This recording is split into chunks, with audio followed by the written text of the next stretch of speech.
Okay.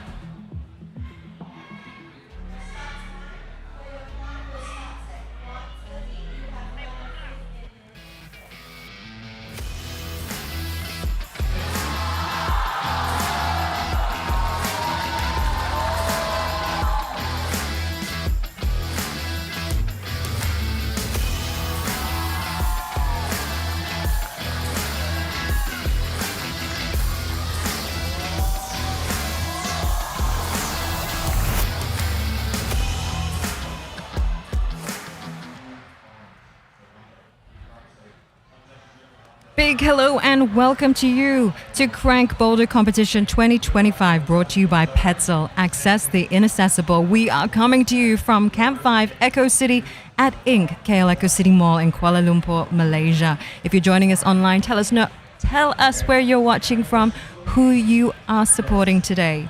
It's a huge day of climbing ahead. Join us here, guys. It's free entry for spectators and marketplace visitors. There's DJs, coffee, cake, loads of cool treats, and boutique sellers, climbing gear and accessories galore. Come score a deal and watch some thrilling climbing action. Plenty of action on the cards with 600 athletes from 35 different countries in the mix today. 101,000 ringgit in cash and prizes up for grabs. 14,000 of that in cash. And you are tuning into the Adult Qualification today. My name is Renai Matu, part of the communications team here at Camp 5. I'm so excited to be joined once again by Patrick Andre, the co-founder of Camp 5 Climbing Gym and the director of route setting and coaching here. Patrick, how are you doing? Hi, Renai. Well, I'm actually pretty okay after having had the ACS for 2 days.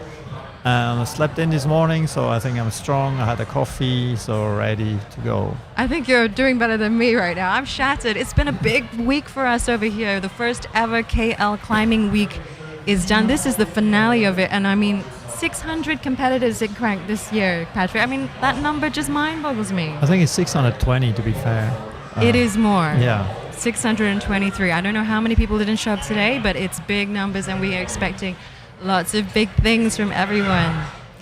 Oh, it's great. There's a couple of changes. I mean, last year we were around 400 plus. Now 200 people more for this year, so this is huge. And there's a couple of different things that if you're here and you can see on the screen, we actually expanded the gym. So we have added close to 700 square meter of facility surface in the front and had 2 more climbing walls left and right, which if you come from outside you see is a lot of windows and new reception area. And so 2 competition style climbing walls with very big surfaces and smooth changes. So there will be the finales, and now you see here is basically the reception, and the camera is panning to the left in the left wall, which we call the Democrat wall, and on the other side you can guess it's the Republican wall. Why are you so inspired this way to call it that? I don't know, it just came out of the blue, and it's good to realize, because we always say the left wall and the right wall, and I say, okay, come on, give it a better name, and then instead of just some whatever random name, we just, okay, come up with that, and people will remember, because I mean it's pretty obvious. So you see here, you might not have noticed the Camp 5 logo, and people who are not coming from background of graphic design, you might have noticed there's a slight change. Is it?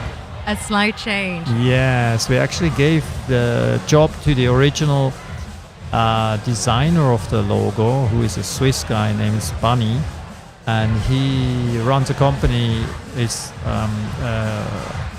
corporate identity company, which is pretty famous in Switzerland, and he designed the logo 20 years ago, and we talked about corporate identity for Camp 5, and he told us, why don't we do for the 20 years anniversary a change of the logo, slightly modernize it, and you might not see the difference, but if you see, or maybe you have a t-shirt, and if you have actually the Camp 5 t-shirt, you will notice that on that t-shirt is the old logo.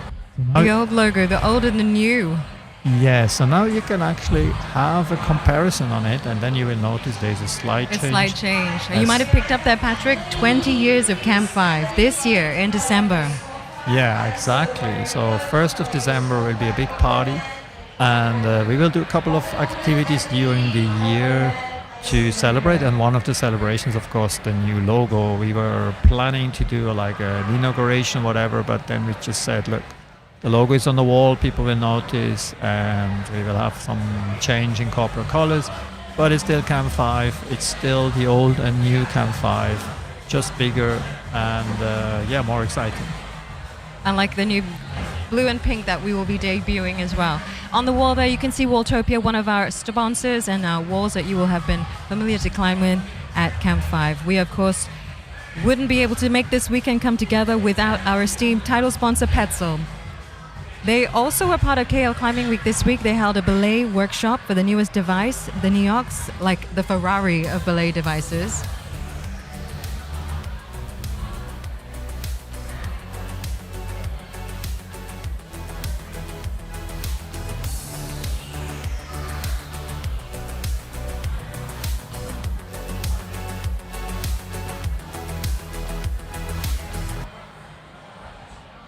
Petzl, of course, is sponsor for 2 years running. We'll partner with them for Crank Lead 2025 in October as well. Make sure you get onto the registration. We've had so many like last-minute registrations, like requests today in the last week, and like, guys, we tell you early on when this is going to happen. We're almost getting ready for the start, but I want to talk to you about the Asian Climbing Summit, Patrick. You've just had 2 heavy days, heavy lifting, but you, the brainchild of you and years of hard work putting it together. But we had 35 poles and wall manufacturers, a trade show for the climbing wall industry here, and plenty of really interesting roundtable discussions happening over the last couple of days. Patrick, there you are, the Hold Father. Good nickname for you, man. All right. I learned a lot, but what was the reason behind the ACS? What made you feel like now is the time? I think the time is right because a lot of people from the industry or climbers in general might have noticed that it's really, really moving forward in climbing. Climbing has arrived in Asia, and so it was kind of the right time to create an event where the industry can meet. And the base idea of it was really to create a networking event where people can connect and help each other out and learn from each other and share knowledge. And at the same time, of course, the opportunity to see the latest products on the market shown by the industry leaders. And so we brought these people together from the gym managers to the route setters and coaches, and of course the manufacturers and brand owners. They all came, and it was overwhelmingly actually successful in the event of how many participants we had, how many vendors came, and it was a good vibe, and I think that's what we tried to achieve. And the success of the event was of course based because people are ready for this. The big problem is that people would not want to, or basically it's very difficult to go to the US or to Europe to see the latest of the industry because it's just too expensive. So the idea was to create an event here in Asia for Asians and for the Asian community and the industry to come together. And I think it was a good start. I think it was wonderful. I learned so much from like the route setting conversations that were happening and learning from industry people. We met people that were starting gyms in Bhutan. Mauritius it's huge. Asia is a big growth center for this region, and climbing deserves our attention. This you can see online on the screen in front of you is our Saturday rundown today. We are going to go to the Adult Open Qualification. It starts in about 5 minutes. We will go to the Youth 2 final at 2:30 p.m. The top 8 and the top 8 boys and the top 8 girls, followed by the Youth 1 final, the top 8 girls and the top 8 boys in that. They were in action this morning. We'll have a highlights and awards ceremony that we've pre-recorded for the Youth 3 and Youth 4 athletes. And then we'll return to the adult qualification. Tomorrow is a big day for us. We have changed the format a little bit to follow the IFSC. Sunday, we start the day at 8:10. Join us for a little bit of chit-chat, a little bit of banter before we hit the open semi-final. Men and women in action together at 8:30 a.m. The Masters final, the Inter final, the Open final. the big one at 2:30 p.m. before a final award ceremony at 4:30. This, of course, could not happen without our sponsors. KRAFT Boulder 2025 is proudly brought to you by Petzl. Assess the inaccessible. We would also like to thank All Sports Equipment, along with platinum sponsors Laguna Climbing, Super Climbing, Unleashed Climbing, gold sponsors AG Holds, Blocks, Blue Pill Climbing, Head Rush Technology and True Blue Autoblaze, Rab Equipment Southeast Asia, So Ill, Snap Holds, Stack Climbing, Waltopia. Our silver sponsors Cheetah Holds, the Frangipani Langkawi Resort and Spa, Miracle Climb, Verticale Climbing, Virgin Grip, and bronze sponsors A Grip Climbing Holds, Artline Holds, Chopper Climb, Climbing Gems, Core Zone Malaysia, Crux Particle, Evolve Worldwide, Flat Hold, Grizzly Holds, Method Grips, One Osteo Malaysia, Nava White, The Vola, and Thrill Seeker Holds. I'm going to take a big breath there right now. Patrick, what is going on here? It's so inspiring to have such support in our industry from such amazing brands coming to support our little climbing community. This weekend, of course, sees a maverick team of setters coming in to... You can see qualification has started on the walls here. What is happening is adult qualification in the rookie, intermediate, masters, and open final happening. Let us know who you are supporting this weekend and we'll try and find your climber. They're identifiable by the number on their bibs and we'll try and talk to you a little bit more about them. Patrick, 2 new categories, the intermediate Correct. and masters category. I mean, we introduced intermediate already, like for Crank Lead last time, and the masters actually. And why did we do that? Because we had originally a rookie category and an open category, and I felt that there was it needed to be a kind of a segue from beginners to open. The rookies, there were just some of the climbers in the rookie categories were way too strong. And so we said, look, we should reduce the level, the expected level of the rookies. So actually make rookies an intro category where people who haven't had much experience or no experience at all in climbing competitions coming and enjoying a fun format. And the fun format is what you will see here. It's basically 6 hours of climbing, shoulder to shoulder with the strongest climbers, but everybody is here. All the categories climb together, so it's 400 people climbing for 6 hours. They can choose whatever they want to start or whatever they want to end. With the tactics, whatever you start now or you start in 2 hours or 3 hours, it doesn't really matter. And so the idea is that everybody climbs together. So and you can watch really strong climbers climbing to people who have been maybe climbing for half a year, climbing the different categories. We have a little bit of change here as well. We're actually sitting here in our pro shop and behind a glass, and with a big upgrade from last year, and watching the front of the Archibald boulder, which is also the qualification in rodeo format for the open category, which they will start climbing soon on it. And when they are done with that, then this part will also be open for the entire rodeo format for all the others. And so then people can climb those hardest routes as well. So overall it's 50 routes to be climbed, and the idea is that you can climb as many as you want, but certain categories like have similar points, like 15 to 30 for example, and then 30 and plus and below have different point systems. So you choose the routes that are in your level and then try to climb them and see how much points you make or how many points you can gather, and those ones will then be decisive whether you make it to the semi or the final in your category.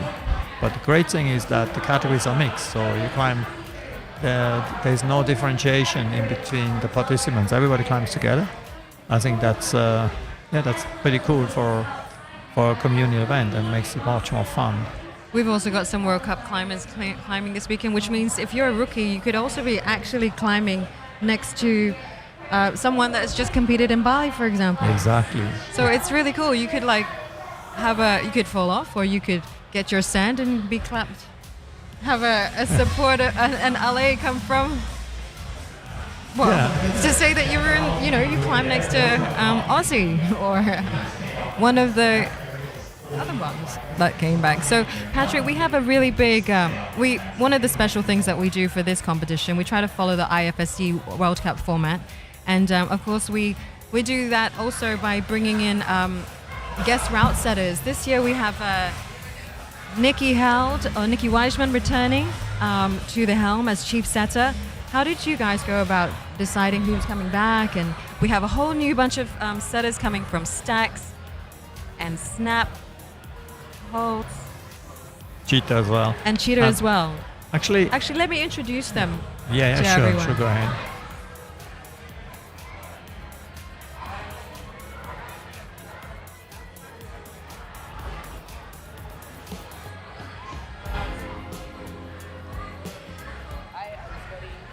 Malaysia. I've come from Australia to run the Super Setting Workshop with Gauthier.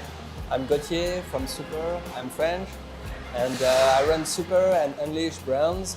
And same as Gauthier, we're here to share what we know. And for me, it's the first time in Malaysia. I'm really happy to be here.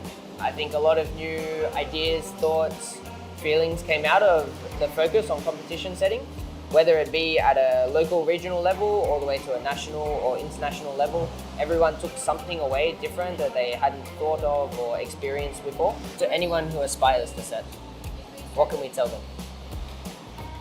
Enjoy. Enjoy setting. And don't set for yourself, set for the people who will climb. Set for the people, they can come in the gym, they learn something, they learn how to climb, learn the gestures. Yeah. They can improve, they will enjoy the time, and that's it. Always experiment and try new things and inspire people to climb. Whether they're beginners or advanced climbers, always push people to try and do their best. Bit of a miscom there, actually. That was the route setting workshop video from KL Climbing Week that came up. That was not the intro of our status, but actually... Some good setters though. No, these are good setters. So you see, we have actually at the ACS, the Asian Climbing Summit, we had many setters here. Actually, there could have been more. And we had a setting team of 9 people.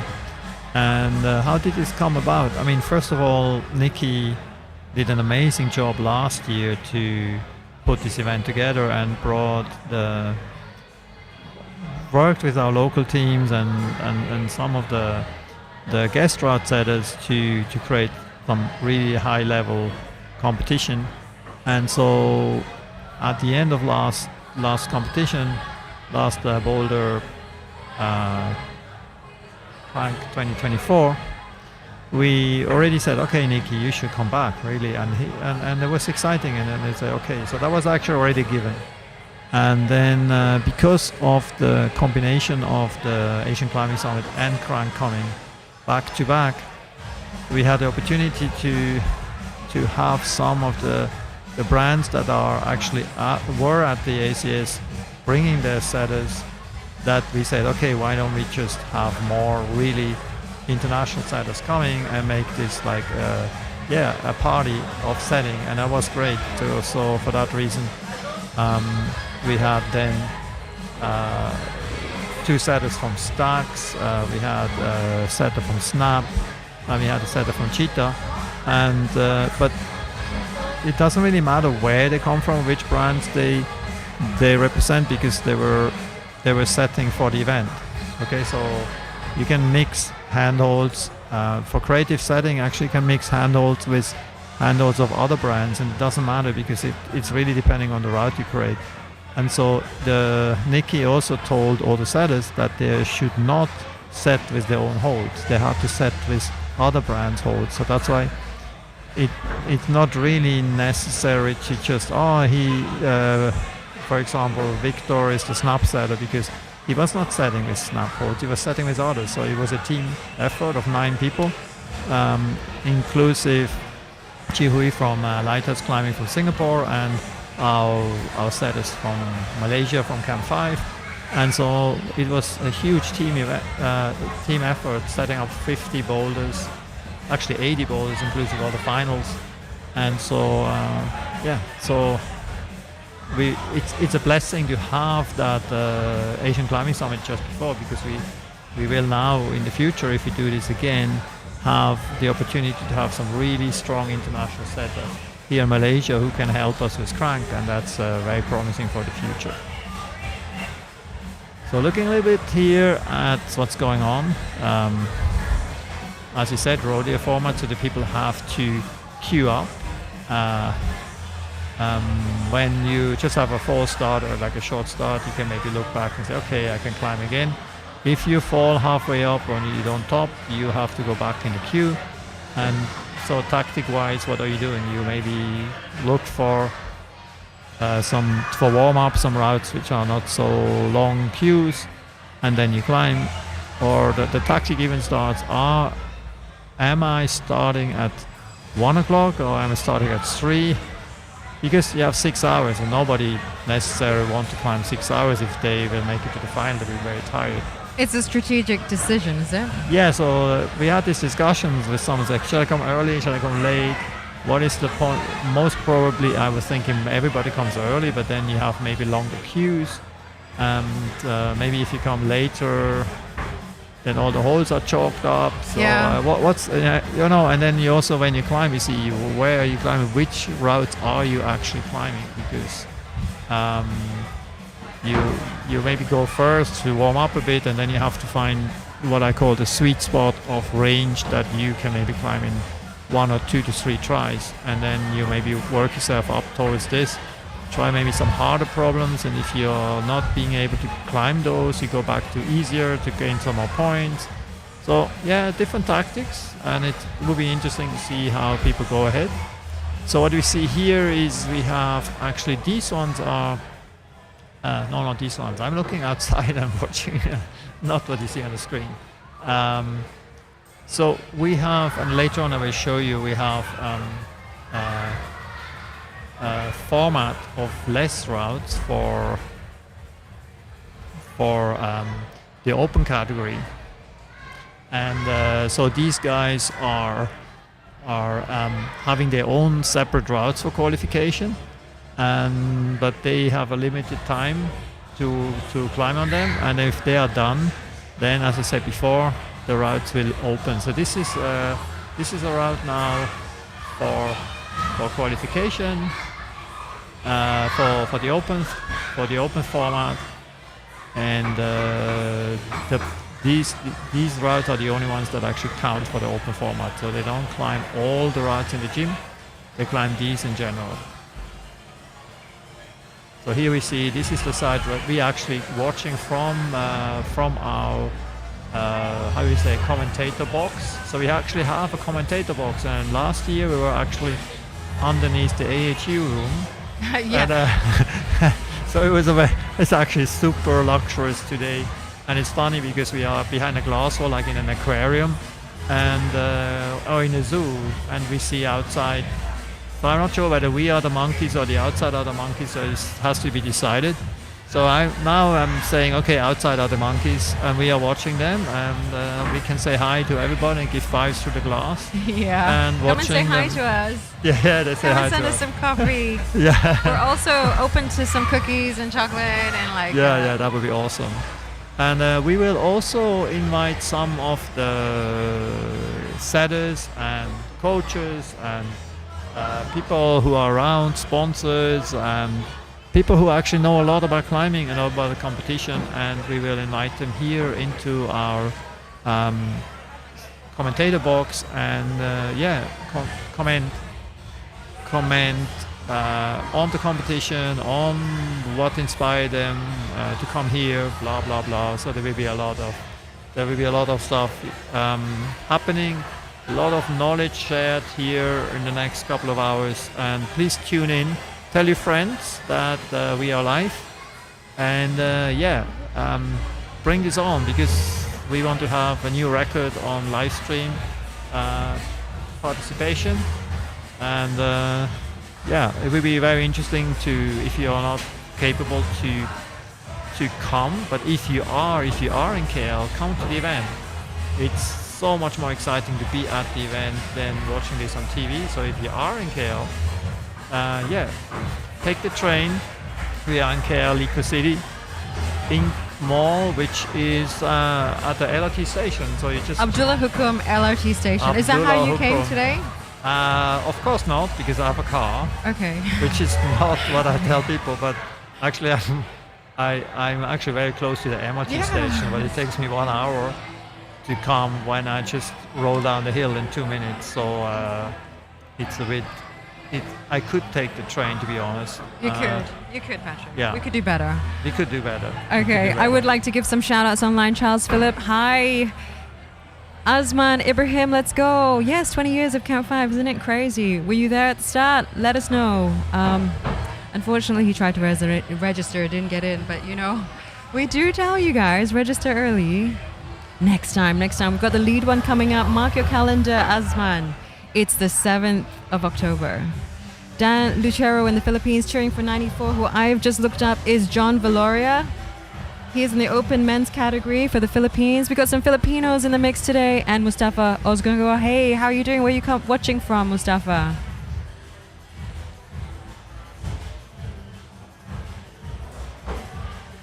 Oh, but look, this was our main event last year. Sir Archibald, our freestanding boulder in the middle of Camp 5 Echo City, who actually got his own glow up. I mean, we talk about the 2 new walls at the front, but he actually grew taller for this competition. He's now 4.5 meters high. You can see the top panel over there. That was added post last year's crank. Correct. I mean, the Archibald was originally designed as a top-out boulder, and but then the reality showed that kind of people don't really like to top up, so they still jump down. And so we felt, look, just when we had the competition last year, we didn't have the extension last year. That was where final routes weren't here, and the 4-meter routes are just sometimes not high enough for a real good competition setting, and it creates a lot of additional. It creates 1 or 2 more moves if you go, even though it's only 500 millimeter or 50 centimeter or 0.5 meter higher, makes a huge difference in possibility of setting. So we decided that the right-hand side of the Archibald gets 4.5 meter, which is the maximum height allowed under European norm, and a common height wall for World Cup walls. You can see on your screen now, this is Renee Tan, the Malaysian climber. She had her first experience of World Cup action in China last month. So this is her first competition since she went overseas to make her mark as a Malaysian on the slab here.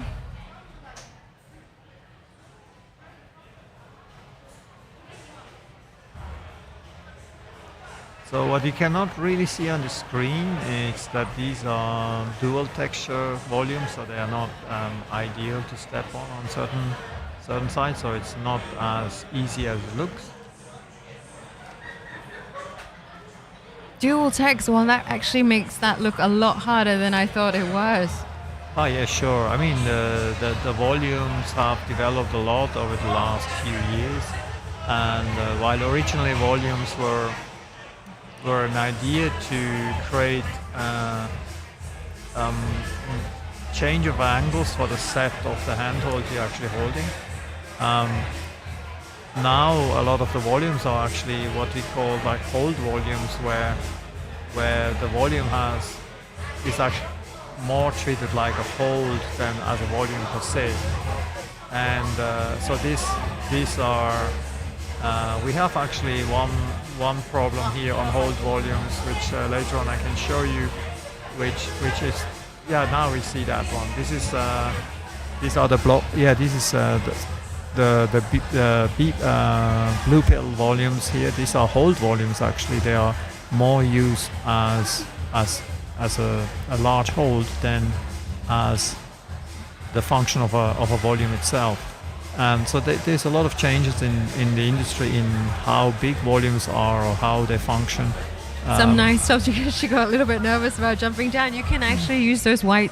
Yeah, we actually put them in because we thought, especially since you also have a master category and a beginner category, I mean, the rookie category, and some people, they don't just want to jump down, and it's actually quite healthy, because we always tell people, we even tell our youth team that they should not jump down from the top, because it's just a very big impact on you.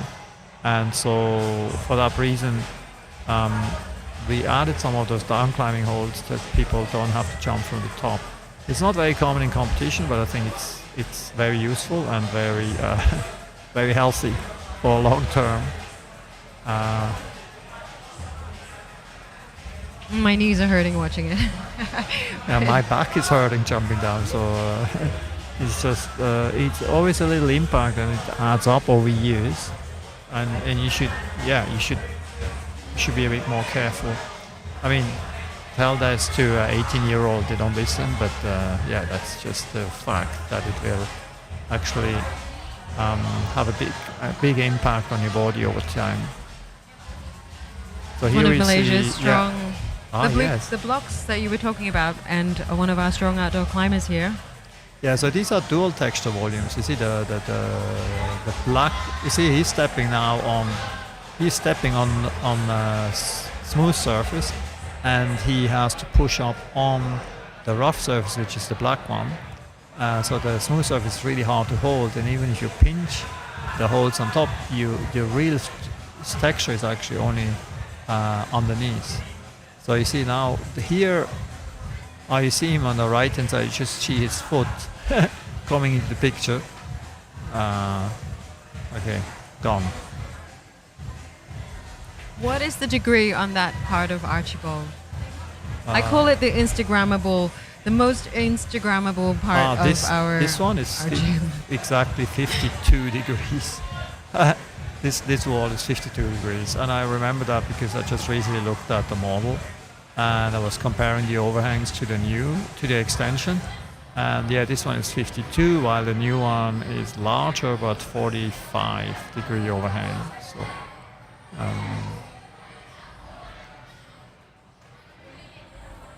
So in general, we don't have many very, very steep walls here, but you don't really need extremely steep wall to build hard routes. So in general, if you build such a steep angle, you need very large holes or very juggly holes to be able to create routes in the lower grades.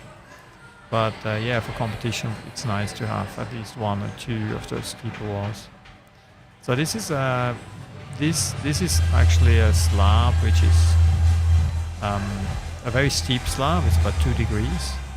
Or 3 degrees maybe, and so it's not so easy to walk on it, because the only way why you can walk on it is because of the protruding volumes, and so you might notice here, which is a wall built in 2019. On the slabs we have all T-nuts, where when you look later on the outside wall, on the Democrat wall, which you see, there's actually no T-nuts. And you were wondering why is there no T-nut? And that has a lot to do with the development of the climbing holds, of having many climbing holds now being much larger and actually not even having a bolt hole.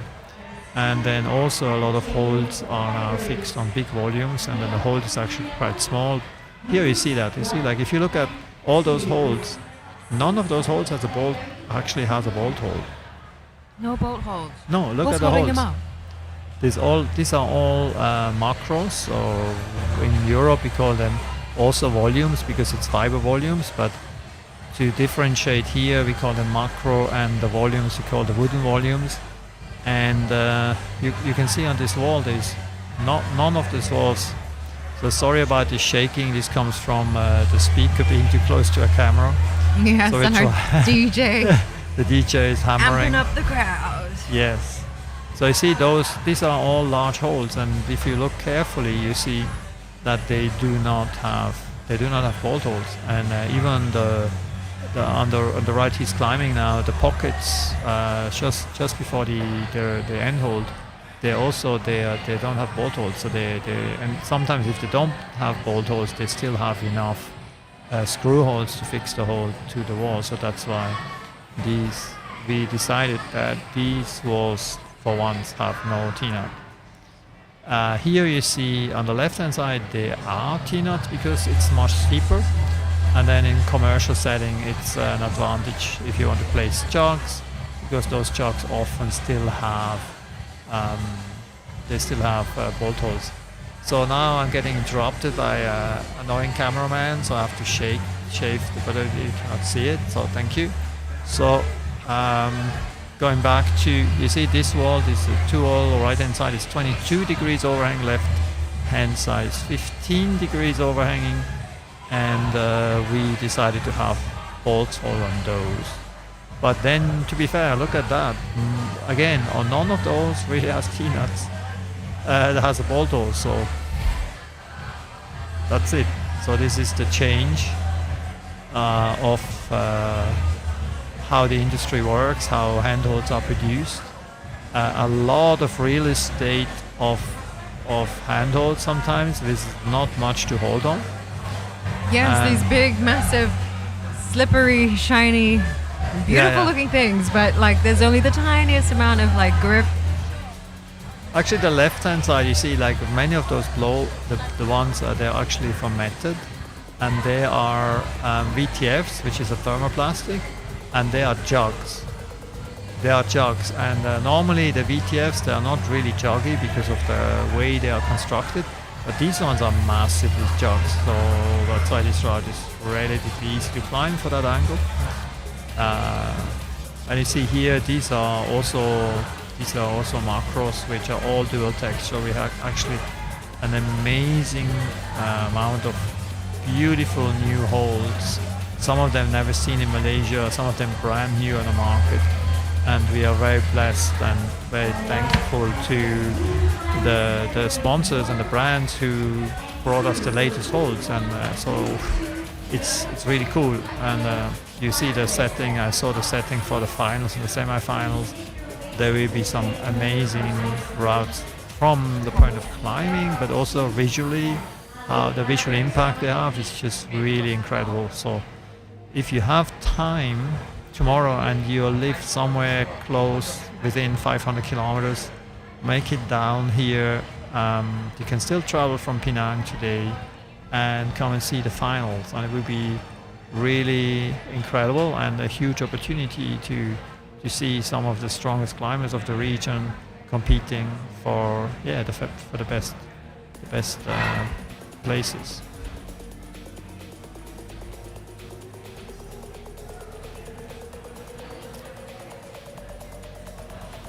Yeah, it's been so cool. We can see a little knee edging through here on that blocks That's blocks route. The decision is like, which route do we follow? And let's get through. You have to. I mean, look, you have to be.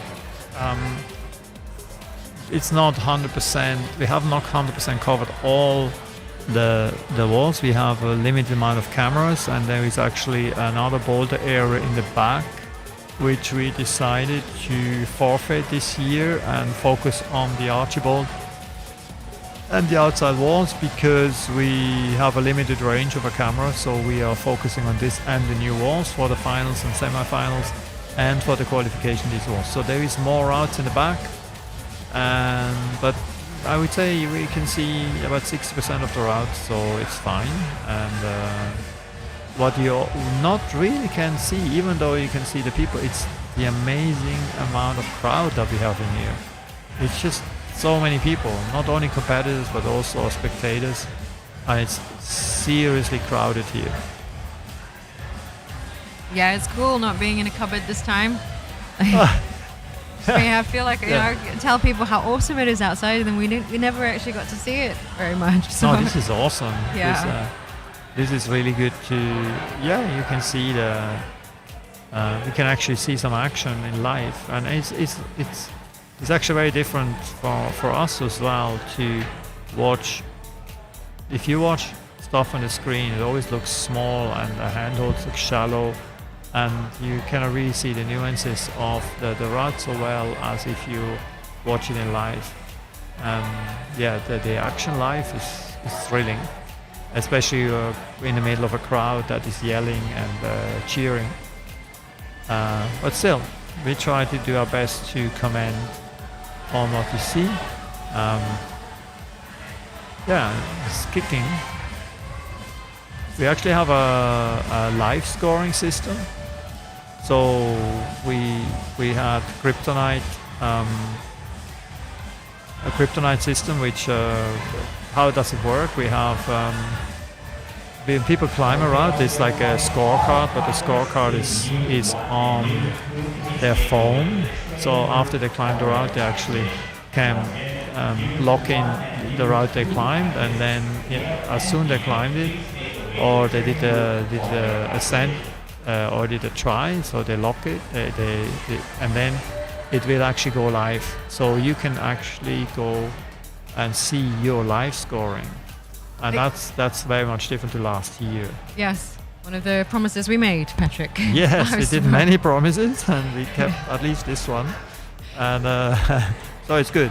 It's good. I'm not sure whether we can show live screening here on the screen. That would be beautiful, but we will see what we can do. Is that Aiman bin Firas over there? Our Malaysian climber, once a Chichat club. Kiddo. Right. Coming through the ranks of Camp 5, we've watched him grow in his sport, and look at him go.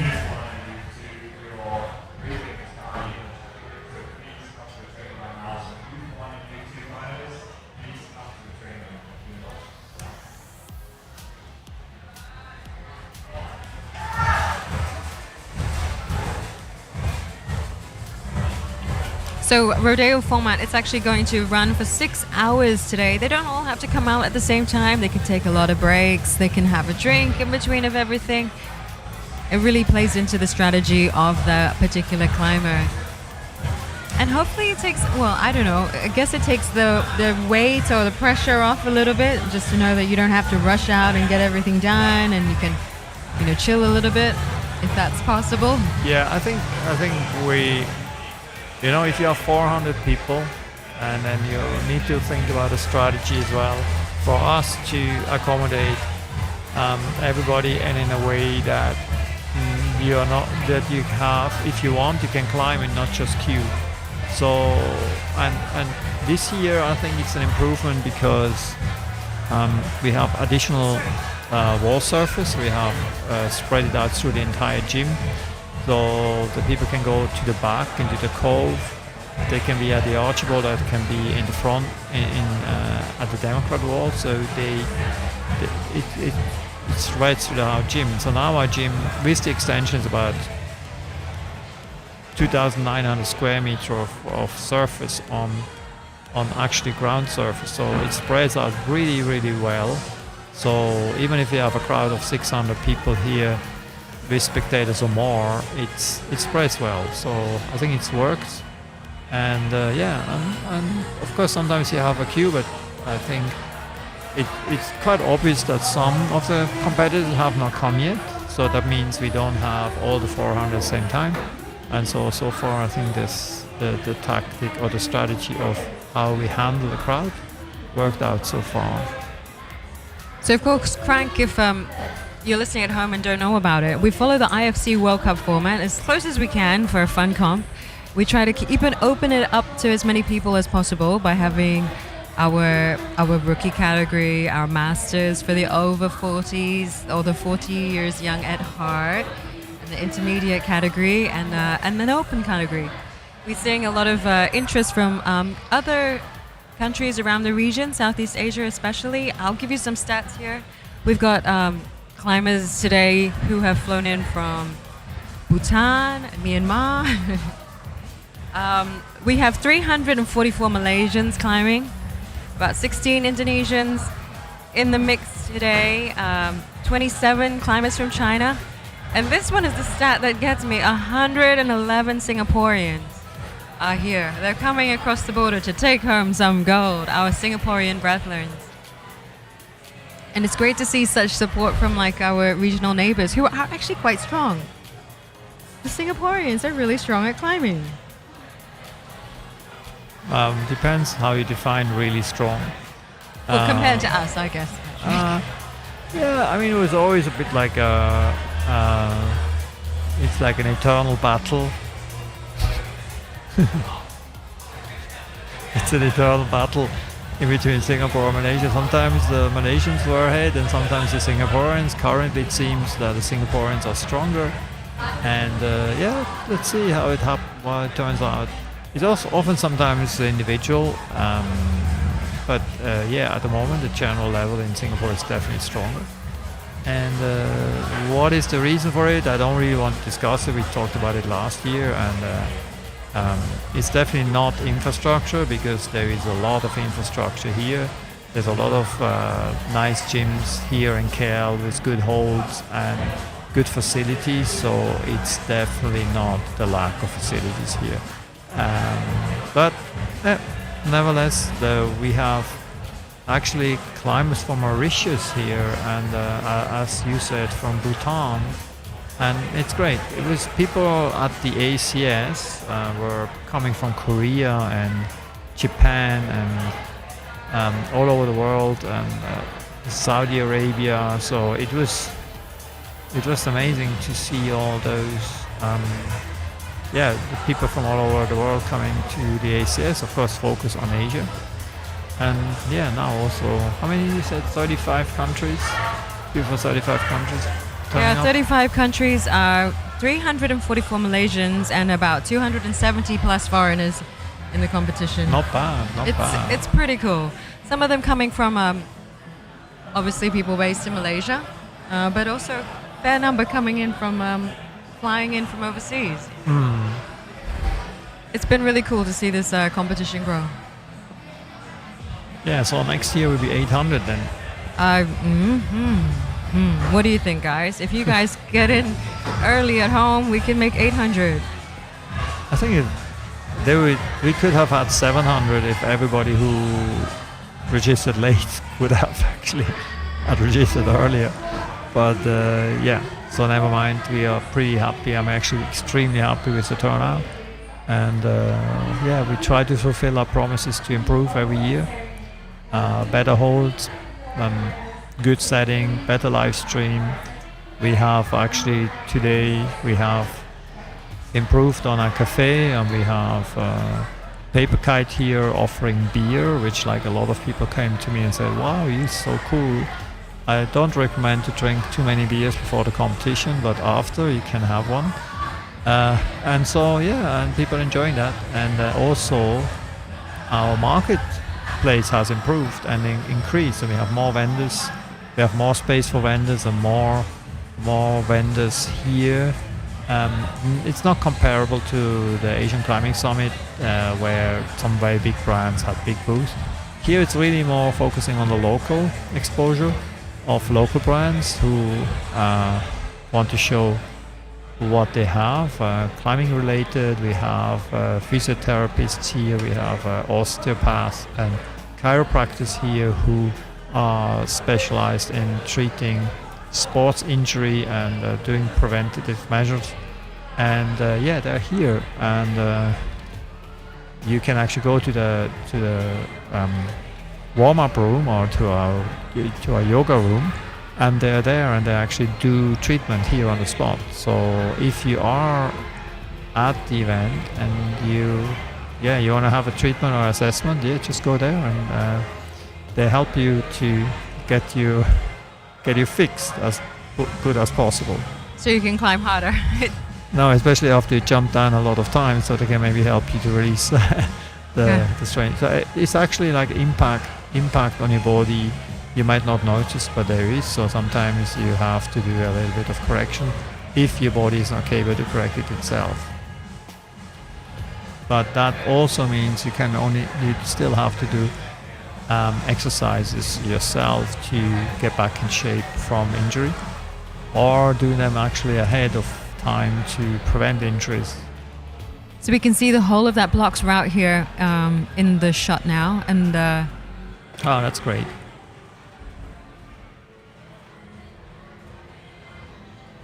So see, the left foot is like, you really have to put a lot of pressure on your left foot because it's very, very slippery, and you have to trust it.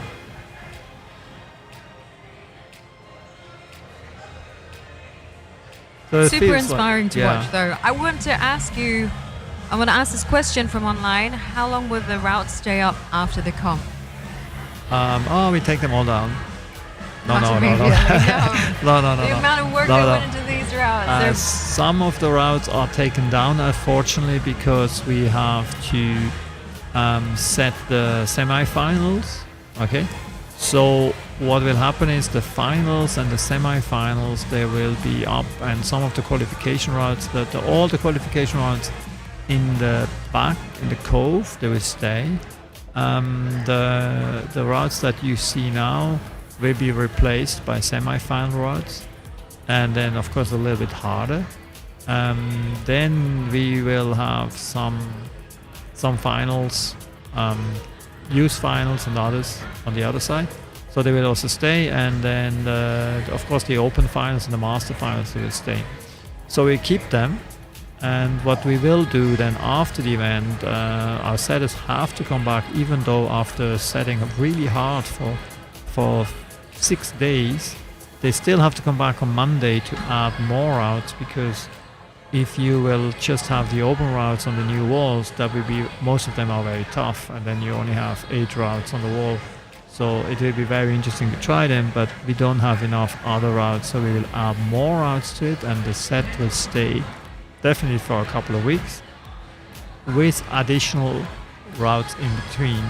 So it will be basically a brand new set for the entire gym with a lot of new routes, and from the hardest routes for the finals and semi-finals, plus new routes with all our new holds, which are thousands of new holds that came in for this competition, and for the extension that we bought. So these are the latest holds on the market, and yeah, it will be a treat. So yeah, definitely not taking them down, because we want, and our setting team wants them to enjoy.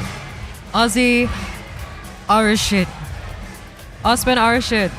He won the lead competition here in 2023. He came second in Boulder last year, and definitely inspiring, and won a lot of hearts of the Malaysian crowd here. And So you here can he see is. you can see how he stepped on those volumes, and you can see that he's a very good outdoor climber, because he stepped on this volume with confidence, and he has a lot of pressure in his foot to actually. That's why he can actually stand on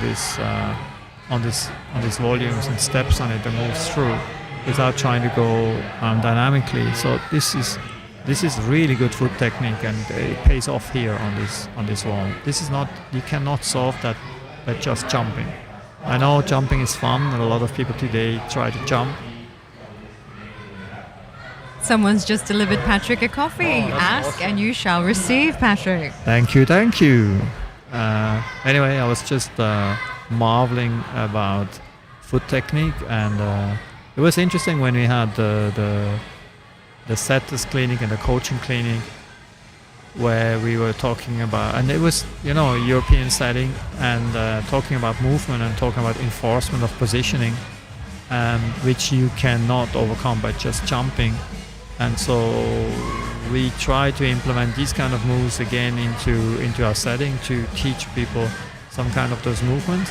And you will see some of them here at the competition. Then you have to climb them. It's not, you cannot just jump them. Jumping is helping sometimes to overcome an imbalance of having your center of gravity not in line. But if movement gets slow, you cannot do it. And if the holds you are aiming for is small and needs to be ended in a proper position, then you have to go back into more traditional way of climbing. And so that's nice to enforce, and you can see some of the routes they are really doing that. This is not just a jumping event, it's not a parkour event, it's still a climbing event. Singaporean Janet Goh here on the wall, one of the stronger climbers coming out of Singapore.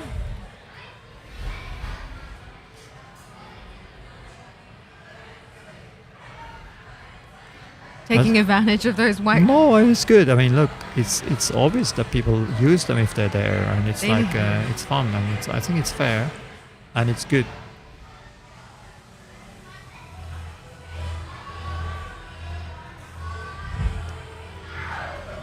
If the number starts with a 0, they are in the open category. No, all of them are in the open category. At the moment, it's not open. This is only for the open category. The first, I think it's 2 hours or so. It is. They change. Okay. So I'm totally out of the picture. I think I was too long at the ACS and I have no idea what's going on. So if this is not the case, so then I'm wrong and I shall not say anything. No, it's true. Initially, it was going to be an open, the category running first, but so we decided not to. But anyway, the most people that you see now are people from the open category trying those routes because maybe they look too intimidating for the artists to try. But so since the rules have changed last minute, so it means everybody can try them. But obviously, we have the other people trying the other rides first.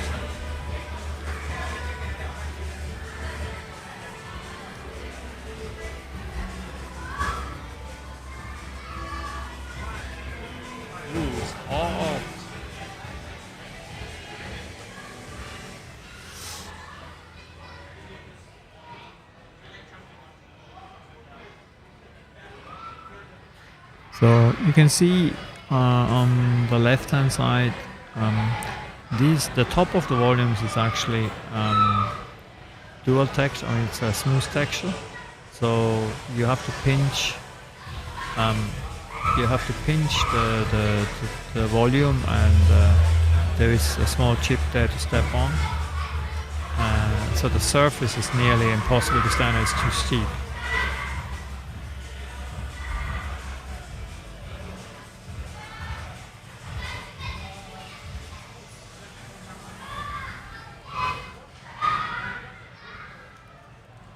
Malaysian who pay ye there 099. And you were saying this blue pill volume. Yeah. But these are hold volumes. Okay.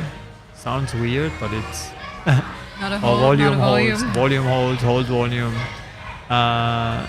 which is a hybrid in between volume and hold. Okay. Because the function of this hold is mainly to use it like a handhold, and if you have a large volume, like the large volume's main function is to change the wall angle, and so we have some of those wooden squarish or triangular volumes which are quite classic.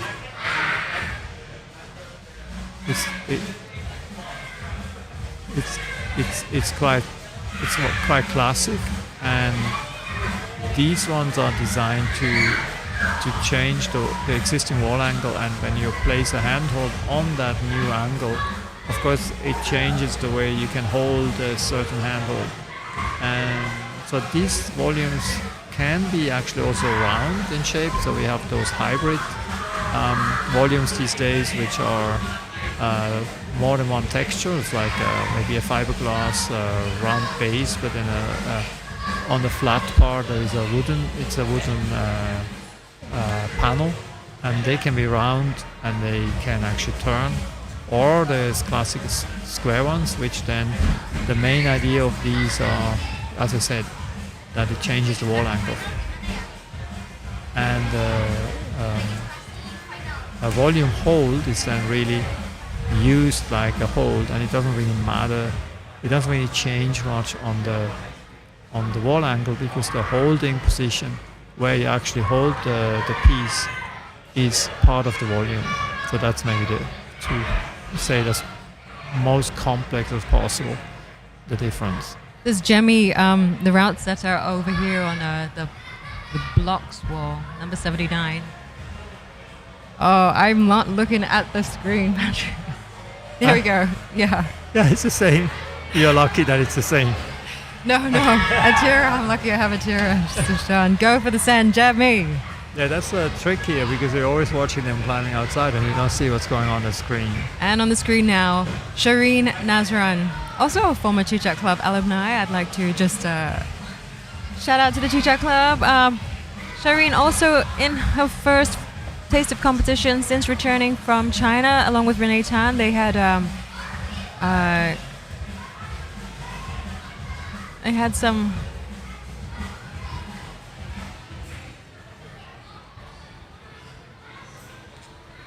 I just like lost my train of thought there, Patrick. You wanted to say something.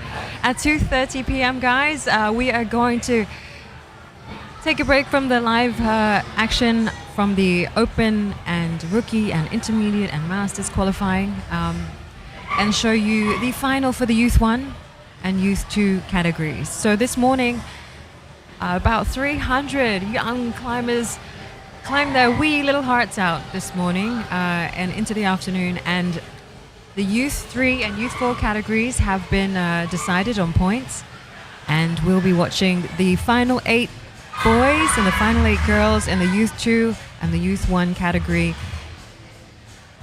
show us what they've got. That's coming up at 2:30. And then we'll return to the Open qualifying. Or adult qualifying, I should say.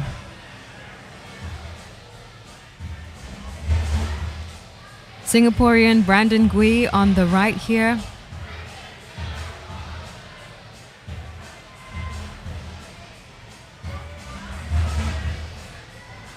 I haven't been greeted as much as in the last few weeks as today.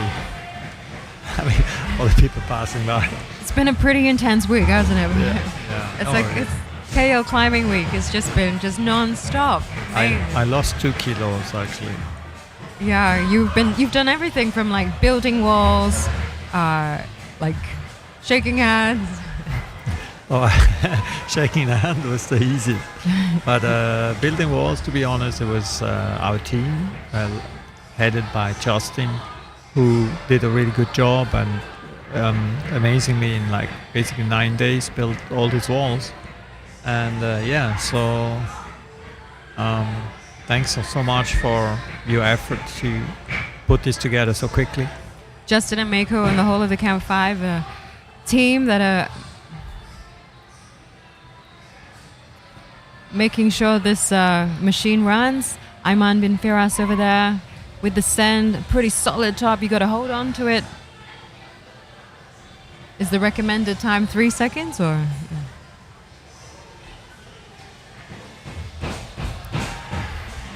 To feel like a solid send. If you have any questions, guys and girls, please shoot, and we try to answer the best way possible. Okay. Let's read some of your shout outs and any questions you have for Patrick. If there's anything you're wondering about the way the scoring works or how any of these routes, he knows the holds pretty well by the end of this week.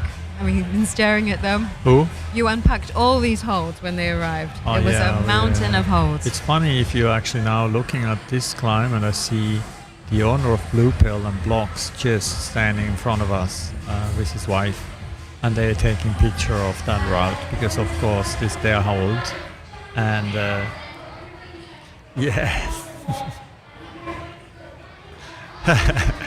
so. Yeah, we are behind them and we're looking at them, and they are taking pictures of the holds in action. So yeah, it's cool. So later on I will definitely call him in for an interview, so you can maybe ask him some questions. One of the brand owners who also are sponsors who came for the ACS, but also are here at the crank.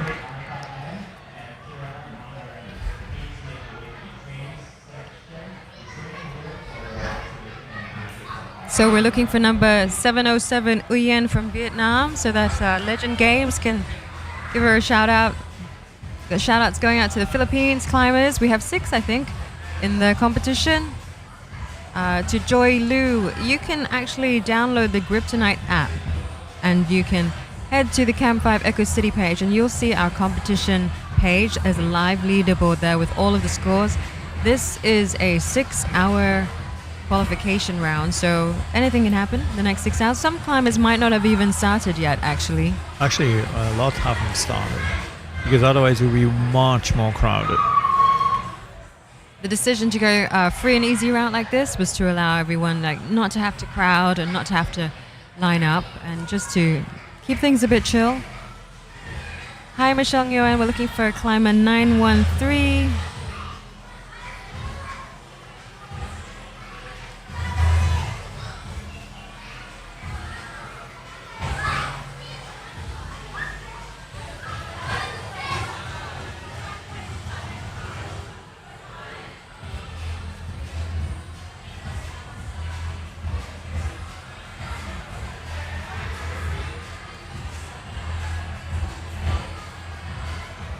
Now the DJ start. When is the first DJ playing? We have actually a lineup of DJs playing. Some of them are climbers, which is a good combo. And DJs from, we have about 5 different DJs playing over the next 2 days. And so they will mainly jump in when the finals and the semifinals come. So we will have one here on the Archibald. We actually have DJ council, and then we have the other one on the other walls as well. And so then we will really hype it up, and the crowd will come in mainly for the finals. So it will be a big party.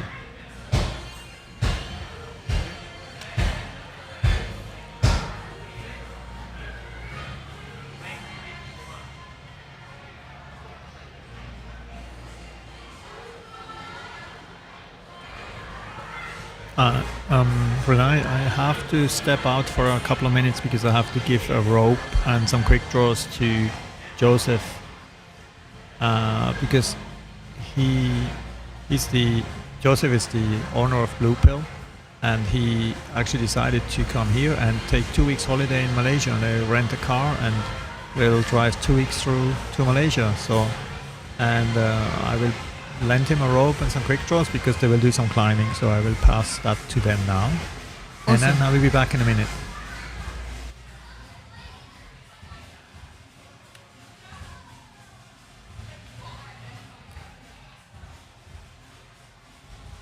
On your screen now, Tia Fuzli, the Malaysian climber, national climber, just getting edged over by the slab.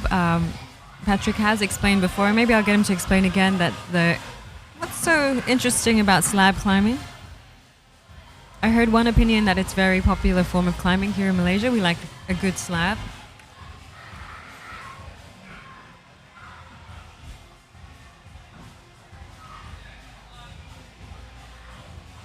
Isaac Young from Singapore.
Some smooth moves happening on screen now.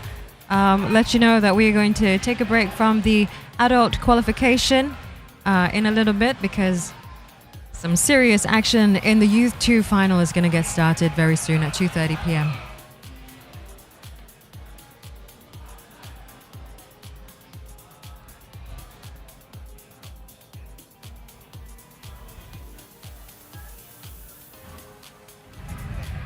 You can see a little bit of a build up here on the walls at the front. This is the left side, the Democratic wall. The naming of these walls literally came from a conversation in the headquarters the other day. We were referring to the left and the right wing of the new walls were being referred as the left and the right wing, which led to jokes about, you know, the Democrats and the Republicans, and that's how it stuck. So this is the Democrat wall. On the right, the Republicans.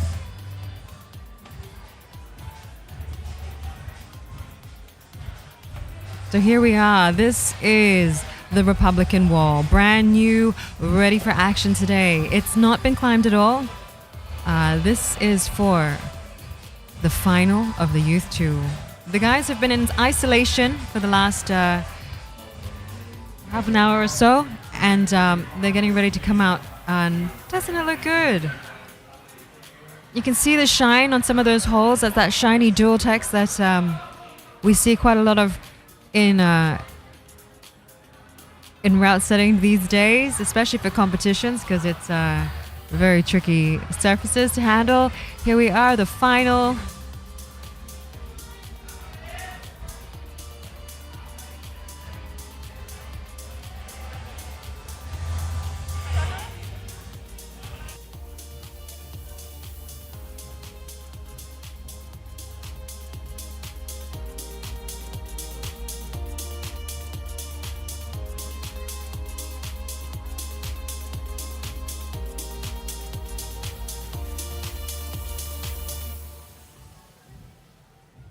Yeah, the Youth 2 final. This is the 15 to 16-year-old boys. The final 6. Owen Pavin, Adam Hugh Taylor, Luca Natvig, Adha Zulkafli, Jaden Teh, and Wong Yusun are the top 6 Youth 2 boys this afternoon. And in the Youth 2 girls, Kinza Damayanti Putri Bianca, Celia Haja, Jasmine Su, Kirana Maharani, Ranu Artha Annapurna, Valerie Lo Hui. Boys and girls in action in the final for Youth 2.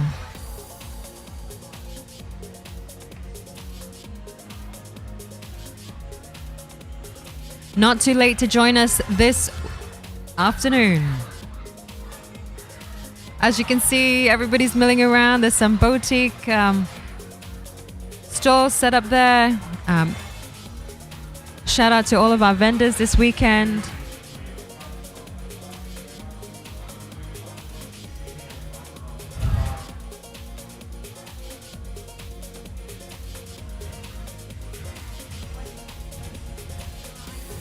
Just find us at Camp 5 Echo City in KL.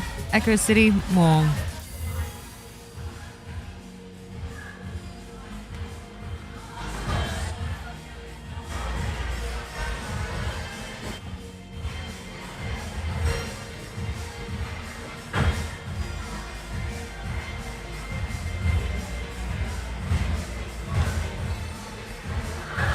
Going back to the adult qualification action, just so as we wait for the youth final to get started.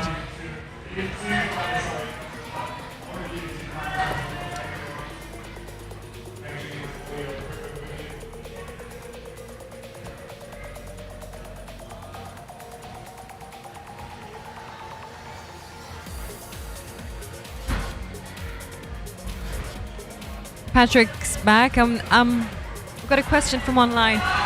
Joy Lu wants to know, are there any judges watching the climbs to make sure scores are entered correctly, or are all scores entered by climbers themselves? That's a good question. The scores are entered by the climbers, and it's based on a trust.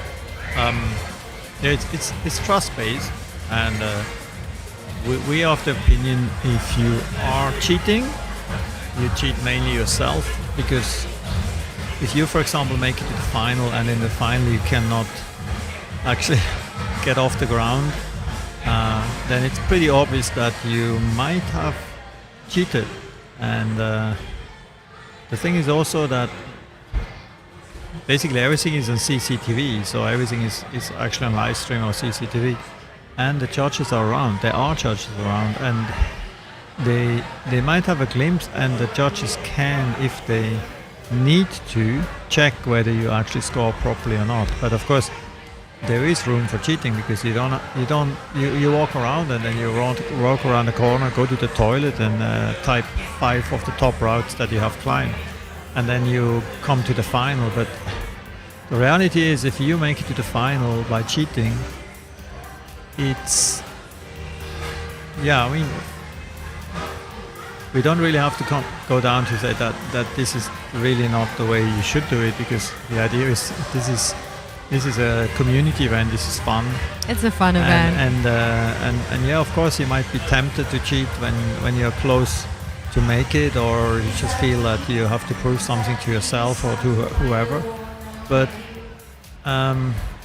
it will become quite clear if you are the final and you have no chance, or you perform badly, that something was not that right when you are qualifying. So and there might people protesting, or there might be some judges watching, and we are watching and then we have been watching and have been recording basically everything. And if there's some people coming and say, oh, I climbed this route, and then nobody has seen this person climb this route, theoretically or impractical, we could go through the footage and check on the routes and on the cameras and check whether this person has actually climbed. We actually can do it, but we don't want to do it, because we need to base this competition on trust in the first place, and we hope that people are fair. And you have some competition in Europe that happens exactly the same, and it's self-scoring. I think we should have enough trust in our community to be fair in the competition. And so that's why, if we have to judge everybody and basically has to be 300 people. Yeah, because this is now a live scoring system which runs through the phone, and it's not like through a scorecard, like a physical scorecard, where then you would have to be signed off by, let's say you have to sign it off by a judge. So it should be on trust, and I think it's okay. I think the chance that people cheat is minimal, and if they still cheat, so be it. It's very unlikely that then they make it to a good result in the semi-finals or finals, so it's okay. So let's put some trust into our athletes, into our community, and hope that everybody's fair and fair to their own performance.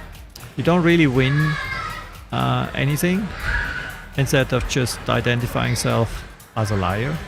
And if you think you want to do that, then go ahead, but I think it doesn't pay out.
Just catching the end of Aussie there.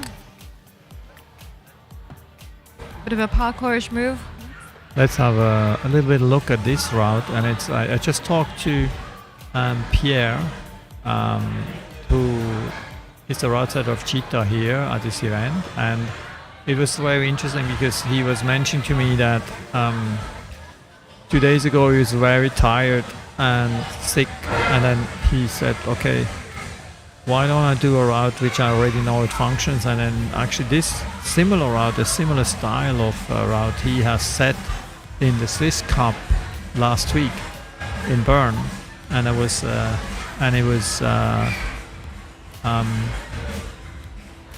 it's a route like this where you have to do a big swing, and then it's not just one move, you have to actually paddle through.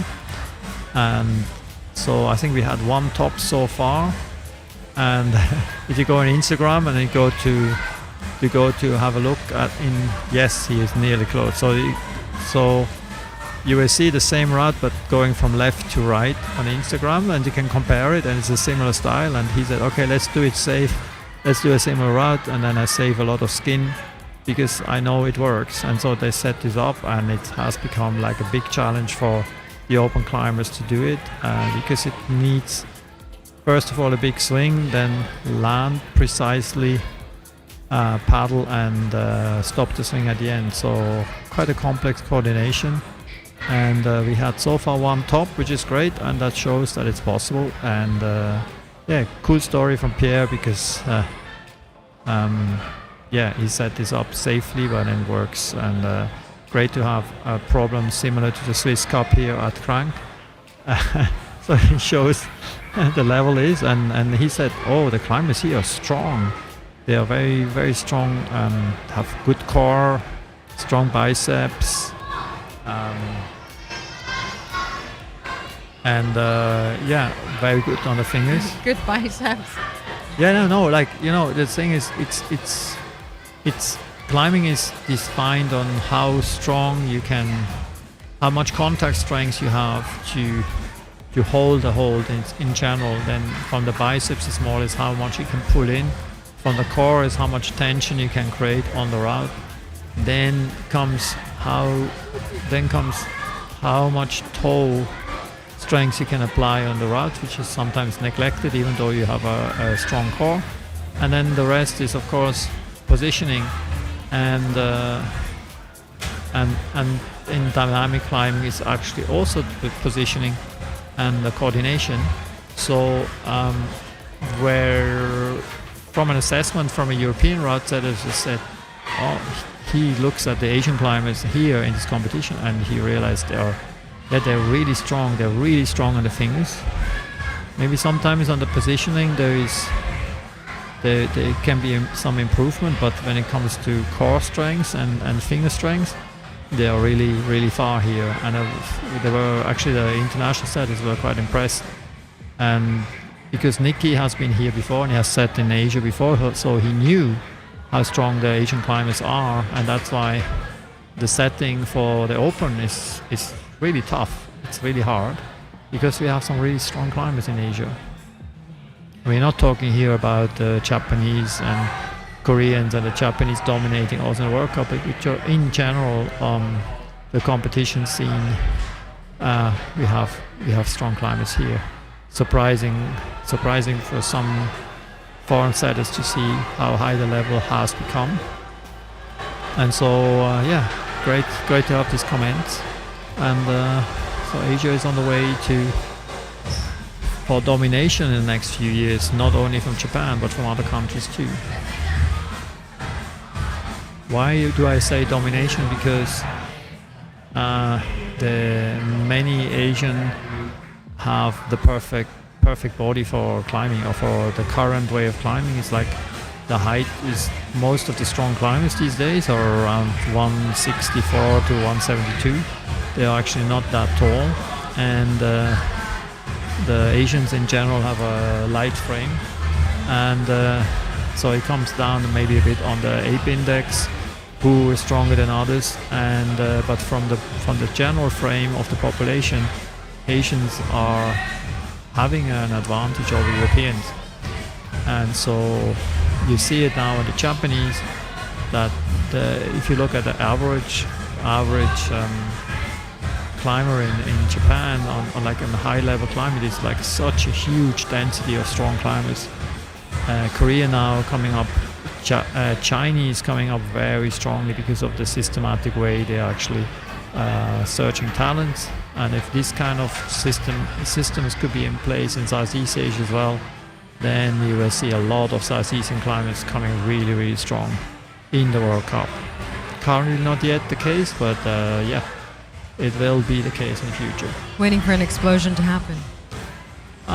Yeah, of course. But it has a lot to do with how talents get developed from young, how talents get actually discovered from young. And that's, you can see the countries that put these systems in place, they are now dominating. Actually, it was one of those really interesting, learned a lot of things, light bulb moments when we were at the Asian Climbing Summit, because we had these roundtable discussions which included coaches from China. Chai came over and spoke about his role on the Chinese team formerly, and we had Gautier Suppa also speaking, and there were parents that were asking, Nini in particular, asking all these tough questions about when are we going to get stronger over here, but it looks like it's happening. Slow but steady growth. She was asking specifically about Malaysia, why the Malaysians are not faring better. But sometimes it's you have to differentiate in individual performance and in general performance of, like, let's say, of the general strengths of climbers in the country.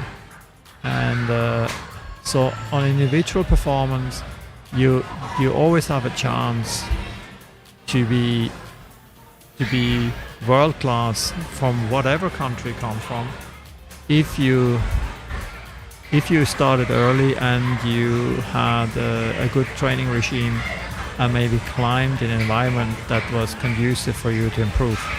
And so, I mean, we have seen this in squash, where we had a world dominating figure here in female squash who was world champion a couple of times in an environment that did not exist in Malaysia, in a sport that was nowhere. She's one of the most dominant world champions. Exactly, ever. Had the any longest sport. streak of. And she was, but she was not dominating because the environment in Malaysia was set up for her, because she went overseas and she trained overseas. And the question was actually asked, and then Jai was actually saying, yeah, if you are not happy with the coaches here, you should go overseas. And it's not that it's not only about the coaches, it's the entire environment that you need to look at. And I think it starts, if you want to get strong, if you want to have a very strong competitor going to the Olympics, the first thing starts with grassroots. What does it mean, starting with grassroots? Starting with grassroots means that you need a very wide base of athletes who performance climb in young age, and so you need 1,000 or 2,000 of kids climbing together and in a kind of competitive environment. And of these 2,000, you will have maybe 100 that are stronger than others, and then you will start working with them more intensively. Adi, okay, hey Adi. on the left side you saw Adi, one of the original gangsters. Yeah. Definitely. That's the Masters category getting going. The chill Masters have waited for the young guns to run off some energy, and then they're coming out now. I don't know. Actually, I arm twisted a lot of the veterans here to join this competition. We thought you were going to get out there, to be honest. Yeah, but some people told me I should not, because if against all odds, I would have made it to the final, then people would say, yeah, but Patrick has seen all the rides, blah, blah, blah. Yeah, we couldn't figure out a way to make it fair for everyone I else. mean, now I have a great excuse to tell people that I could have made it to the final, so and it's never get tested, so We'll never know. I can live in this illusion that I could have made it to the finals. It's good delusion to have. Me too. I could have made a final. I mean, who knows, right? No, sorry. But we don't know. It's untested. Yeah, Patrick. exactly. I could have. I mean, we don't know. No. You could have made a final if you were in it. You got to be in it to win it. That's why you have to sign up. The thing is, you know, the category is 40 plus, and now I'm 60, so I'm 20 years older than a 40-year-old. So it's very unfair for me because I should have a 60 plus category, which I would definitely win because I will be the only one. And so we had kind of a handicap and elite masters, and for here it was kind of complex. In the end, everybody waited for me to come up with the formula, but I was so absorbed with the Asian Climbing Summit that this formula never came through. So at the moment we do not have a handicap, and this created a bit of a domestic with my wife because she is also, I think she's the oldest competitor, and she says, hey, I'm much older than the young 40-year-olds, and so I should have a handicap advantage. She's also much fitter than most people out there, so I don't know if they would be. Are they getting the handicap based on how often she climbs and how it works out, or? Yeah. You're gonna define handicap here, like where? Yeah, for sure, but who's really handicapped? Yeah. I mean, no, it's okay. I mean, look, we have to see it. The thing is that, I mean, to be honest, the handicap would be fair that from 40 years onwards, every year you lose actually 1 or 2% of your muscle mass, and so 20 years later you actually have 20% less body muscle mass in general than a 40-year-old as a 60-year-old. So of course it's basically the same ratio that male to female have on fast twitching muscles. Here we go, the final of Youth 2. I'm just going to cut you off there, Patrick, sure. because ladies first. Kinza Damayan Putri Bianca from Indonesia, Celia Haja, Lebanon, Jasmine Siu from China, Kirana Maharani from Indonesia, Ranu Artha from Indonesia, and Valerie Lohui from Malaysia. These are the top 6 qualifiers from Youth 2 girls. For the boys, you can see them over here now. Leading 6th place qualifier was Kai Haig Streeter from the USA, Aiden Go, Singapore, Gabriel Gamuchio from France, Russell Ho, Singapore, Wong Yusun, Malaysia, Chang Ting Yao, Malaysia. And that's the final Youth 2 boys. You can see that they're all on the wall now. This is their 2 minutes of observation. On the left side there, Adrian Yusuf, the Camp 5 team leader, route setter. On the right side, Ko, also a route setter here at Camp 5. Both dynamic climbers themselves and set some fantastic routes. They're there to help what do they do? What do they do is... in this 2 minutes of observation, what are they pointing out to the kids? The interesting thing about the observation is that, first of all, they will brief them a bit, but then they have time to look at different routes, okay? And they look at that in the team, and normally, which is very unique in climbing in the World Cup or in any kind of competition, is that the competitors, even from different countries, they actually talk to each other.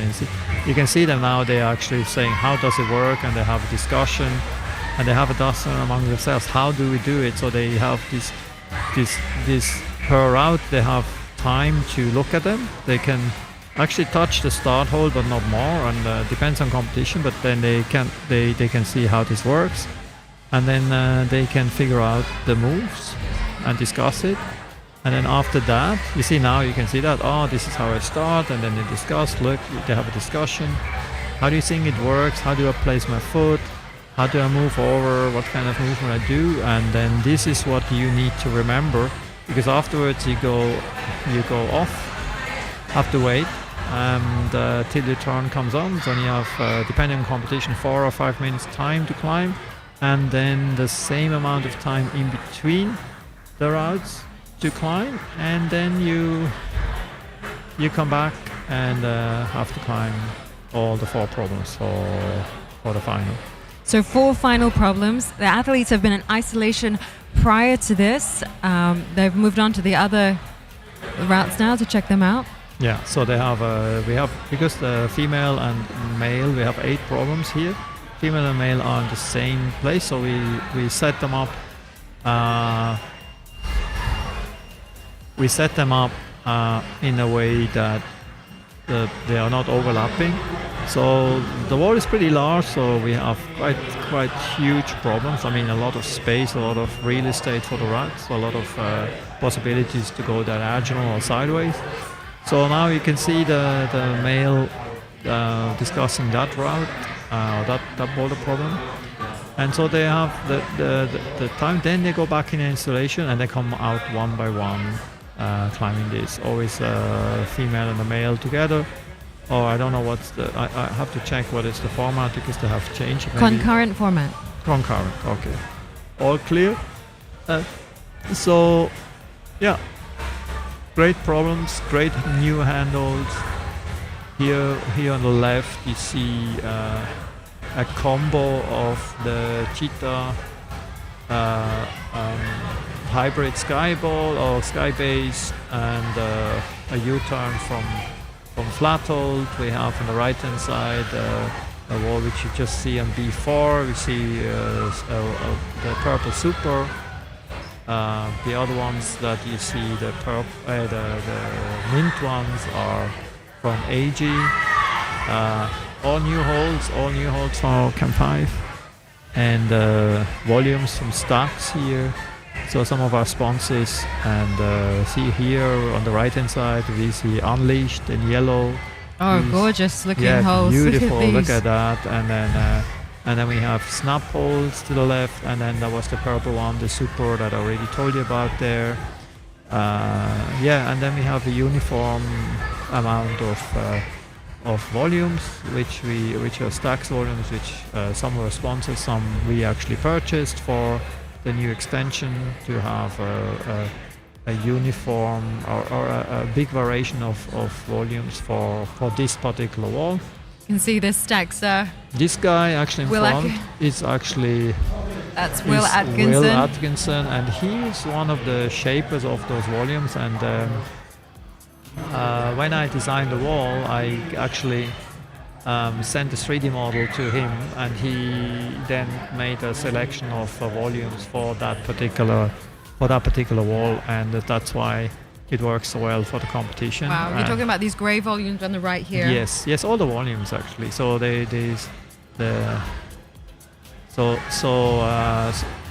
So it's very important that when you choose volumes, that you are not just randomly buy some volumes, that you actually think about how is the angle changes. And some of the angle changes here seems to be random, but they are mostly angle changes are like uniform. From the right hand side, a 45-degree angle goes into a 25-degree angle, which creates a 20-degree transition.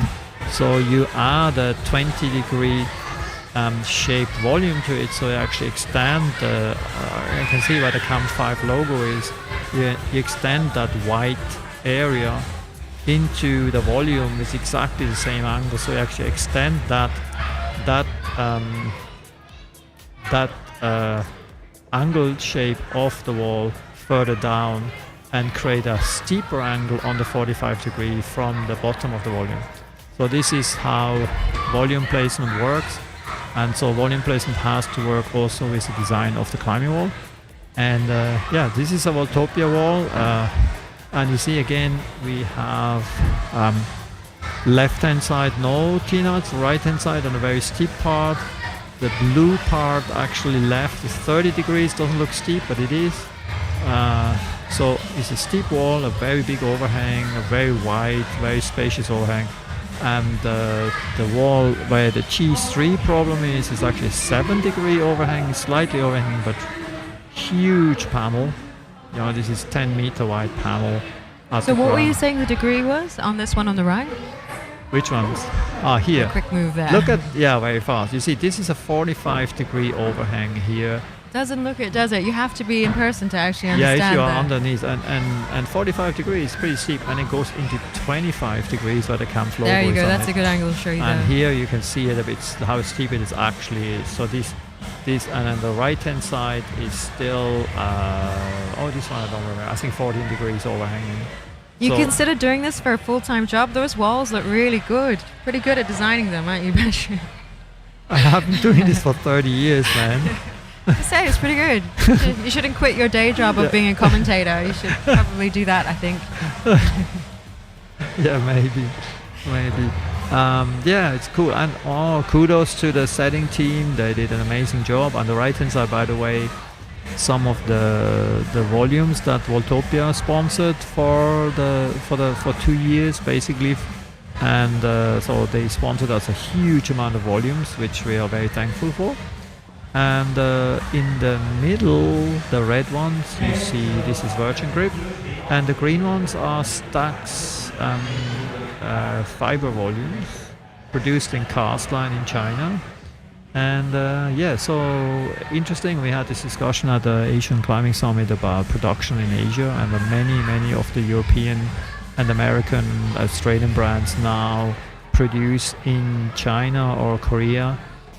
For the Chinese market, for the Asian market, and this is great for the ASEAN scene because we then can get them faster and cheaper and no import tax, which is very important for us gym owners, and that we can actually purchase high quality holds from Asia, and this will allow us to create better holds, to buy better holds for better prices, and then the customers will be happy to have the best holds on the planet here in Malaysia and all over Southeast Asia. So that was a part of the idea of the ACS, to bring this industry together and to encourage more international brands to start producing here. And that was my mission for the last 10 years, and slowly and surely it has been established. And so many brands are coming now to Asia to produce, to cater for the very fast emerging market of Asian climbing. And that's great, and that shows that we are really moving forward as our industry. It was eye-opening, actually, to see how much, once you put everyone together, how much potential is left to grow. I mean, how much is happening, things were moving, and this whole regionalization from manufacturing to exporting and importing, which makes it cheaper. I mean, the biggest thing about a climbing gym is the upfront expenditure, isn't it? Like, this infrastructure is not small. You gotta build it, and so now the regionalization of everything makes it just a little bit easier. I mean, I'm not sure what you took back from the ACS, but I felt like that a lot of regional people that came from Southeast Asia, they were kind of, for them it was great to have been the first time in like an international show and having this opportunity to come and see the latest products and latest design here in Malaysia, and then also having the opportunity to encounter how friendly our community actually is internationally, say how people work together even though they're competitors, and how much exchange can be done. And so the event was an exchange event of knowledge, and I think that was really great. Now we're just getting on a picture of Blue Pill, and I hope we will be on Instagram.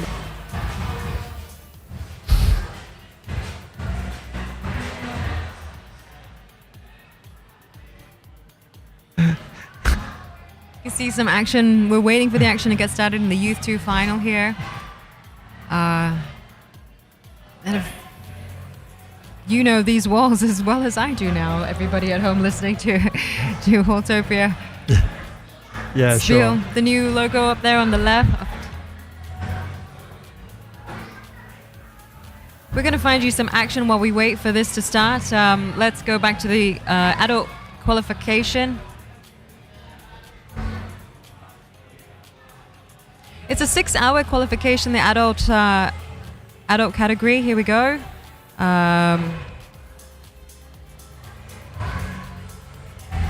This is happening at the same time on the on the left wall, the Democratic wall. Yes, left one, you can see these are the VTS I mentioned before from Method. In the blue walls are Virgin grip holds. And then to the right hand side, these guys are Voltopia macros. So these are actually the center ones are fiberglass, and the right and the left ones are thermoplastic one. And this is also an innovation that started a couple of years ago. That actually this is a new technology that comes out of a recycled plastic, which is basically a heated plastic heated over a form and pulled into the form, and so that's a different technology. Here on the right hand side you see the same. The black ones are like that, and they are super light and super strong and super scratch free. They have currently a couple of limitations, because if you have them, the hand holds too over, let's say too positive, it's really hard to take the volume off. And so now we have the first female on you can see on the right hand side on the Voltopia route G1, and on B1 we have the climber climbing on a stacks route in fluorescent green. On the right side, Kinza Damayanya, Putri Bianca, and on the left side, Kai Hike Streeter. Now we're going to be watching both of them go as they are concurrent. So here on the right hand side you can see we need to make use of this dihedral, which creates a push, and then going in position even higher and push on your right hand. And it's like if you are as old as me, you remember maybe the Quarry Man, which is one of the classic routes set in England, and so you have to go like sideways for a while to get up.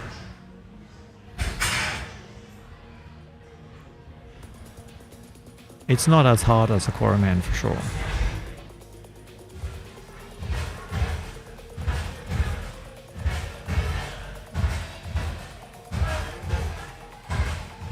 Here this route needs a really strong heel that you can cross over. So you need to be able to keep the heel on board till you have the hold, and then stop the swing when you reach out on the cross. Shout out to our cameraman there, Fotosan, and Razlan from Creative Match. Stop. We have our first top. We have our first top. Yes, we do. I'll take this opportunity, Patrick. Could you explain a little bit the top and the zones for us? All right. And things have changed a little bit in the IFSC scoring, haven't they, for this year? Yes, they have. Because it has a lot to do with the point system. So in general, like in IFC, actually will be different points that you reach on different heights of the wall. So in the zone, it's basically like a mini goal in the route, and the top is the maximum point of the route. So the idea of the setting is that you get rewarded for reaching a certain height, which is normally after the first complex movement. You reach the so-called zone, and when you reach the zone, you get rewarded with a certain amount of points. And then normally it should be that after the zone comes one extra hard move that defines the climber, or divides the climbers even more to reach the top. Then there's a reward of a flash, which means first try you get more points, or you get deducted points. Some of the points get deducted from you when you are not doing it the first try. So when you then want to differentiate about the performance of the climbers, it is first what counts most are how many tops have you done, and then if somebody does the top you don't have to count the zone because they already did the zone. If you haven't done the zone, you count who has done more zones or who has done so many. If you have, like, say 3 tops and the other one has 4 zones, 3 tops win over 4 zones. And then the other thing is that if it comes to a tie, same amount of tops, same amount of zones, then you look at how many attempts you have to reach the tops, how many attempts in total you have. So that this is then defining who won. It could theoretically be that you have exactly the same amount of points or the same amount of tries. Then you would look at the qualification, who has led the qualification, and then it will be classified like that. So that's about roughly. Going back to the zone, if it's really hard and nobody can do any tops, then the zones might decide over the win or second place of the competition.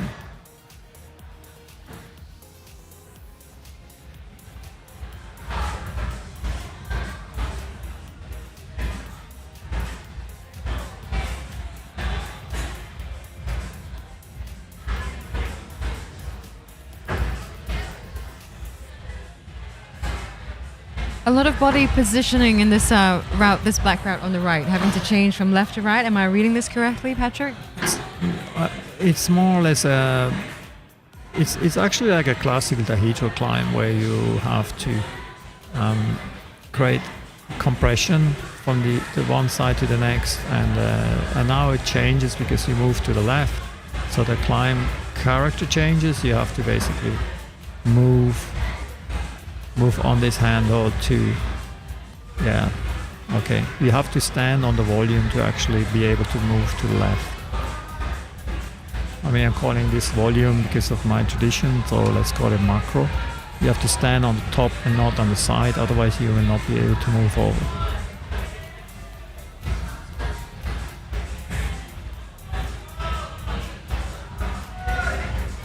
So here we see, okay. You have to really get behind that hold, because if you're really at the outside edge, it's a bit harder to hold. And how you place your heel there is quite decisive.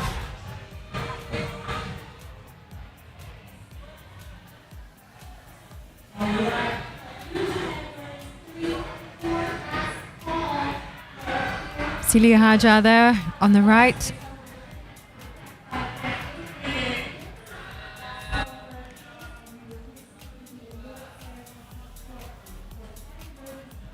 The 2 yellow strips on the roll indicating your start hand position. You can see on the left side here the boys' first move, showing that it needs to be in the crack. Is that correct? You have 4 points. You have 4 points defined, where you see, like on the right hand side, you see the 2 handholds and the 2 footholds. So when you start on the right, you have to have both feet on the volume and both hands there before you continue to climb. Okay, you cannot just jump off and go to the next handhold. You have to be in a stable position. As you can see now, both feet on, now you can start climbing. So that's the definition of the start. Otherwise it's a false start. If you just jump up or whatever, you need to be stable before you can get into the route.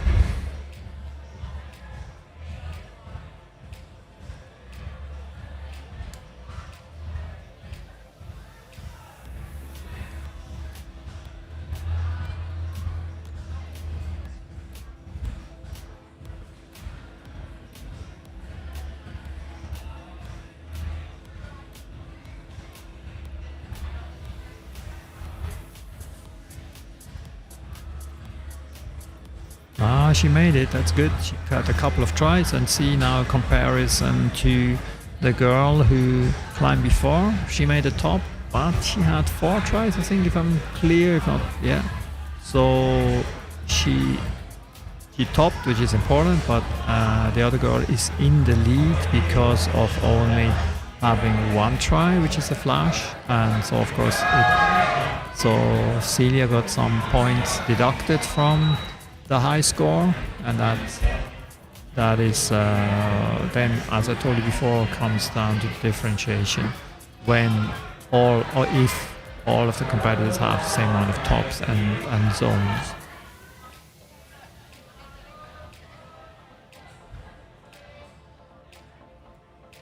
So far, the guys on the right haven't been able to get through.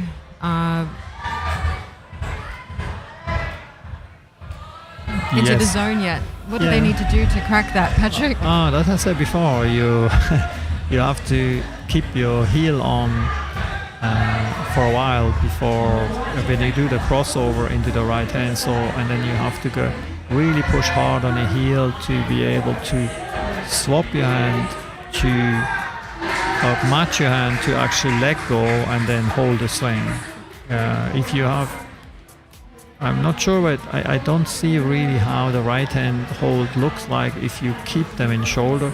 So I would maybe, from what I see here, I would try to get both hand matching before I let go, but maybe it's also possible just to have both hands pushing and this was a classical scorpion move here to avoid the swing coming out.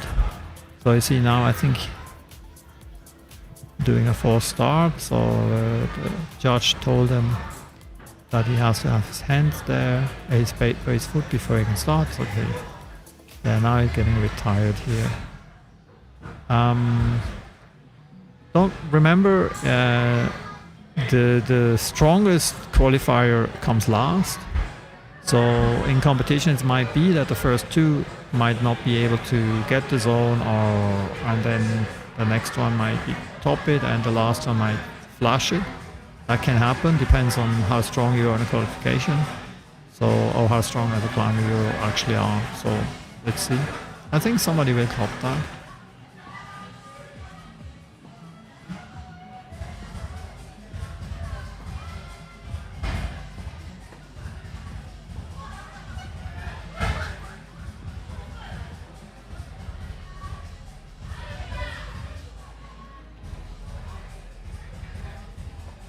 Another view of the rod, and here you see that the hold that I was just talking about is okay, but not the greatest.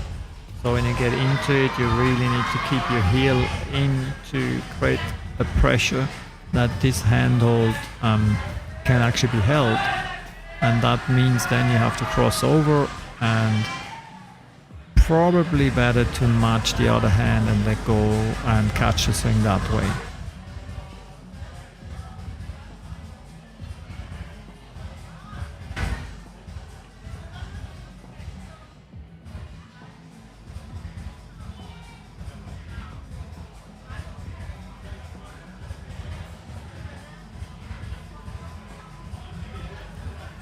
You see on the right hand side, you see the clock ticking, so it's soon 1 minute left.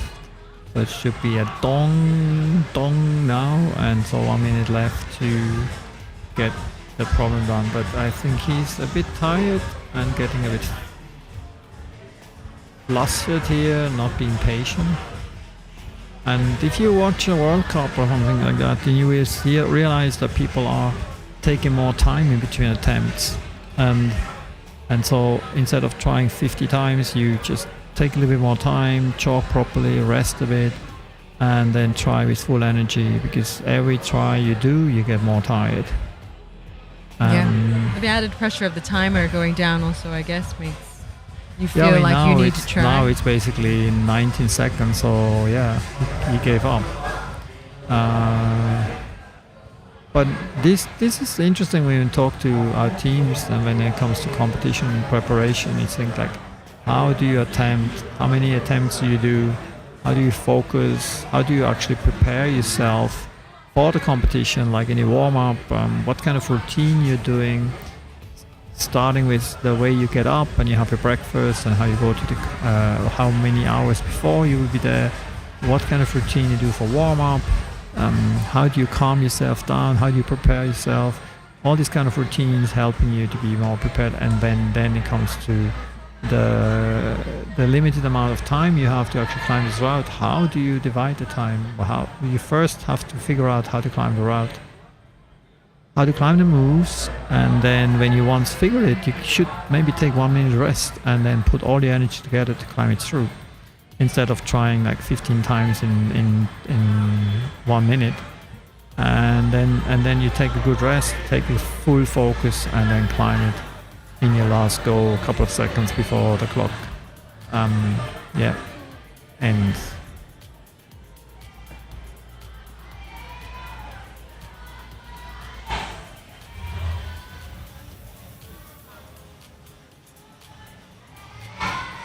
So here we go. Now that's good. You see? So you see how the small foothold there, which you could put pressure. Now we're talking. Okay. So this is the first one who actually had the heel strong enough to get his other foot onto the small foothold to put pressure into the handhold to match the left handle, and that was required. And see now the next move is also not so easy, because it's like you really come out of this overhang, and the acceleration there is difficult because you have nearly no foothold to get to the volume, and there's a small chip also on the volume there to actually place your hand. Yeah, I see that. And then you maybe have to match that volume and step up into a heel and get to your last move. So yeah, cool problem. But I think he kind of figured it out. So my opinion now, he already took not enough time to rest. But this is use, and use is normally not so patient. And but it's Still okay. figuring out the concept of time. Oh, it comes with experience and competition, you know. And we sometimes brief our athletes and tell them, hey, look, you have to do all this, you have to do that, and then comes to competition and they forget everything. And only going to competition and realizing that that you were not patient enough, you were not giving yourself enough rest, you're realizing that will then start changing the way you actually attempt. And that's why it's good that you start early and you get into competition early, and to learn and improve. And it's then more tactic than actual skills that make you succeed. On the right side, you can see our chief setter, Nicholas Weichmann, all the way from Germany, the better route setting. Yeah,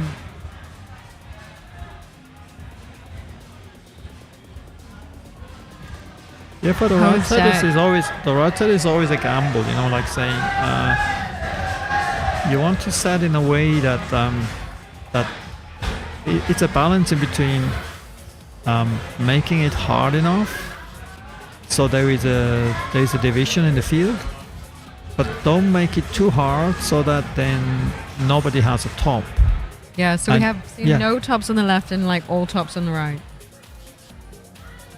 Yeah, but this one is actually possible to top. It's not like he could have actually topped it now in the first try, but so the point here is that if let's say you set so hard that hardly anybody, and then in the end you have one zone, and then nobody actually makes it to the top, and you have 4 problems and one zone, then it creates a lot of frustration. And so the best would be that there is maybe the best climber has 4 tops, and then even the last climber has maybe 1 top, or 1 top and 1 zone. So there is still a kind of an achievement for them and not total frustration. So, but it also depends on how strong the field is, and it's sometimes a gamble because you never really know in the use category how strong they are, and sometimes also the difference in skills is really high. So some of the young kids, they're really strong, while others in the same category are a bit more behind. And then of course the strong athlete will top everything easily, and the others will struggle. So it's it's delicate for the route setters, I would say, and that's why some of the route setters, when you see them, they are actually quite nervous whether what they planned pans out or not, because it's them that will be blamed if nobody actually can climb anything, No one can win. or if everybody climbs everything. Yeah. You know.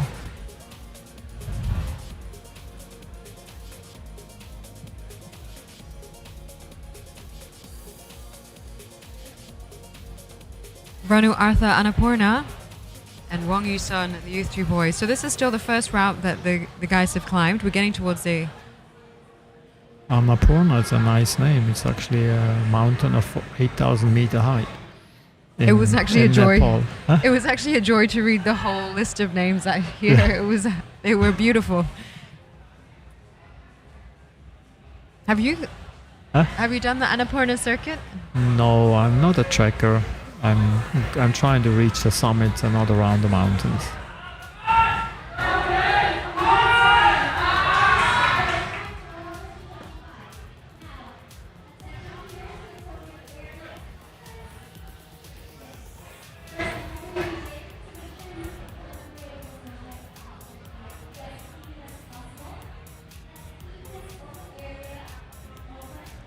So you see the clock ticking and you think, oh wow, it's a long time, but actually when you're standing down there and trying to climb the route, it's really, really quickly over. So yeah, it's a lot of pressure, and you know, like climbing in the rodeo format with everybody is quite relaxed because you have a lot of time and you have friends to discuss, and it's all pretty cool. But then when it comes to a final, and then you have everybody watching you and standing behind you, and there's a lot of pressure sometimes. And the biggest pressure is the pressure that you put up on yourself. The fear of failure, the fear of being exposed, the fear not to performing what you think other people think of you. Even though people are totally indifferent about, and they actually have zero expectations of what you do, you still think they judge you, and that can create a paralysis, and you perform really, really badly, even though you actually should be climbing this thing easily. So this takes a lot of, it needs a lot of experience, and also maybe mental training, or to get over it, or if you have a character that actually doesn't really bother.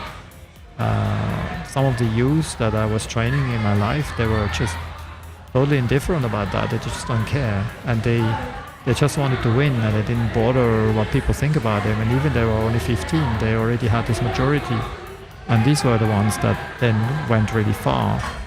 And so yeah, it's a lot of psychology. Actually, I would say 80% of everything here what we do is based on our mental strengths, because mental strength is also what helps us to train harder and to have intrinsic motivation to train super hard, and not just climbing twice a week and think you can make the World Cup.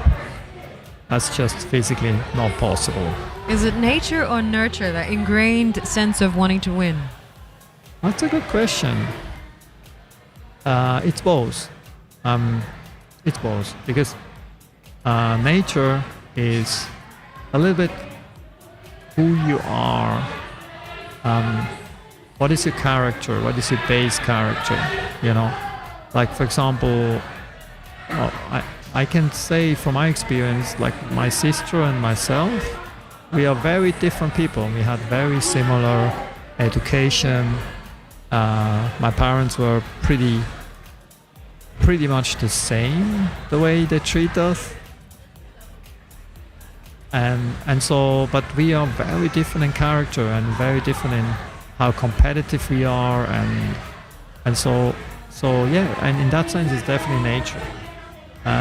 Nurture also, because nurture is not only how your parents treat you or how parents encourage you, but it's also environment. It's in which country you grow up, in which climate, let's say in climbing, which climbing environment you grow up.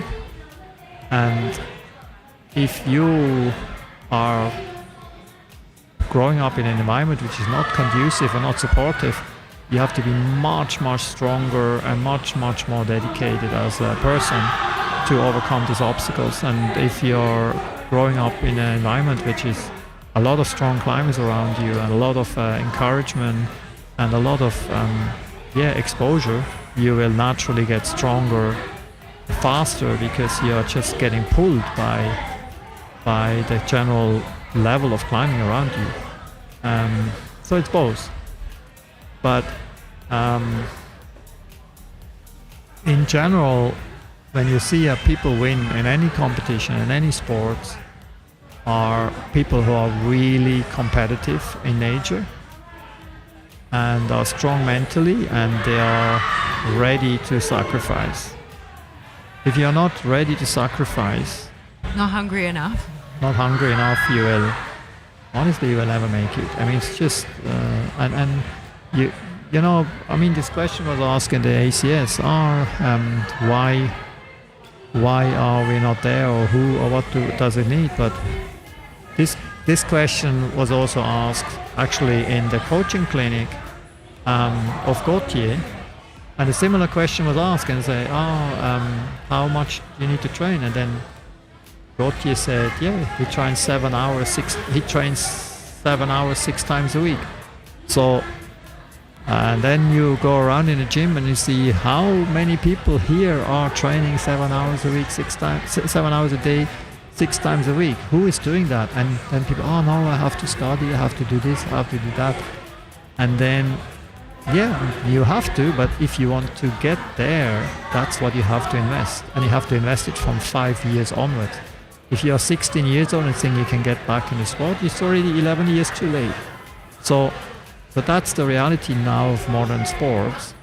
And of course, now going back to nurture, certain countries, they do have schools. They have like climbing gymnasiums, they have ski gymnasiums, they have all these kind of schools where they take the most talented kids, give them education, have a school environment, but also have a training environment at the same time. It's mostly kind of a boarding school environment, it's often supported by the government. And these are the real nurture places, and that's where the really strong athletes come from. They are the most talented, and they're most nurtured, and they're strongest in character. These ones are the Skin. A Malaysian climber, Armin, just waved at us and showed us his flapper. Oops. We go on and on about how wonderful it is to open up these boxes of brand new holds, but the truth is, for the route setters, it's a bit painful, isn't it? To have to go. The depends on the brand, depends on the holds. But the brand new holds, they are often a bit rougher. So if you just hold a dual text, it's okay. But and especially in this environment where you jump a lot on the holds, and it's quite easy to get a flapper. And then you just have to go cut it off, put some disinfection on it, and bite through. I'm not putting anything on that. I just no. Go chalk. Chalk kills germs. A liquid chalk is good. Liquid chalk, that's got alcohol in it. That would kill you. Just add it on it. Toughen you up. Oh, but look, have a shot of concrete. In gymnastics, for example, they have flappers all the time. And you know what they do there? They just come and they have artificial skin. They come with a spray and they just spray the artificial skin, and you're like, oh! And then you have artificial skin on it on a spray can, and then you go back and train. So, and if you complain, you're not in the team. Yeah, I think. It's the same, If you got to toughen up, I think. Look, the whole story is that nothing comes from nothing. That's just how it is. So you want to get athletes to the Olympics, you have to demand a lot, and you have to prepare them, and you have to also nurture them, as you say, nurture in a way that they have a lot of fun. And you also need a lot of big base. You need thousands of kids to take part, to be able to to be able to elect from those thousands of kids the ones that are really can make it. And on the other hand, also the 995 that don't make it, they should still have a lot of fun, and they should still climb and have a great time. And it doesn't matter if they don't make it, they should still be, we should still encourage them to climb and have fun. And that's, if you take the fun away for the sake of winning a medal, then that's already the wrong approach, because the motivation is intrinsic.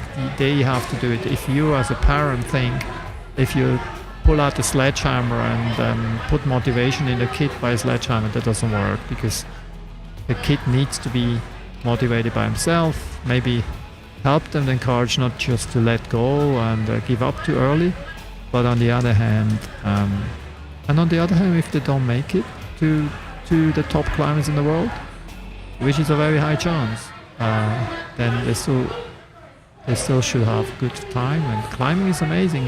Whether you're a world champion or just climb for your fun, that doesn't really matter. Here we go. Are we going to get it top now? Patrick, is it happening? He has a problem, because you see that chip there, you see that is The there tiny to little- increase the strength, how you can hold the volume. And you need to hold it. Unless you're really you really have a lot of contact strength, and you just can pinch that volume.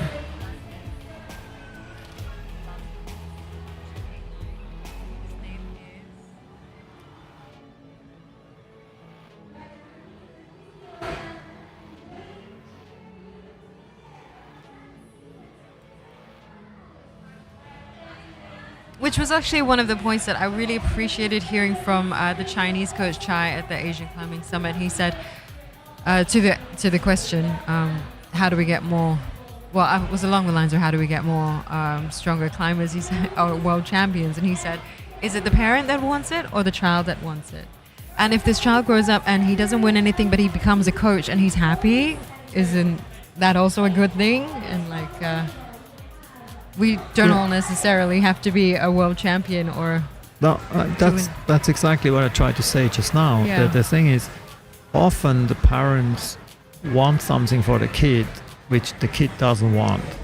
And maybe the parents project a wish into the kid, which is actually their wish and not the kid's desire.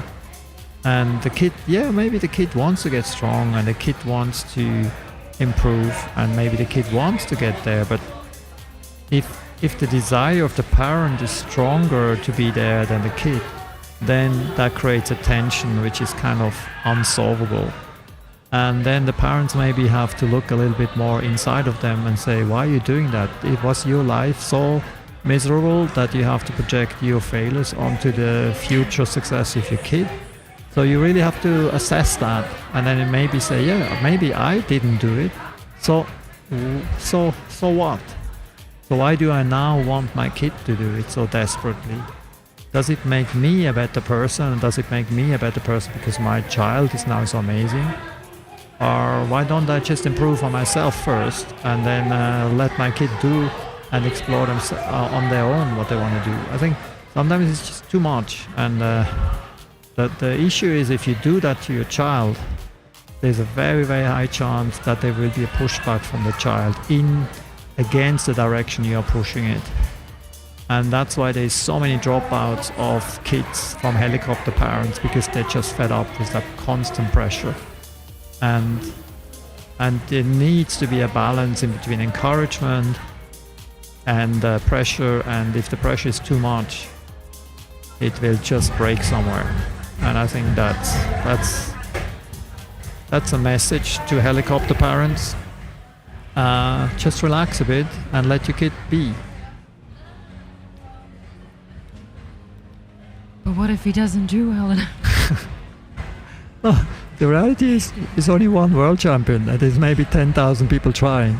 Talking about tries, I've got a really cool stat, and it just came up on the Grip Tonight Live feature. Today, we've had over 3,000 sends and over 4,000 attempts so far in 3 hours of qualification. Wow. Yeah, some fun stats happening over here. You can see the leaderboard just moving up in the women's and the men's. The top 50 crank boulders. There's 50 crank routes happening in the open category. There's a constant, Constantly being updated. Yeah, that's cool. It's pretty neat. So our technicians were not capable to put that on the screen. That would be actually another level, but Next year. next year. Next event. It's okay. So here we are, Kinza Damayani Putra. She's leading the charge in the ladies over there on the left side, and Kai Haig-Streeter. So we've moved on to the second route. Is that a cheetah sky bowl on the left, Patrick? Yes, it's a sky base basically there. The base is like, you see, it's like a off-centered how can I say that? It's a ball but with a flat surface, so it's a so-called hybrid. So the flat surface is wood and the round surface is fiberglass. And you see that the flat surface is, of course, like the top is of the flat surface is like in an angle. So you can decide whether you make this more a slab or more overhang, and then on top of that flat base you can add another hold, another round hold, or any hold, which you can stack some holds on it, but you can also stack from other brands on it, doesn't really matter. And then you create actually in that slab, which is there, a 3-degree slab. No, it's a 5-degree slab there. The right hand side is 3-degree slab. And so by adding that additional slab on, this one gets more slabby than the rest, so you could also have made an overhang. And at the last hold there is actually a similar concept called U-turn from flat hold, where you have a big round base, also off-centered hold, where in the hole you can add some variations of insert holds or on top holds to change the interchange the holds that you're actually holding on. And you can change of course you can turn the volume, the large volume of the large circle, to also change the location of the handhold. So that's the concept of these very large holds, to create new options for how the whole handhold is in what angle, to change the main angle of the wall, which is here 5 degrees, to maybe 10 degrees slab, or to 0 or less.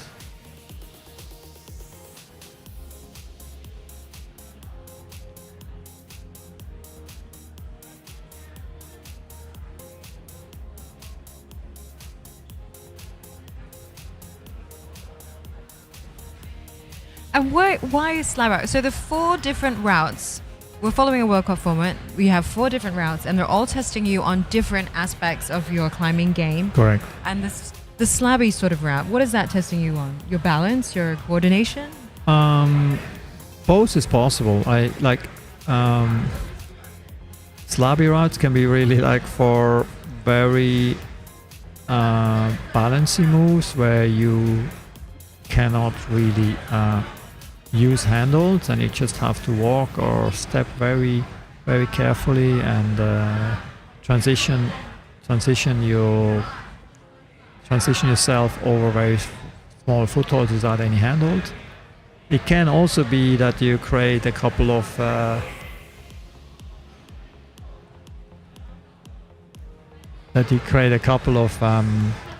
volumes, for example, where you have to run over, so it can be very fast, or it can be very small footholds and handholds where you need a lot of body tension to actually create compression with them. So there's various options, but of course the slab route is often very technically hard for the feet, so you have to be very precise on your feet, and it's mostly slower, so sometimes climbing a slab route can take up to 2 minutes.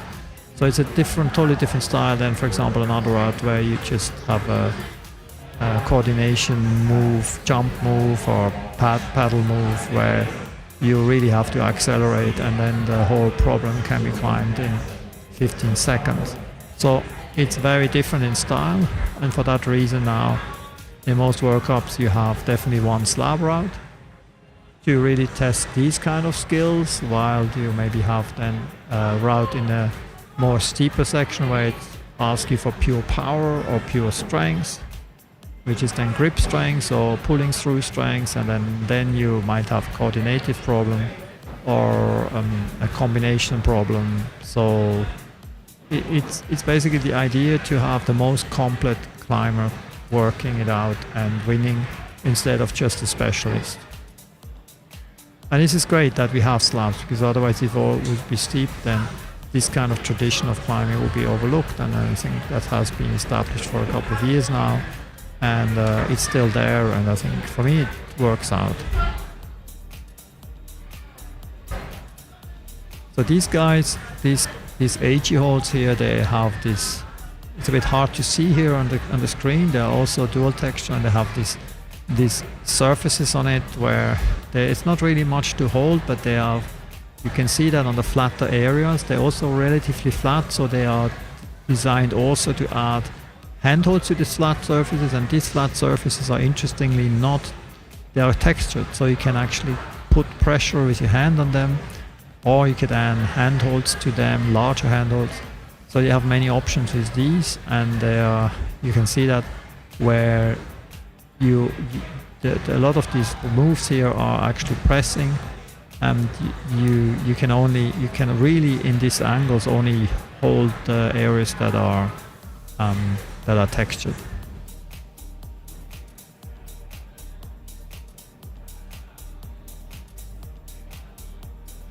This is a slab which is only about 2 to 3 degrees, maybe 2.5 degrees. So it's very steep, but it's a little bit less steep than vertical, so it's a little bit an advantage for you when you step. So it's a very interesting angle to work with. Very hard slab, and because of this angle you really need to you see the volume pushes you out here, and then you need to actually go below it, what she does, go around it, pull and push. Yes, here she's going, and swap your feet and then step up. So here the foot swap is hard, and then you have to step up on the textured area of it and press through. Cool problem.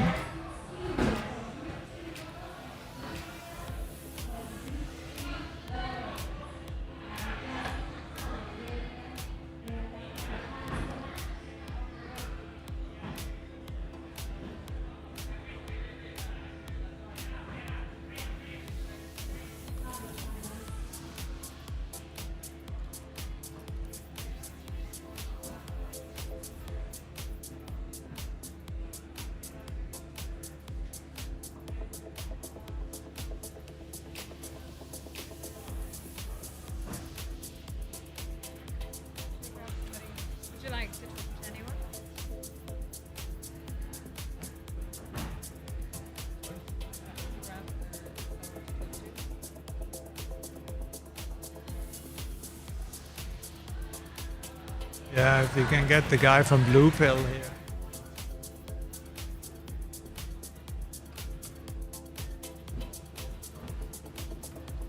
Let us know what questions you have for Patrick. We're going to scout out for some extra intel on the routes or the holds that you're seeing today by inviting some guests in. Just going to look around. Actually, we've got a really good view of like people, so we should just be able to go, hey, you.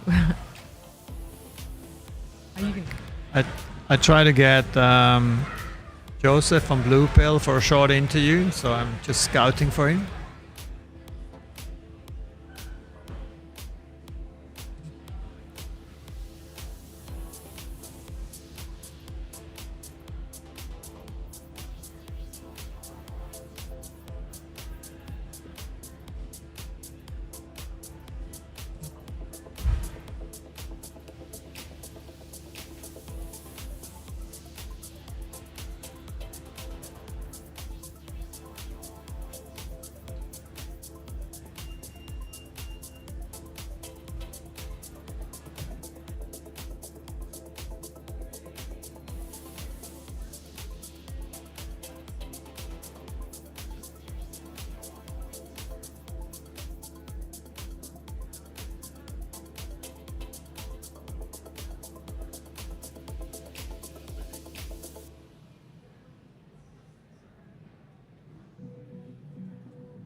fun. We gotta go.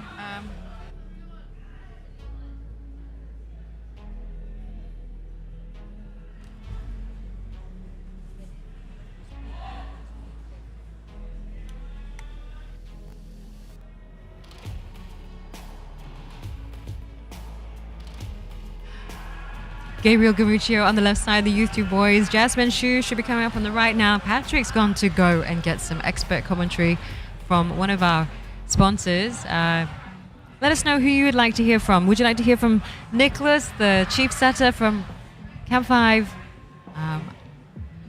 What topics are you into? Well, we're watching the Youth 2 final. Are you interested in knowing more about youth development and coaching here? Send us your questions.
So if you're just joining us, you're watching Crank Boulder Competition 2025 coming from Camp 5 Echo City in Kuala Lumpur. Still time to get here this afternoon for plenty more action of adult qualifying. Coming up after the Youth 2 final, here is the Youth 1 final. 6 top 8 girls and 6 top 8 boys will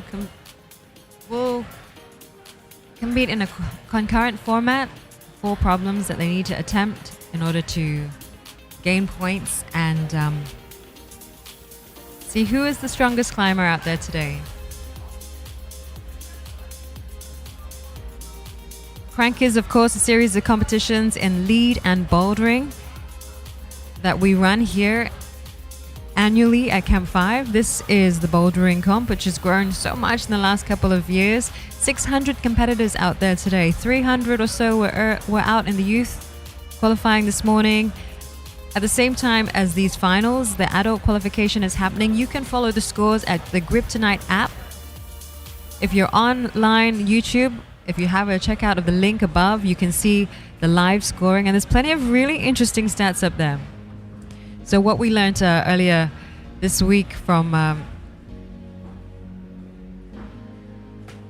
some of the coaches giving their peace of mind in the roundtable discussions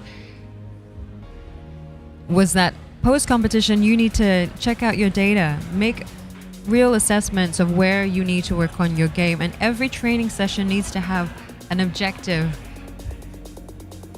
And something I've just realized with this app, it's pretty cool. It's got statistics for how high your percentage is for attempts and climbing. So there are some 88% success rates out there. We've seen some 97% success rates. And altogether so far this afternoon, we've had over 4,000 sends from the 339 competitors that are out there climbing in the 4 adult categories this afternoon. On the screen, though, you're watching the Youth 2 finals. And Russell Ho making some work on the slab over here, while Kirana Maharani is going for another attempt on this B4.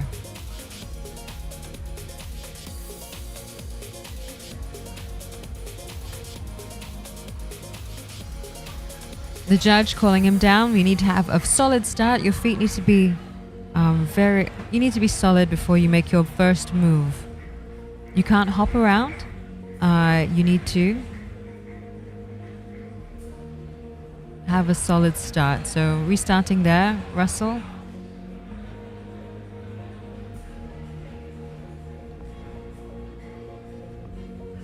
The tags, of course, indicating where you need to put your feet and your hands to have a legitimate start.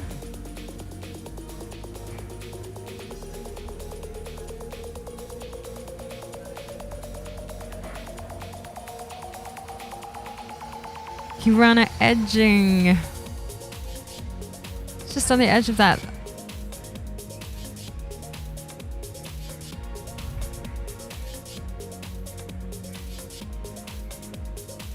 The Indonesian not able to stick it up there.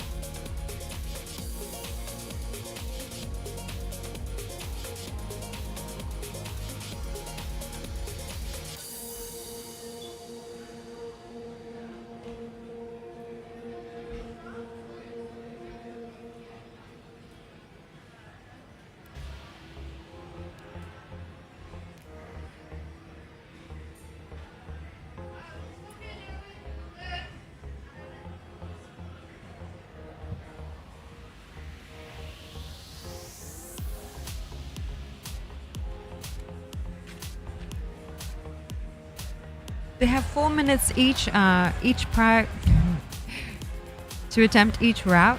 There is a clock ticking down on the back of the wall next to them. They can see it happening. And as Patrick was saying earlier, strategy does play into play. You don't have as much time on a slab route. You've got to take your time, rather.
You're watching Crank Boulder 2025. This is the Youth 2 final, the second route. Patrick left me, so I've dragged Scotty Pritchard, the chief route setter at our lead competition last year, back in October. That was the last time we saw you, Scotty.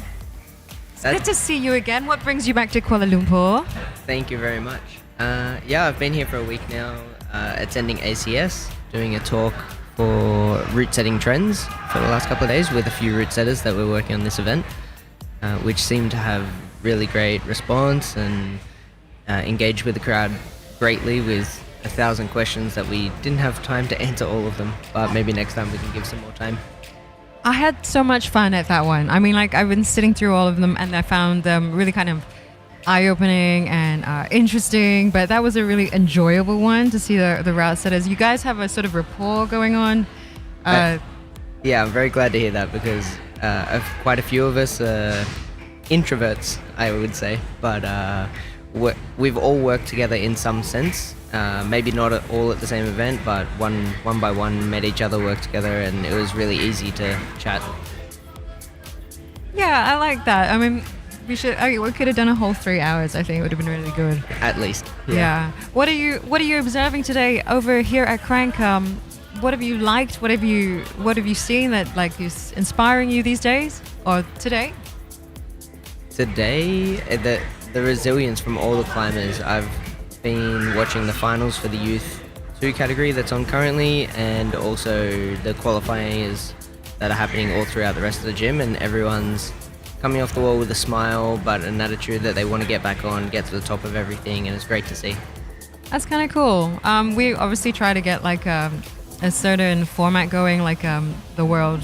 We're trying to emulate the IFC World Cup in the format, but wanting it to be fun and accessible for people. We've seen a whole diverse range of people, but you're right. The 6-year-olds that were in action are so cute and so inspiring, actually. Yeah, absolutely.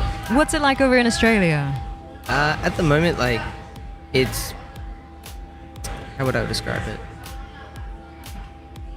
I'm not sure how I would describe it at the moment, but if we try to compare it to Crank, this Boulder Comp would probably be the second largest event in Australia, but the vibe and the attitude coming out of Crank today is second to none that I've seen in a long time. How does the Boulder Comp compare to lead?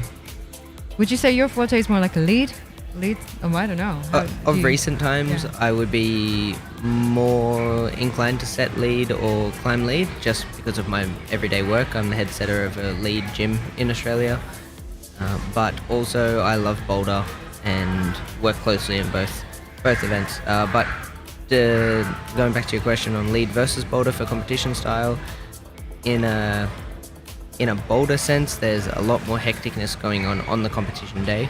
There's a lot more people around, especially for these larger social events with 500-600 people plus coming through the door. It's a mammoth effort by everyone involved to make it run smoothly and keep the vibes high throughout the day. DJ does a big part of it, and yeah, it's crazy. Whereas lead, it's a bit more structured in the way that people need to be ready to tie into a rope, and their attitude is focused on their one attempt, where in Boulder you can chat a little bit more and work with each other and get to work problems together instead of being nervous on that one shot, one opportunity.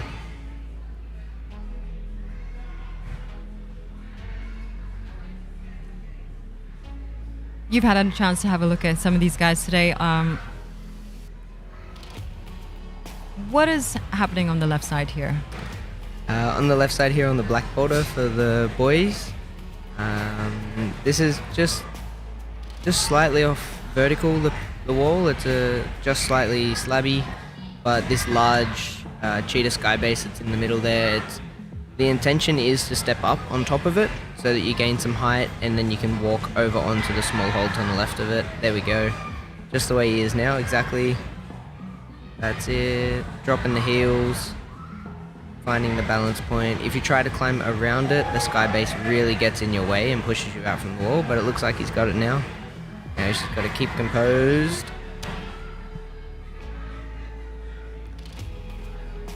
It's been a tough slab for everyone actually this afternoon. Yeah. I'm interested to see what happens when you get to the other side. Yeah, once you get there and get the zone, then there's a whole nother boulder in itself. What is your opinion of the change in the rules this year from the IFSC? So I understand that tops were the most important for a while, but this year, after the change, zones are have a value too. They do, yeah. The point scoring change pretty much started and came down to a viewing perspective, in the way that there was some feedback given on the scoring system, and they believed that it was more of a secret code of a result instead of a clear view for people, or climbers didn't know the scoring system themselves, as in like one zone in 4 attempts and 3 tops in 2, like all these different things, and no one could really decipher what was going on. The change between like zones being more valuable could add some more ties into the mix, and I think that was like 100% that was taken into account, but the change wasn't high enough to say otherwise, that they should change it in a different way. Overall, the scoring is clearer for sure, and hopefully with more clearer scoring, more clearer events that happen, more and more people can join and be encouraged to watch even from a lower knowledge level. Do you know what? I just remembered that you said you might actually come back and compete this round. I was going to compete today. And then? I injured my finger. Yep, I hurt my finger a week and a half ago. I'm so disappointed. Yeah. That would have been really cool, Scotty. Yeah, I was very, very excited to climb. Yeah. Let's have a look at this broken finger of yours. There's nothing to see. Unfortunately, it's one of those. But it's quite painful if I do the wrong thing. Got it.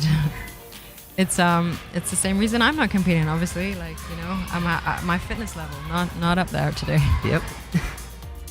So we're switching over to our third route here. Pretty routes. Can you tell me what? Having a look at it, can you read it from here? Did you have a look at it earlier? Red boulder Yeah. for the boys. The Virgin Grip boulder. It's quite. What's the word I'm looking for? It's quite cryptic at the start. Many holds, many ways to hold them, but all in a very like straight line. The barn door is going to be quite prominent there, and then looks quite explosive, powerful to get out to the zone, and then a powerful shoulder move towards the top up there. And on the left side with the ladies over here, Left side and the ladies. Kinza from Indonesia getting her game on. Looks like a big wrestle around that large snap hold. Finding your way, balance. This wall for the ladies is slightly overhanging, so the weight will be back into their arms. And moving through, there's no edges on any of those holds, they're just rounded. Wow. Do you feel like there's been, well, I'd say you haven't watched the whole thing with me, so I give you. Okay. So a big powerful move on the left. Is it a power move here on the left side? A big powerful move we're seeing on the right side. Does he have to grab that, or is it a? The hold itself is decent, but it also is quite steep to get out to it. So your body, the momentum of your body is going to carry you off and out from the wall. If you don't kick back into the wall, it's going to be hard to hold, for sure. For the girls, it's no explosive, powerful moves, but this move for the girls right here with the shoulder is quite intense. Was that a top, Scotty? No. Second last hold. She's got to get it onto the right hold at the top there. That's the one. Even that in itself is quite tricky to get your feet right and to move your body weight over towards the last hold, which is not very good.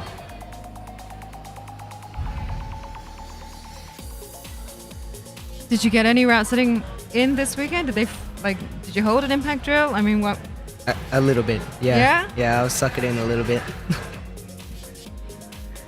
Not any of the finals or semis, but just for the qualifiers. Oh, they got you some labor, pulled in some extra labor from you. That's We've it. had a massive, a huge team of guests this weekend. Absolutely.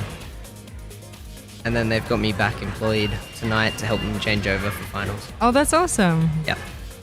More than Good. happy to help the team out, and they're doing a great job, so. So 50 problems on the wall in the adult category, from what I understand. How do you actually even come up with that many? Quite a few setters.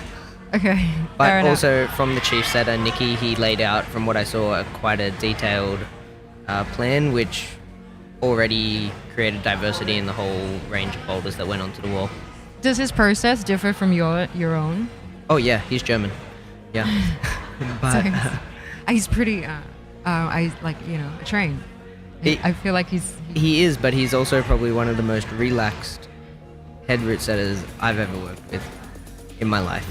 And the importance for Nicky is that people are having fun, the vibe is high, and people are smiling. And that's what we need for these large social events for sure. Okay.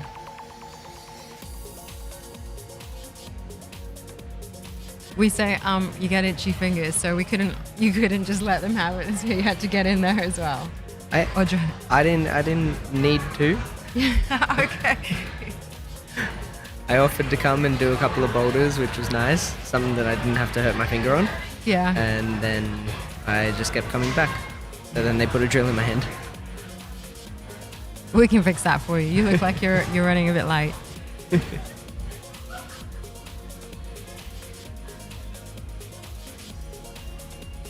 So when do you head back to Australia? Unfortunately, this trip, I'm heading back Monday, so just after the competition. Yeah, and what happens for you for the rest of the year? The first half of the year is almost over, which is where all my planning is. But for myself, I go back for 4 days. Then I head over to Singapore and set with Chi. Back to Singapore. You go Back to Singapore. go to Australia, and then you head back to Singapore. Yeah, I know, and it's only 4 days, but it gets worse. Wait until I get there. But I head to Singapore for 4 days with my partner, and we're both route setting with She at Lighthouse for their youth event, which would be great. And then we have to leave that and head home for 1 day, and then come back to Singapore, and then head to South Africa. So we couldn't change flight details, and it was more expensive, or all the mumbo jumbo that goes on with international flights. Wow. So we're just going to be tired instead. Wow. I hope they feed you on the plane. I hope so too. You watch every single movie that they ever have. Exactly. And you'll be able to, you'll be relaxed. You'll be relaxed. Yeah. You'll be rested. Make up for this weekend. Yeah. This barn door. So, what do they have to do to get over it? It's tricky, yeah? For the red boulder? Yeah, it is tricky. Though it looks like this athlete has figured it out, and he's got to the zone. He's just struggling to get up and over to that second last hold at the moment. It's quite a large, powerful move to catch the Gaston on the second last hold. But right here we'll see him pull on, and here he's tipping, and both the holds are facing away, so he has to flip the right hand. Exactly right how he's doing it. Catches that nicely. Figures out that hold in front of him is dual texture. So he's trying to reach further back to the wall. Really, I think he should be getting his foot up onto the small foothold on the volume where the zone hold is. Oh, okay. So that as you do the larger moves after it, you can push back in opposition between your right arm and right foot.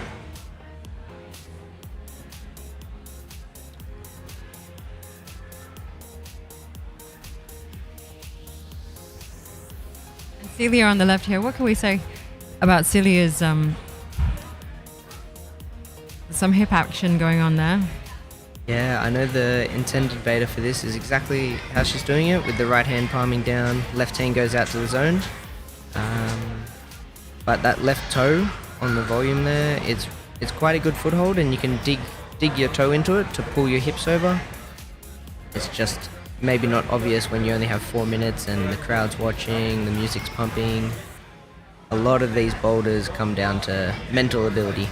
to overcome thoughts and processes while you're on the wall and adapt as you climb.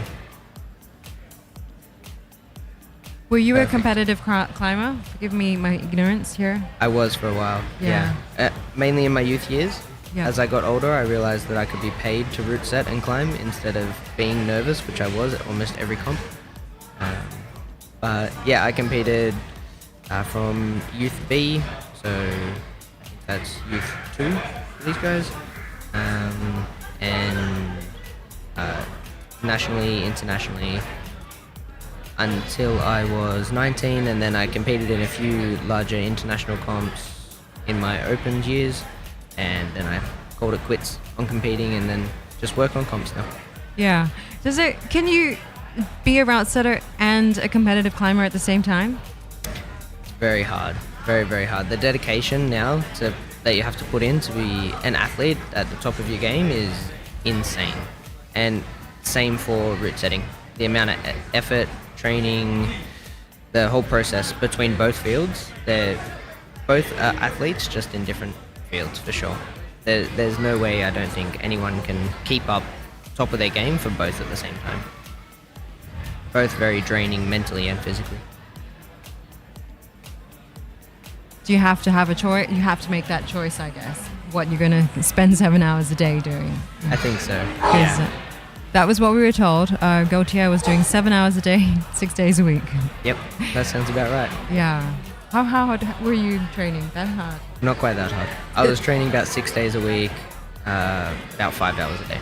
In Australia, is there a lot of support for the national team, or in climbing, is there ways for you guys to get by without having to do other things?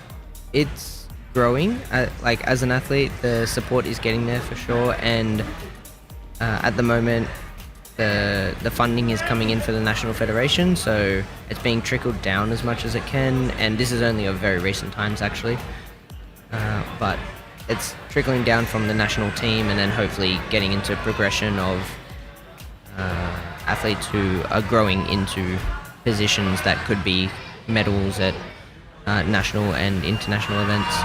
But recently we've been able to hold more and more training camps as a national team, which is great to see.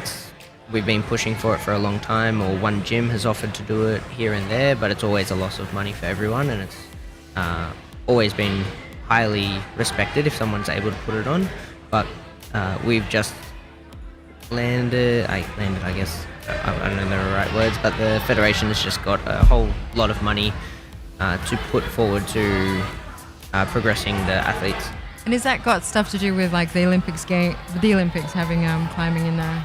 I believe so, yeah. Actually, in the Federation there is now one guy who's in charge of, dealing with the grants and the money side of things, who he has previously worked with other sports at the Olympic level, and he knows how to push and drive to make things come about, which is great to see. Okay. Yeah. That's kind of cool. There was one thing that came up in the route setting thing that I thought was quite something I wanted to ask, was like, how do you develop your own style? Is that important? Why is that important? Yeah. How to develop your own style? As a route setter, yeah. And is it important to have your own style as a route setter, or are you trying to aim for like having being good at all sorts of things? Route setting for all sorts of situations, like in this one where you have to do like 4 different. Being able to set all different styles, whether it be slab or overhang, power, coordination, any of that is great to be able to do all of those things. But having your own style comes, I would believe, just from time, putting into the work to develop it, whatever that becomes. You don't even need to think what you're going to try to develop. It will naturally come for you. And also your personal climbing style is huge in the way that it impacts and inspires yourself to do different things.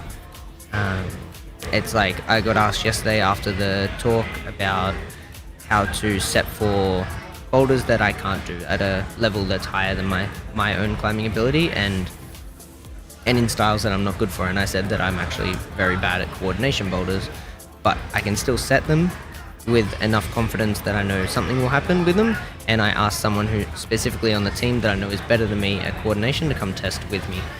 Okay. And being good at everything is great, but if I choose my route setting team, I'm looking for, you know, that one specific good coordination climber, one powerful boulderer, one crack climber that loves body jams that no one else does, but they're going to bring their own style, their own inspiration into the comp, and not every climber is the same.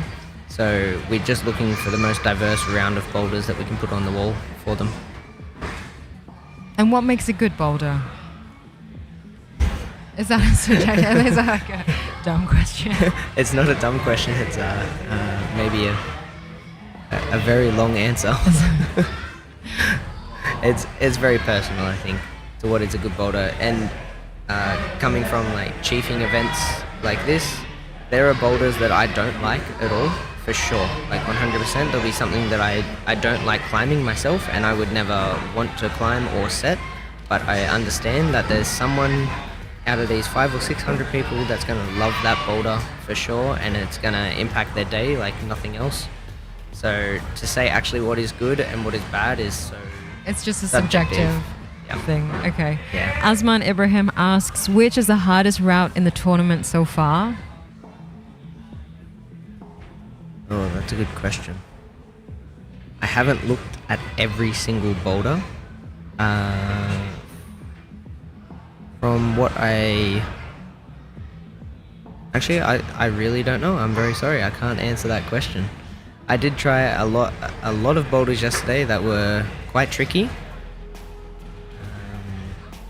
For the finals boulders, the green boulder that the boys started with was really physical for them, and that was welcome to the round, as pull out your guns and show us what you got, for sure. The girls had quite a tricky slab that was going on for them. So just an uneducated observation, tell me if I'm right or wrong. Are the boys, like I haven't seen a send from the boys yet. Whereas I've seen a few sends on the girls' side. Are they set a bit too hard? Could be set a bit too hard. I know that after qualifiers, the setting team chatted about doing any tweaks to the boulders to make them either more accessible or different for the round, and from the results that came from qualifying round, they were under the impression and the best of their knowledge that the boulders were at a good level that they are currently, and they believe the athletes possibly can top them for sure. But as soon as you come into finals, it's a whole nother world of qualifying with people in a pump fest, and you have a few hours to do so, and then finals when you have a crowd watching, a time limit, and you've only seen the boulder for 2 minutes, you have no one else to talk to while you're on the mats by yourself. It's a whole new mental game. So these boulders aren't particularly more difficult than what they encountered in the qualifying round, but every other element that goes on throughout is hyper sensitive and just way more extreme for them. And in your experience, do you see, like, I mean, we get the question come up every now and then, why what does it take to be a World Cup climber? Are you able to see from what a young age whether or not someone has that potential? Personally, I'm not a coach, so I can't pick out the small details of it, but you can see from someone's attitude when they're on the wall and when you talk to athletes, even at young ages, of how they take on feedback and how interested they are to better themselves and better their climbing. So yeah, I guess from a young age as well, it comes from a lot of encouragement and belief in themselves and their want to be there. And sure. what made you compete or go all that way when you were younger? It's going to sound very silly, but when I first started climbing, I wasn't so bad myself, and I played soccer for 11 years until I started climbing. And at soccer, I was very material driven at that age. And when I was playing soccer, I only got one trophy at the end of the year. But every climbing competition, I got at least a ribbon for attending. And I was very excited to keep coming back. Oh, cool. But as soon as I joined, the very first competition I went to, I made new friends, and from all parts of the city that I had never been to or never seen before, and it got me traveling around a lot more. So I was just excited to be in new places, having new challenges.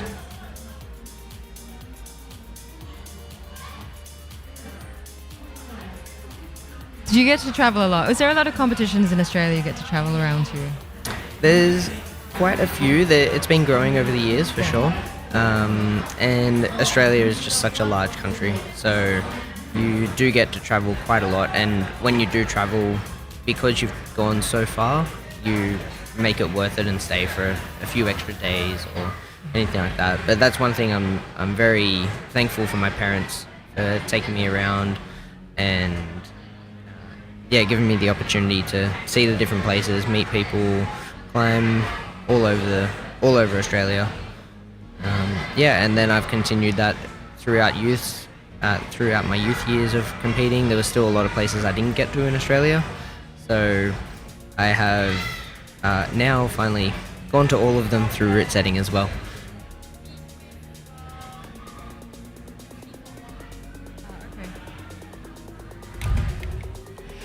Is he doing it? Are we? He's getting closer. That's it. We might see the top. Come on. So, no. Oh. And what is he feeling like when you get that close? Is it just like, I want to get back up there? Or, I mean, is that a mental thing? I have to give myself some time to calm down? Or do you jump back up and you're just like, I'm so close? Well, from the moment you step out onto the mat, you can assess how much effort you have to put into each attempt to make it to wherever you're getting to, whether that be the second hold, the zone, the second last, or the top. And then each time you come down, you're assessing how much time you have left, how much time you should be resting, and how much effort you should be putting in, because also after this boulder, there's still one more boulder to go in the finals round. So you try to think about how close you were, and if you are going to get back up there with enough energy, and then also to have energy for the last boulder. This move right here is very intense on the right shoulder. That's a Gaston? Yeah. Big Gaston. And because of the angle, does it make it more tricky? Yeah, like so that one top being section, higher and lower? absolutely, yeah. And also that top panel of the wall, the white section there, is steeper. So the whole time you're just going steeper and steeper, getting more and more weight on your arms. You guys are mean, aren't you? You're out there. Some would say that. Some would say we're mean. Or challenging. With some people like the challenge. Yeah. I have a question here about route grades. Do you think you'll be able to answer it? Route 30 to 50 that has 30 points are mostly what grade? I'm not sure. I'm not sure for that. I just know that it was broken down into the 3 different levels, up to 10, 20, and then 30.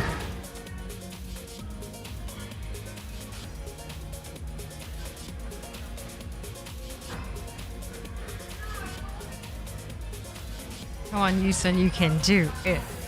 So 4 minutes, is that a lot of time when you're out there? Does it feel like it? Or? Sometimes. If you can't, if you're on a boulder and you can't get off the ground and you're sitting down on the mats, it feels like you sit there for a very long time in front of the crowd doing nothing. But if you're getting closer and closer and learning every attempt, you feel like you have no time at all to do the boulder. And all you're wishing for is an extra 10 seconds to have another try.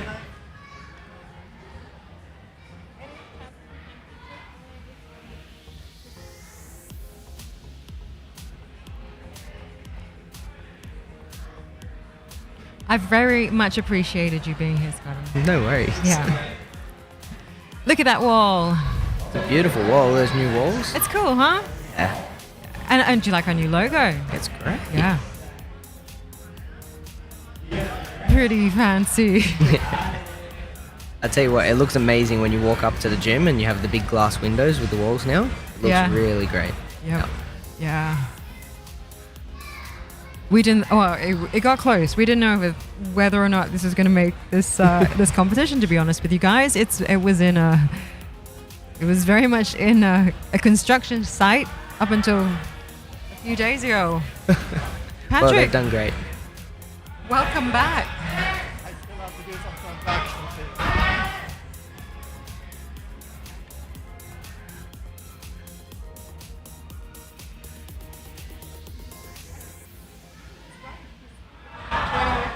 Yeah, I'm coming back. I'm not chasing you away, Scotty, but I mean, like, I appreciate it. I really appreciated having someone to sit with and actually explain a lot. I really enjoyed. I learned a lot actually at the Asian Climbing Summit. A lot of stuff on different things that I never considered were interesting. And then you hear from like industry experts, and I guess that's the reason for having them, is to open up people's minds and knowledge share. But really cool. Exactly. I think it was a great way to attend. Yeah, like you said, maybe discussions that you didn't think you were interested in, or maybe you didn't know so much about. But the people talking were selected greatly to involve the crowds and to make people understand as well. Yeah. And also just seeing so many interested, excited people all around the trade show over the last 2 days, and how they've developed their own fields in their own countries and brought them over, or how excited they are to be here to show their products, or to interact with local route setters, gym owners, builders, climbers, anyone and everyone who's interested. It was great. Prior to coming and setting over here, what was the general assumption about the industry over here? Quite fledgling? For myself, I didn't have like a very good like overview of what I would be coming over to, except I had talked to Nikki, who had set this event, and said that it was just amazing. The people are great, the climbers are strong, and that the atmosphere is amazing.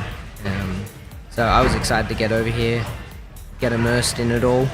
We're not all disillusioned yet. We're still excited, and we haven't had our hearts and dreams stomped on yet. So I hope that never happens. That doesn't sound fun at all. yeah, let's just keep this vibe going, guys. Yeah, exactly. Scotty Pritchard, I very much appreciated having you here, and I really hope that we see you back here again. And I understand from Nikki that your gym has some of the best lead routes anywhere in the world. Do you want to give him a plug?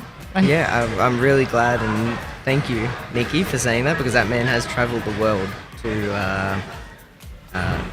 climb, and it's very rare that man puts a harness on to start with to climb at all. So when he came over, we had to climb together, and I was just very, very, very thankful.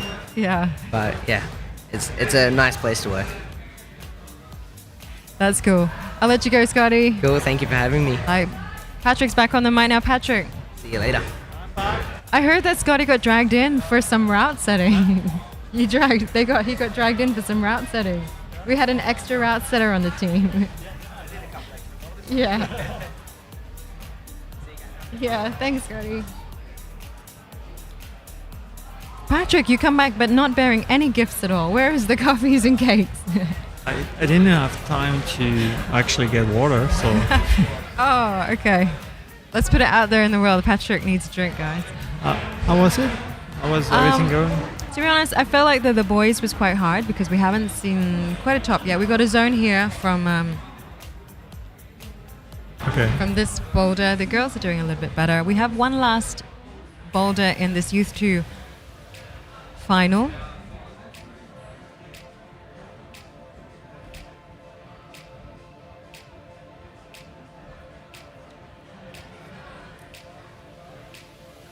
But we can see, like, when we head back to the adult qualification, a lot more climbers are now starting there. It's getting a bit busy out there. Am I correct? I think. Or a lot more relaxed?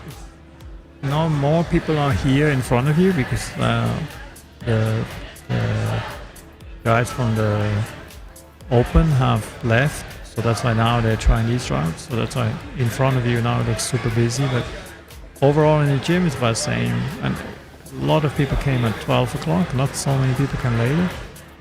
And so now I think we have to peak because most probably everybody's here. Yeah.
Yeah, it's definitely a bit a nightmare for the setters if nobody can top anything. The one on the left, the black one, nobody topped. I think the girls did have a top. No, and the black one on the very left that we just saw before. No, much more on the left, the very much left. Yes, this one. No.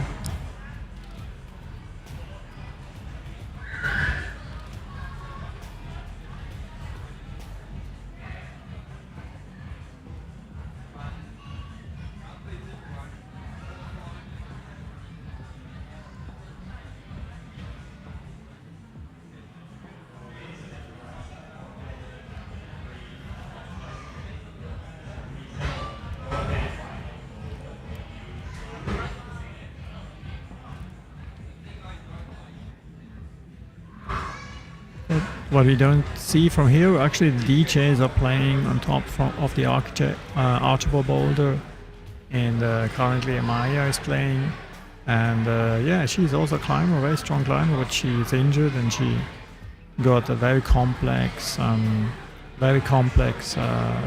surgery on her wrist, and she has actually to repair both of her wrists, so she will be off for 1 year of climbing. And she's kind of DJing with one hand, and the other hand some other DJ Art is helping her, so she's playing music with the help of the second DJ. So thumbs up for Amaya. Well, not really a thumbs up, she's got injured hand. She has one thumb up, but the other one is in a cast. And my two thumbs up for her. And DJing with one hand, climbing actually up the boulder with one hand. It was quite funny to watch, so her husband had to actually push her up. For a climber of her caliber, this is pretty embarrassing, but that's the way it is. So yeah, cool. DJs are pumping.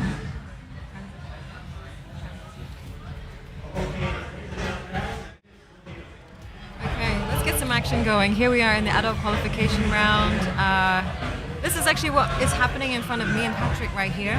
Yeah, and you can see left is actually, you cannot see Maya playing, but you can see a bit of a glimpse in that gap there next to the Crank logo. That's where the DJs are playing. You can see a bit the back of one of the DJs. And yeah, that's their DJ console. That's the DJ booth, guys. Yeah. Right on top of Archibald. First tested last year and revisited again. So here we are. We're in the Youth 2 final again. We made a decision now to show you whatever action we can. So we don't have to wait around anymore. Okay, here we have two problems from right hand side, yellow unleashed problem, and right hand side on purple super volumes or macros. Let's see. Let's hope that we see a top of the man today.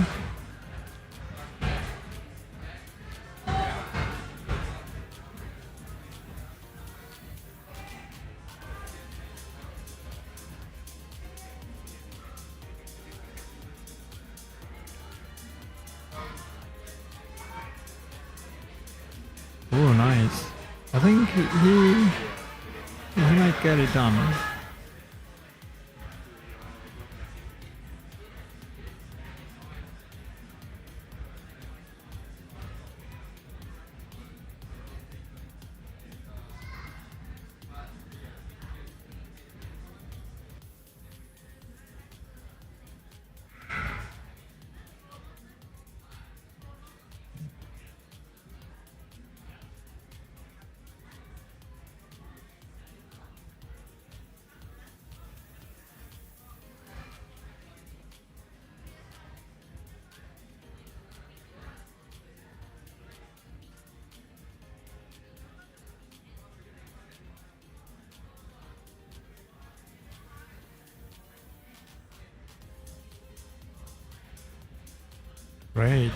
Great top here.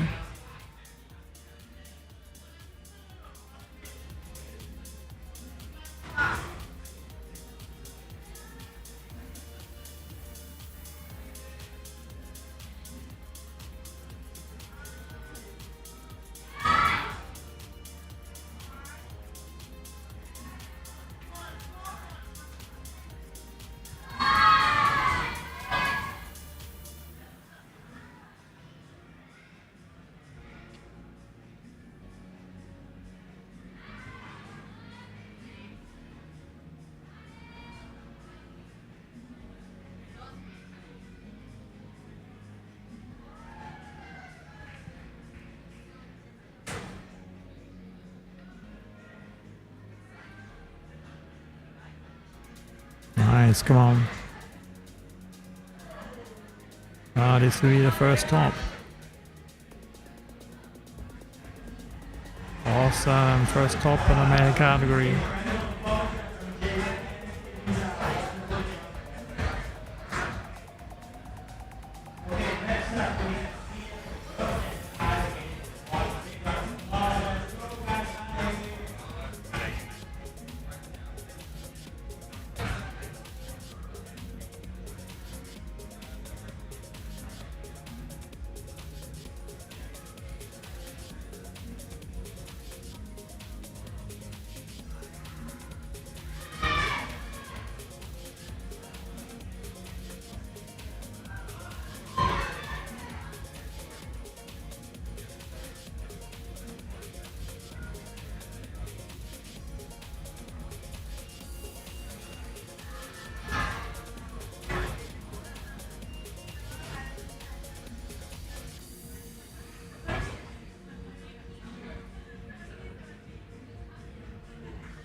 Okay, if you're just joining us, we are live from Crank Boulder 2025 in Kuala Lumpur. We are at Camp 5 Eco City at Inc. KL Eco City Mall.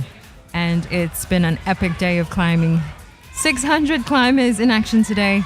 Right now, on the wall, 300 or so climbers. We had a question earlier, Patrick, from Joy Liu. Route 30 to 50 that are graded at 30 points are mostly what grade? 30 to 50 that have 30 points are mostly what grade? Actually, it's we decided to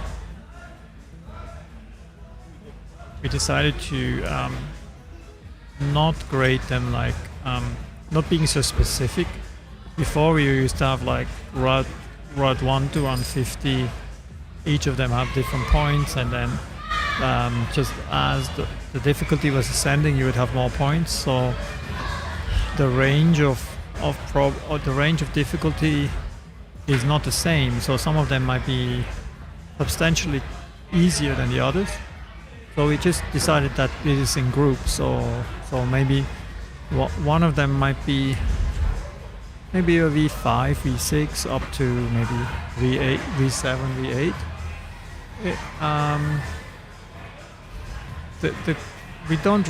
I mean, on some of the route, like one, if you see the coordination problem on the other side of the Archibald, it's maybe a V7 or V8.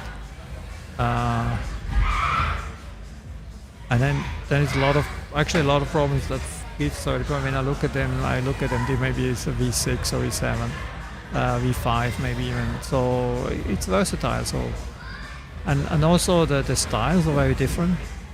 So it's sometimes really hard to create like a paddle movement, because if you're really good on parkour style climbing, then it's maybe a walk in the park for you, and then grading this is kind of very difficult compared to like a conventional route. And then if you are really good on a slab and then you just walk up in small footholds, then it feels like outdoor this is maybe a 6C. And then it's maybe graded V7 for people who are not so used to that. So I wouldn't really bother so much about the grades. And also there is a span of difficulty in between. The finals, there are some really hard problems in there, especially open finals. So there we will get some of the harder problems might be going closer to V9, V10. I don't think it exceeds that, but yeah, so that's about roughly where we are.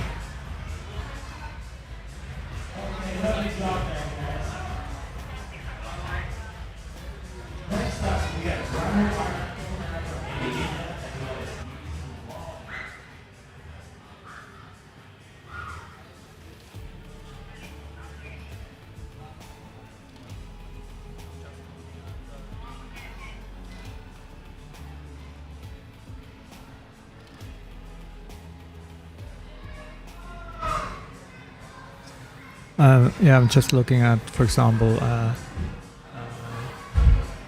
Route 21 looks like a V4, maybe V3. So just from looking at, 42 is a paddle move where I see some people topping it, and yeah, where maybe goes 40. That's 42. Maybe that's a V6. Roughly. So it's hard to tell just from watching, but that's like an estimation. Might be accurate.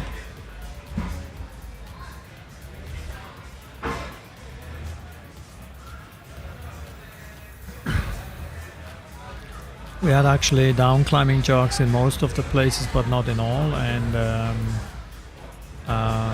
we just got some new down climbing jogs which we will now add for the Masters and the Masters final, because some of the older competitors cannot jump down from the top, and so we have to add those. And we get for the finals, we get some brand new down climbing jogs for them.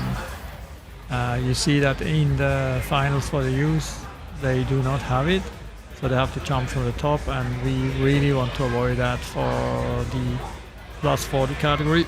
And you might be laughing at it, but it can be serious for them to jump down, so they prefer really to climb down.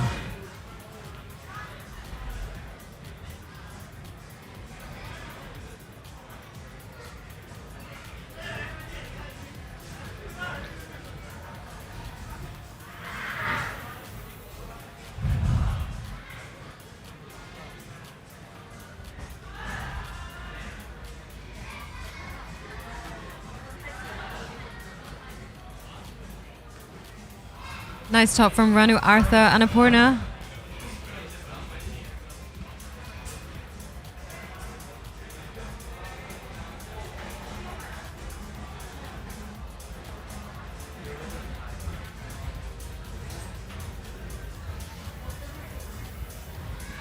I really love the layout of the new extension we have on the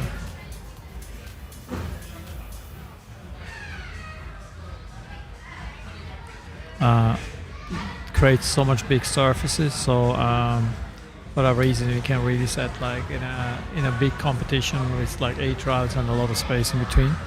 I just got a call up by Hugo from Voltopia, China, because I have to help him to dismantle his booth, but he needs some tools, so let me just go out for 5 minutes and help him to get his tools so he can dismantle his booth, and I will be back.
Ending the session here, the final boulder with a final top.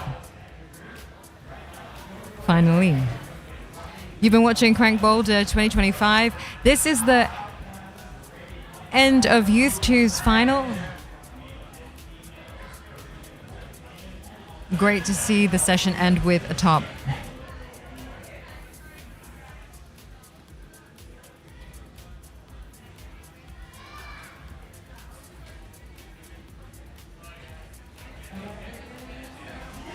You can see the route setters zooming in there. We've got some tweaking to do. The Youth 1 category follows this. The Youth 1 final will follow this Youth 2 final. You can see Ko, the route setter from Camp 5, zooming in with a ladder. The assumption is that they will tweak it harder for Youth 1, but it could be the other way around. They could tweak it easier, considering that not that many people actually got a top in that last round.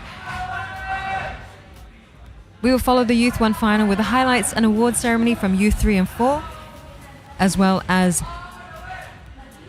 the award ceremony for Youth 1 and 2. Stay tuned for that. We will head to some action from adult qualification now while we wait for those award ceremonies. Of course, this event could not be brought to you without the kind sponsorship of our sponsors. Camp 5 thanks our partner in climb, Petzl, and All Sports Equipment for joining us on this adventure that is Crank. Lacuna, Super, Unleash Climbing, AG Holds, Blocks, Blue Pill, Head Rush Technologies, and True Blue Audible, Rab, Equipment Southeast Asia, Snap Holds, So Ill, Stacks, Waltopia, Cheetah, the Frangipani Langkawi Resort and Spa, Miracle, Climb, Verticale, Virgin Grip, A-Grip, Artline, Chopper Climb, ClimbHolds.com, Climbing Gems, Core Zone, Crux Particle, Evolve, Flat Hold, Grizzly Holds, Method Grips, Nava White, One Osteo, Vola, as well as Thrill Seeker Holds. We are proud to be joined in such illustrious company for this Boulder Comp. 600 athletes in action today. And check it out, we're on to the Youth 1 final.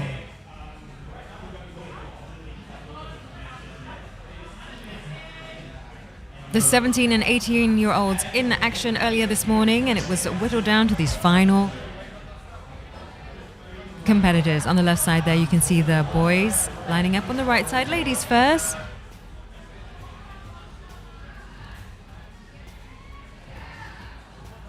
Got the names wrong here a little bit. We're going for the Youth 1 final. Those were the Youth 2 finals earlier. Here we go. Now we're talking Alicia Tohui Swan, Maya Yen Davies, Junhui Hong, Emily Xia, Yuan Ti, and Tasha Priyanka are our top finalists in the 17 and 18-year-old girl category, while in the men's, or in the boys, I should say,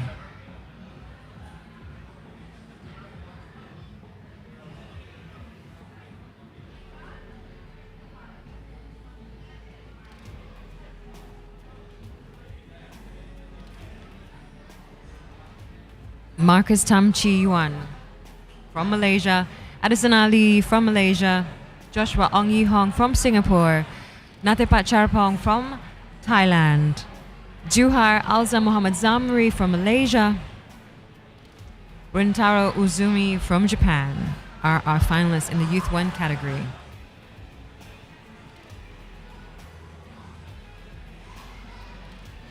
This is their 2 minutes of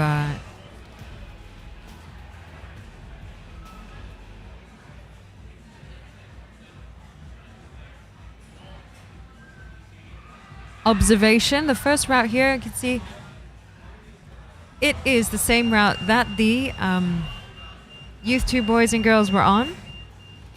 A couple of tweaks here and there based on what the route setters saw earlier in the qualifying rounds. They'll make a judgment call as to whether to make it harder or softer in order to try and get a good spread around of results and one clear winner at the top.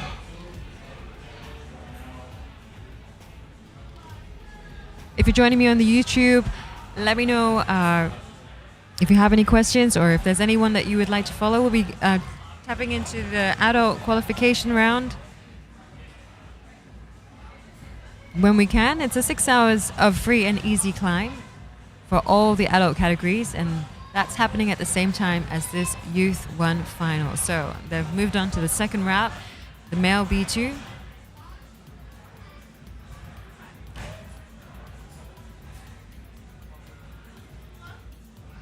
The judge with the task there of pointing out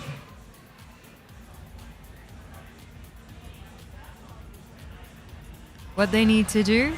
The two yellow tags indicate where your hands are supposed to be for the start. Your feet also are need to be where the tags, the yellow sticker tag things that you see coming out of the hole need to be. You're allowed to touch the first hold with your hands.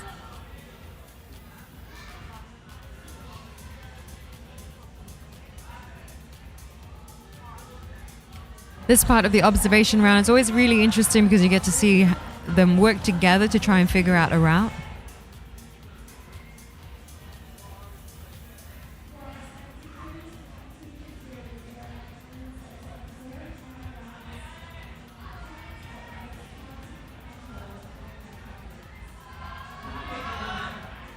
Zamhamid, we are about to start Youth 1. The final, the guys are in their observation for the second route. Of course, there's 4 routes they need to complete. 4 of these routes test different parts of their skill as a climber. We have the powerful route, we have the technical route, we have the slab. There's always one slab in there. And as high as they go, the zones are worth some points, and the top is the goal.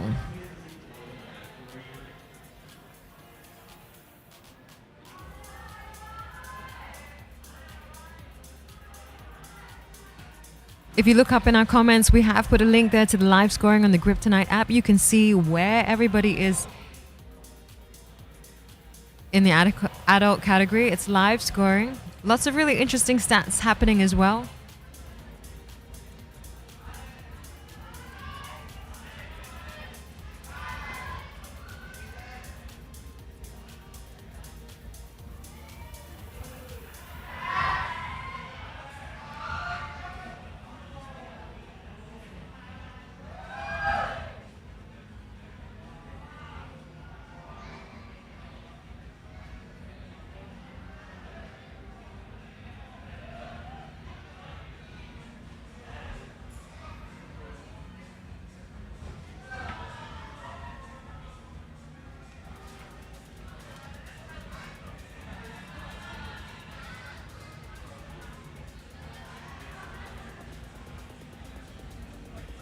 The guys then, they compare notes here, a little bit of an air guitar, air climb sort of situation. And try to figure out the start, the big moves that they need to do. As Scotty said earlier, they're going to have to also assess between these 4 routes how much time they're going to spend on each one, which points of the route they need to spend the most time on, where they're going to get tired more. They've got to figure out what they're going to do energy-wise in terms of expenditure, how they're going to get through these 4 rounds. They have 4 minutes to try each route and a break before they start again. This format is called a concurrent format.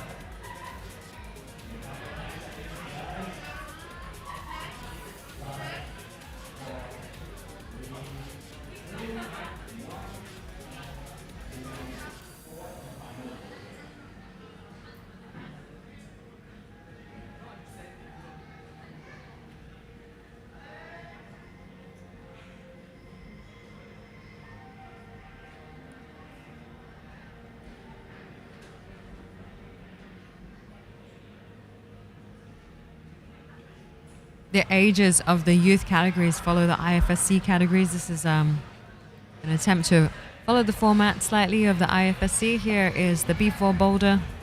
An undercling start is what we're seeing on the left. They all get to hold it. assess the situation. They're like soaking up the vibe of that hold and figuring it out. Then take a step back and try to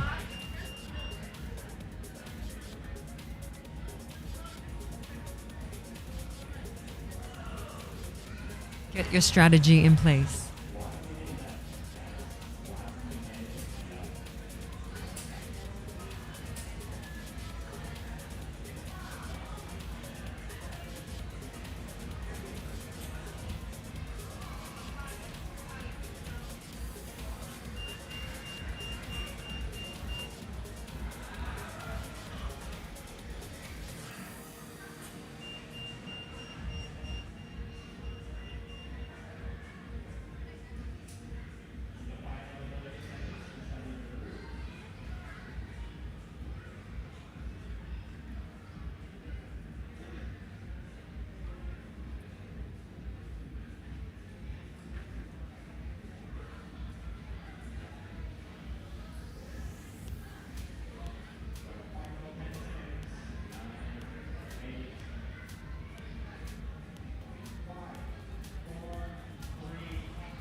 Asmon, when is the final tomorrow? Let me tell you. Here it is. This is today, of course. So you are about to start the Youth 1 final for boys and girls. That will be followed on as quickly as possible with the highlights and awards ceremony from Youth 3 and 4 that we recorded earlier. The kids in action were from the ages of 6 and up and were so inspiring, so cute to see. And just so cool to watch these kids go for it. 300 or so youth participants today. If you are inspired and you want climbing to become something a little bit more recognized, please do get out your phone and IG our sports minister, Hannah Yo, and tell her why you love climbing and why she should check us out. It's been really, really tough to get climbing on the agenda anywhere. Hopefully with the change in the Olympics, people can see that it's worth our time and it's worth your time, Minister. Sunday, tomorrow, this is for you, Asmon. Our live stream starts at 8:10 a.m. At 8:30, we will start our open semi-final. That means that in our open category, we will have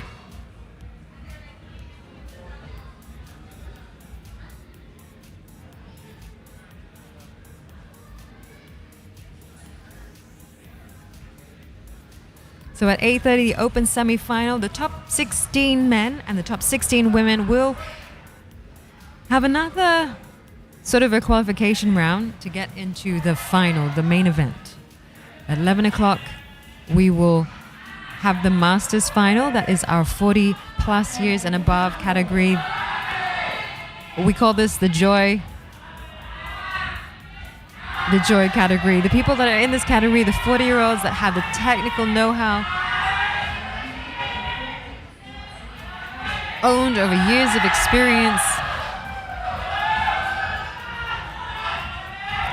still showing us they got it. And we see a lot of like ex-legends showing up now to inspire us all, some coaches, some national stars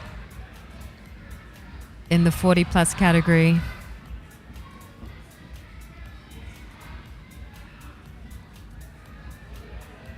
And of course, the open final later in the evening. So here we are looking at the wall, ready for the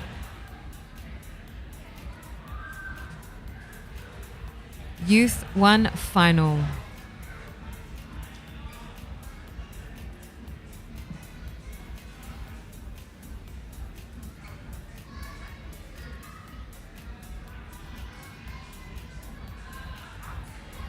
Malaysian Go Yi Chen there.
We're leaving the Youth 1 final for a second just to check out some of the action here in the Open Qualification. This is Sir Archibald, of course, the freestanding boulder in the middle of Camp 5 Echo City. Patrick's rejoined me again here. We haven't seen many of the routes on this side.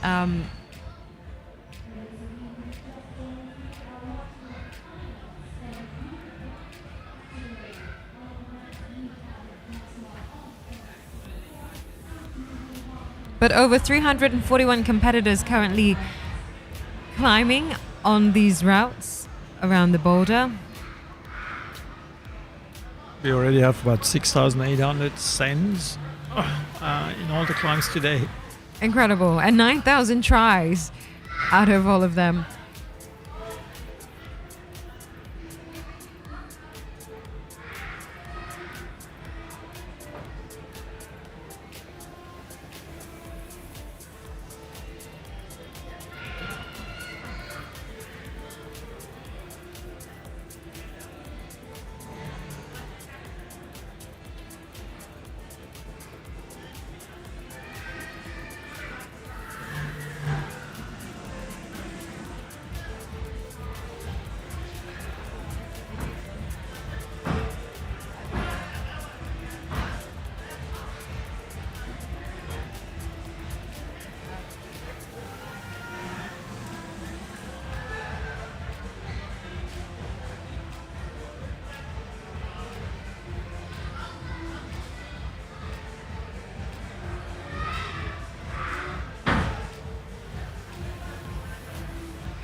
Route number 6 here.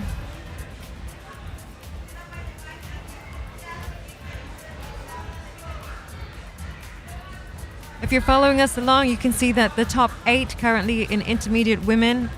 Jasmine Toe.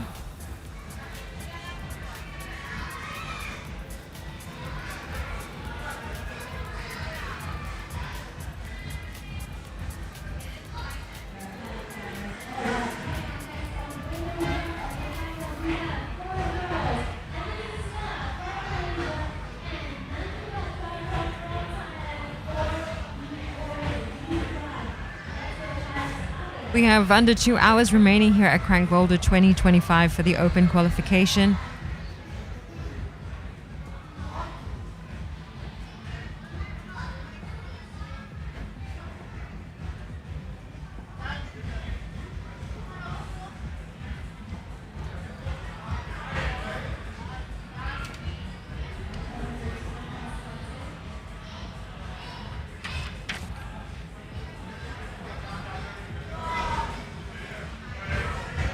.75 Tan Loc Lin, the intermediate woman from Singapore here on the left side. So this blue pill,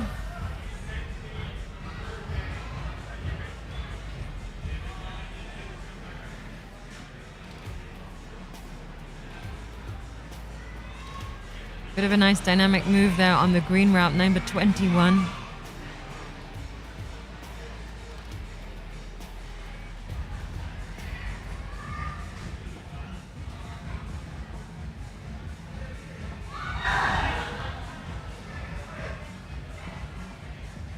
Slipping off there, descend.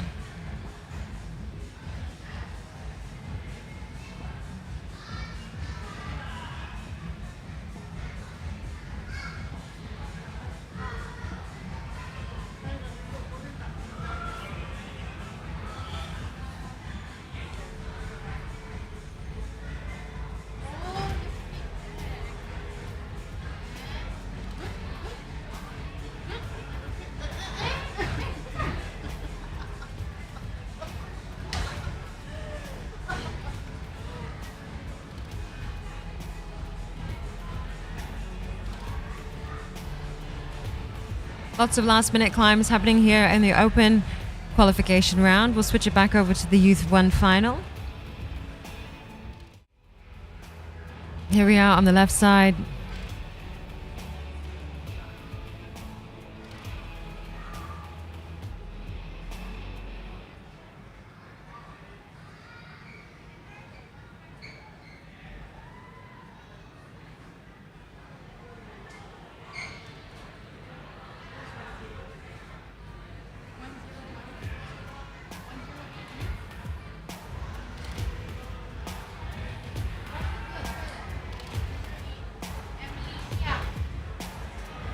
On the left side, Nantipat Charpong from Thailand. He's the top 3 qualifier. On the right hand side is Emily, also from the Camp 5 youth team.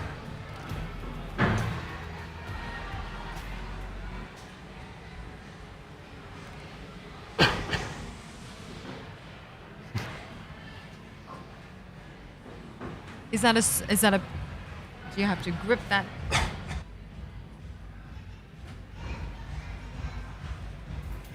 Oh, this is actually a transition out of.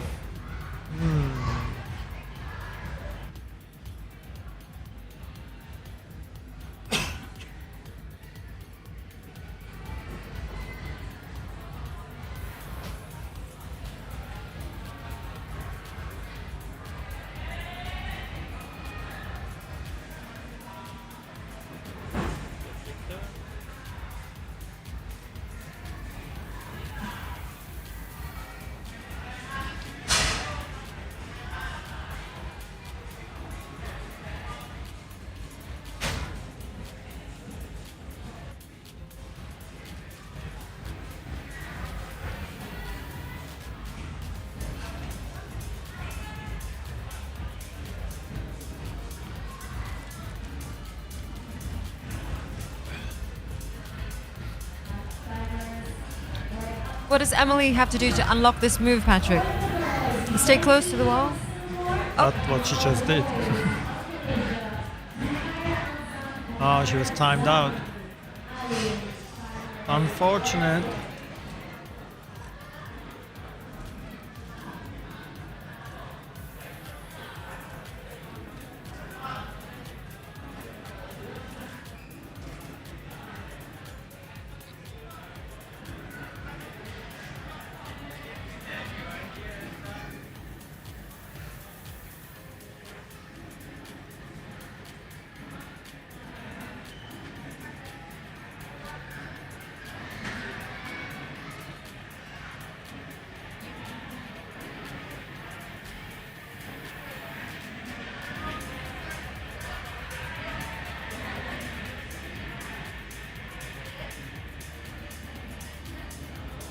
Singaporean Yuanti on the right side.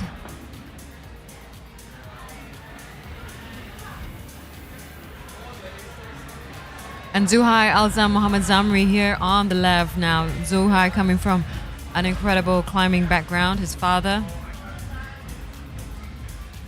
bit of a legend.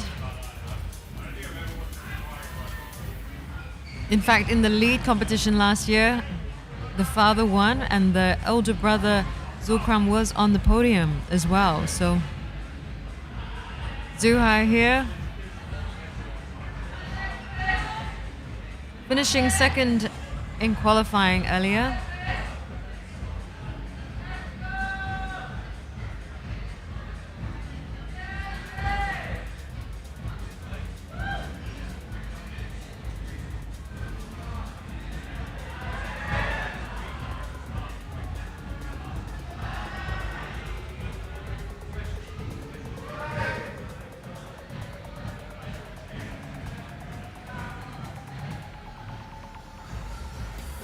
Is it a dynamic sort of jump, Patrick, to the left, or is...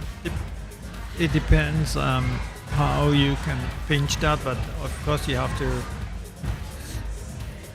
What Emily did just before, she was just dynamically moving over quickly and snapping the last hold, which is pretty positive.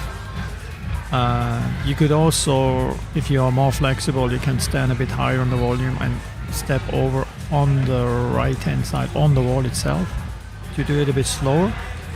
So it really depends. I mean, there's various options what you can do. Take a little bit more risky approach, you go faster and try to snap it. Try and snap it, but it's a good positive hold if you Yeah, get it's onto good. it. Yeah.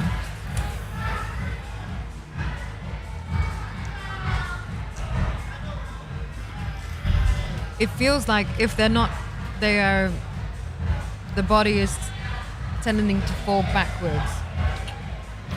No, it's Is that basically you typical come of out. one- No, you come out of the dihedral. Okay, in the dihedral you're very stable, but then when you then move, as soon your right foot leaves this stable position and you have to move to the left, your body tends to fall to the left, which means you're not able to hold this the zone hold anymore.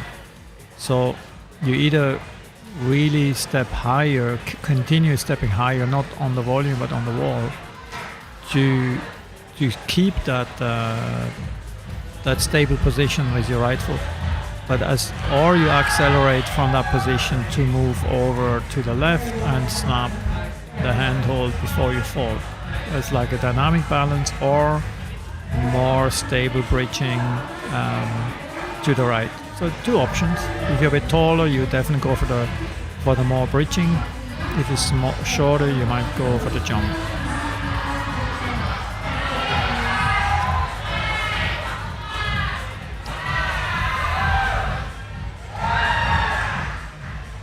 Moving on to the second boulder, the boys here on the black side, the black on the left, girls on the right.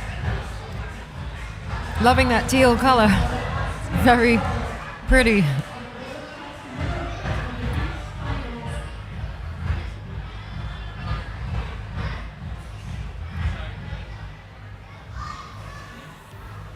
Check out some adult qualification while we wait for the guys to get started. What have you guys got for us out there? Let us know who you're looking for. We'll try and catch their numbers if they are out there. Oh, here we go, Tasha Priyanka. Top qualifier today, and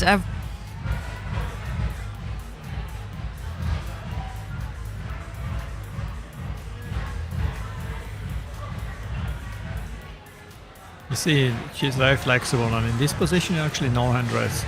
But then when you leave this stable position, I mean, she's strong on the pinch. You see, she can hold it. That's what I said. But now you really have to. Oh yes, see. So you can hold this pinch, but you rely a lot on the pinch. So it's better to get your left foot on top of the volume, your right foot higher, keep the pinch, move with like slightly dynamically to the left instead of just relying fully on, because then it's really hard if you let your right foot drop and you cannot actually move to the left anymore. So yeah, she has to adjust a little bit the beta, and then she will do it.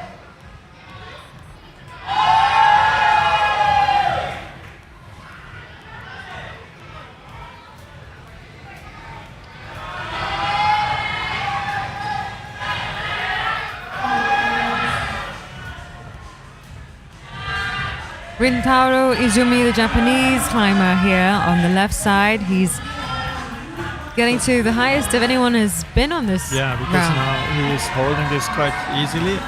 Whoa. No! Needed a secure top. A solid top. Tasha losing some strength in her hand there. How much time? She had a quick look at the clock. No, they have enough time.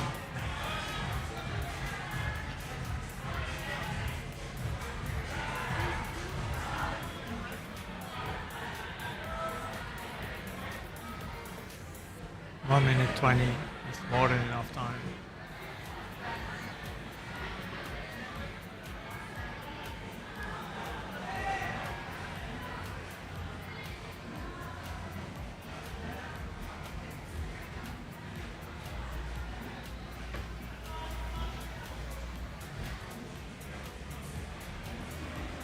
Go on, Tasha.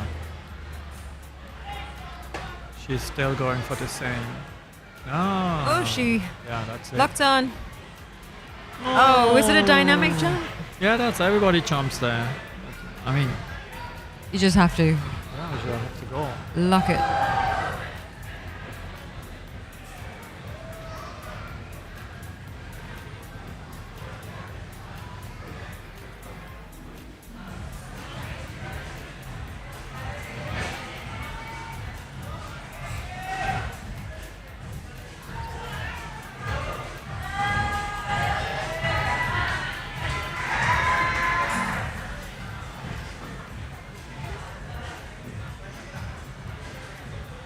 Come on, Tasha.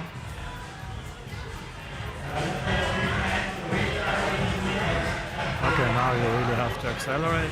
Oh, no, no, no, no, no. Timed out.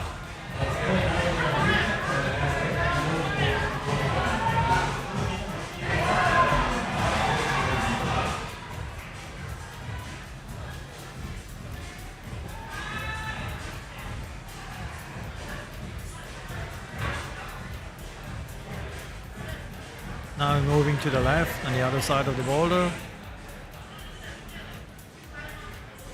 Just enough time to show you what's going on the other side of the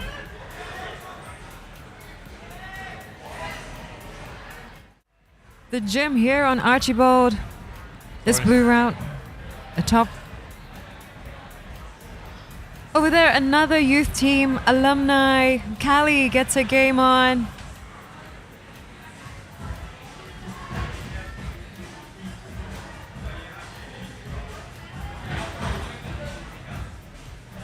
And the intermediate women, this is also a Singaporean climber, Ho Min Zenjul.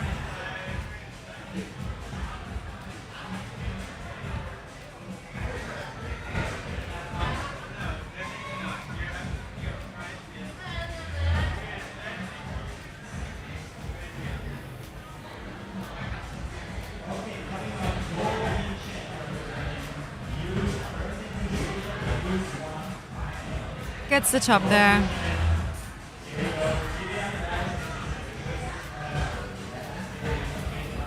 The Arch of Archibald. I like how this starts on the orange on the other side and they have to come through the bottom to climb up. I just think it's just nice.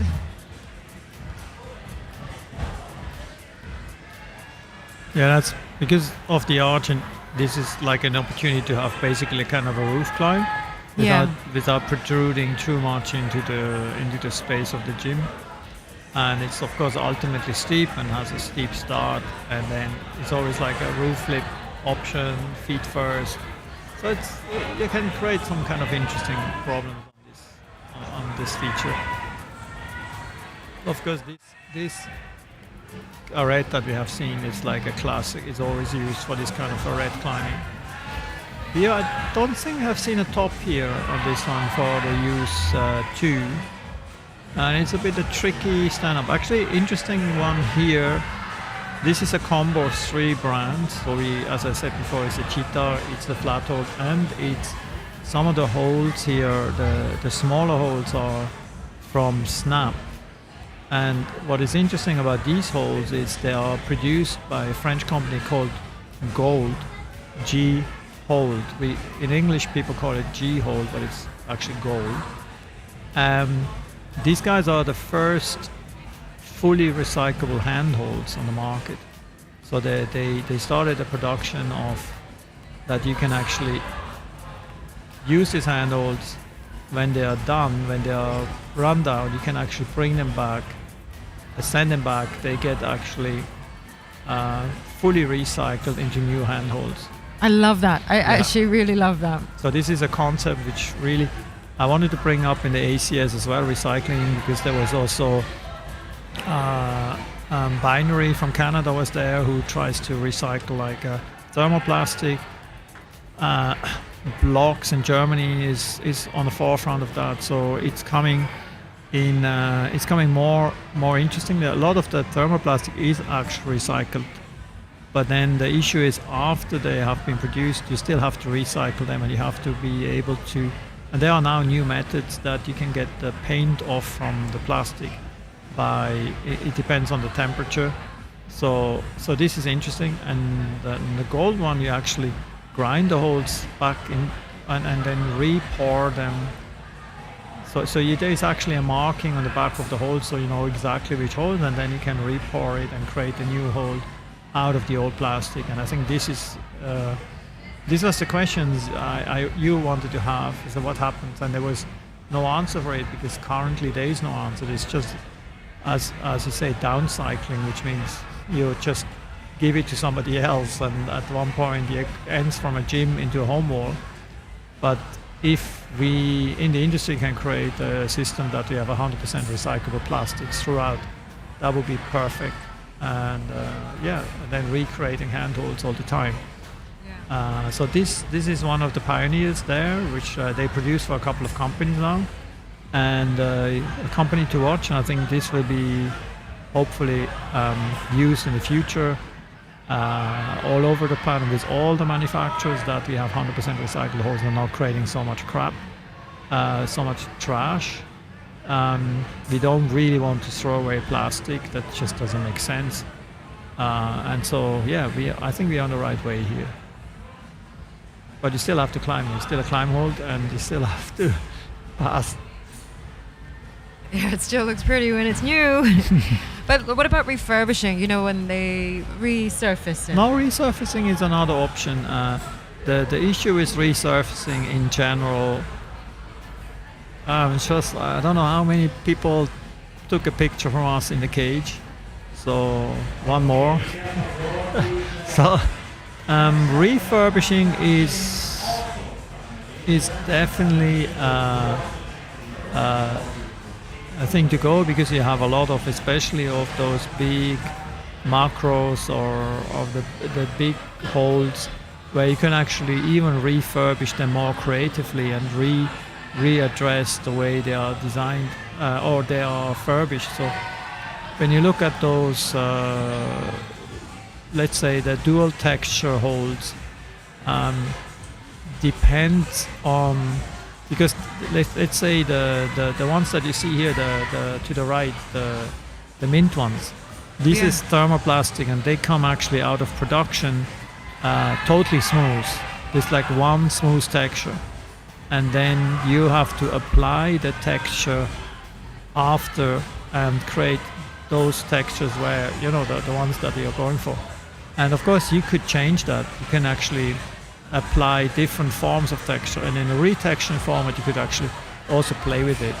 So the issue in Asia would be that we have so many countries, so it doesn't make sense to send them into another country and have a taxation problem to go in and out. Especially on old plastic. Yeah, it's old and expensive plastic, but if you bring it over the border, you maybe have to be taxed for it, or you have to create a document to bring it in and bring it out, so the cost of transport might be expensive. So refurbishing, in my opinion, refurbishing means if you can do it locally. We have some local providers that are starting those sort of efforts. And that would be great to do, because then you can also become art on its own, because there's a lot of holes nowadays in the market, especially in Europe, where there's tons of, you know, people in busy gyms in Europe, they change those holes over every 1 or 2 years. And so what are you doing with them? So you have to try to refurbish them better than throwing them away. So this is a very interesting concept.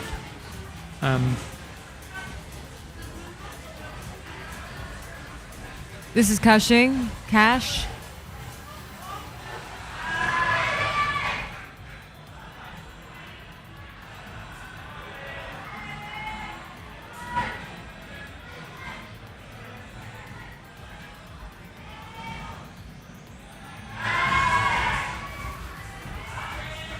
So,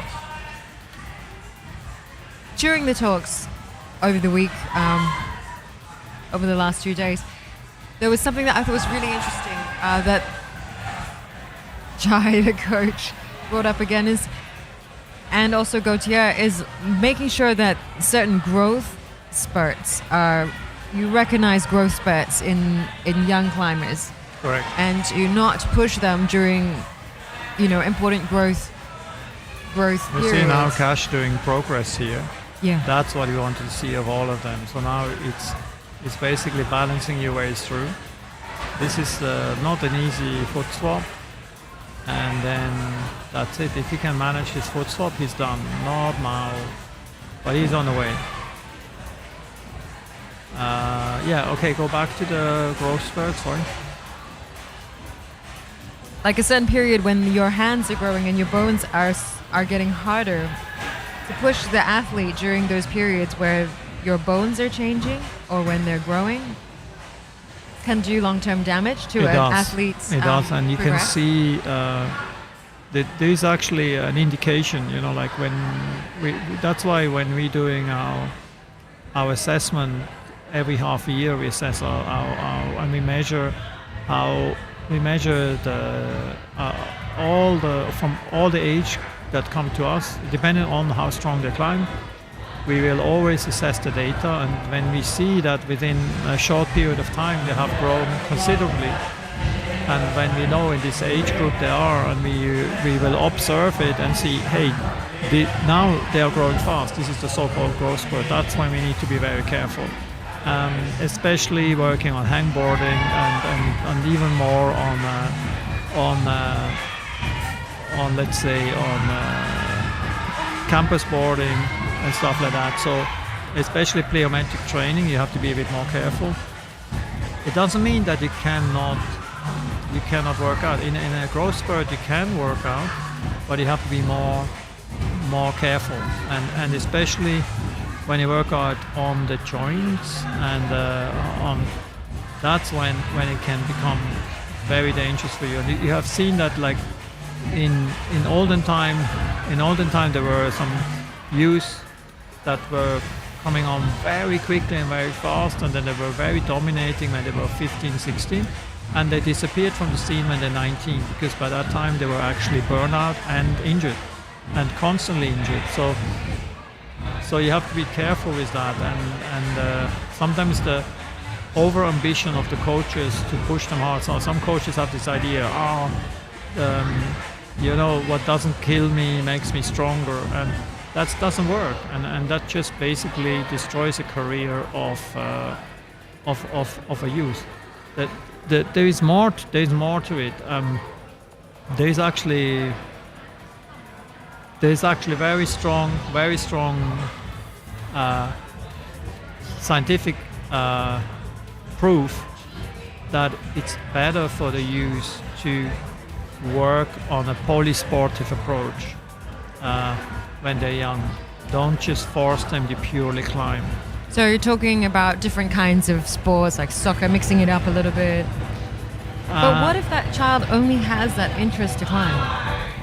No, I mean, I totally agree with you that if a kid just wants to climb, they should. But it's proven that if you specialize too early and you don't have the opportunity to have a variation of training, to have different sports, different dynamics. Oh, look at that! This is so cool. Marcus, Tam, Oh, he missed the photo. That was so close. Anyway, look. Like a ballerina, man. Yeah. So when you see, like when you for example, what's his name? The tennis player now, he used to be number one tennis player from Italy. He used to be very good in snowboarding. He could have gone for a snowboarding career, and he could then in the end he decided for tennis. And we have a lot of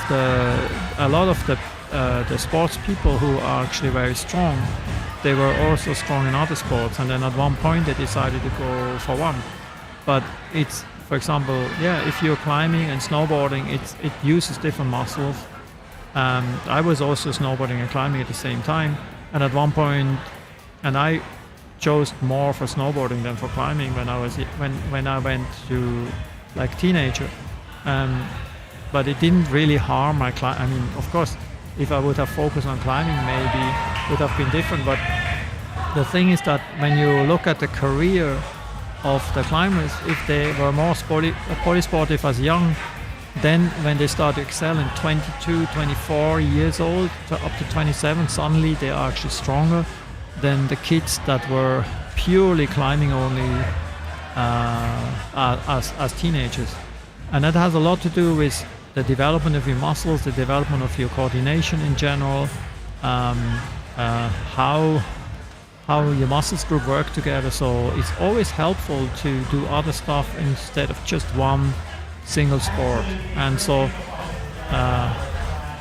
doesn't mean that it has a lot to do with genetics too, because some people get easier injured than others.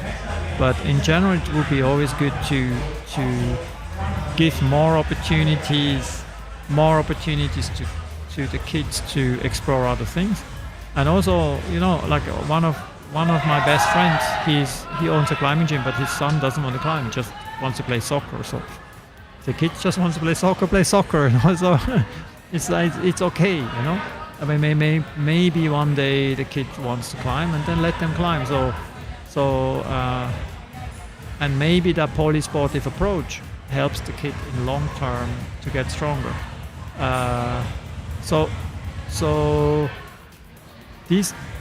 There's a lot of changes in the way how you look at how you develop sports, but of course, Gauthier said that too. You have to start early, and a lot of the climbers who are now in the World Cup, they are in between 16 and 24 years old, and most of them, oh no, he nearly did it. Most of them, the 16 years old, have been climbing for 10 years. So they have 10 years experience as climbers. And so that's actually incredible. And that's, of course, relatively new to the sport, because and that also says that if you're now 12 years old or 13 years old and you go into the sport, it will be very hard for you to reach that level, because you will be basically 7 years behind the kids who started with 4 or 5 years old. But then even if you have a 5 or 6 or 7 year old kid, you should not just prohibit this kid to do other sports. That's what I'm saying. You want to go surfing, you want to go skiing, you want to do biking, you want to do whatever. Let them do. And these different demands of coordination and strength help you to develop to be more complete as an athlete, independent on climbing. Because we're always talking about, hey, you want to be a complete climber, which is most probably technically and strength and coordination and flexibility. But sometimes in the sport there is maybe some missing demands. You can see, for example, somebody comes from gymnastics. They are very strong. The gymnastic climbers are very strong, and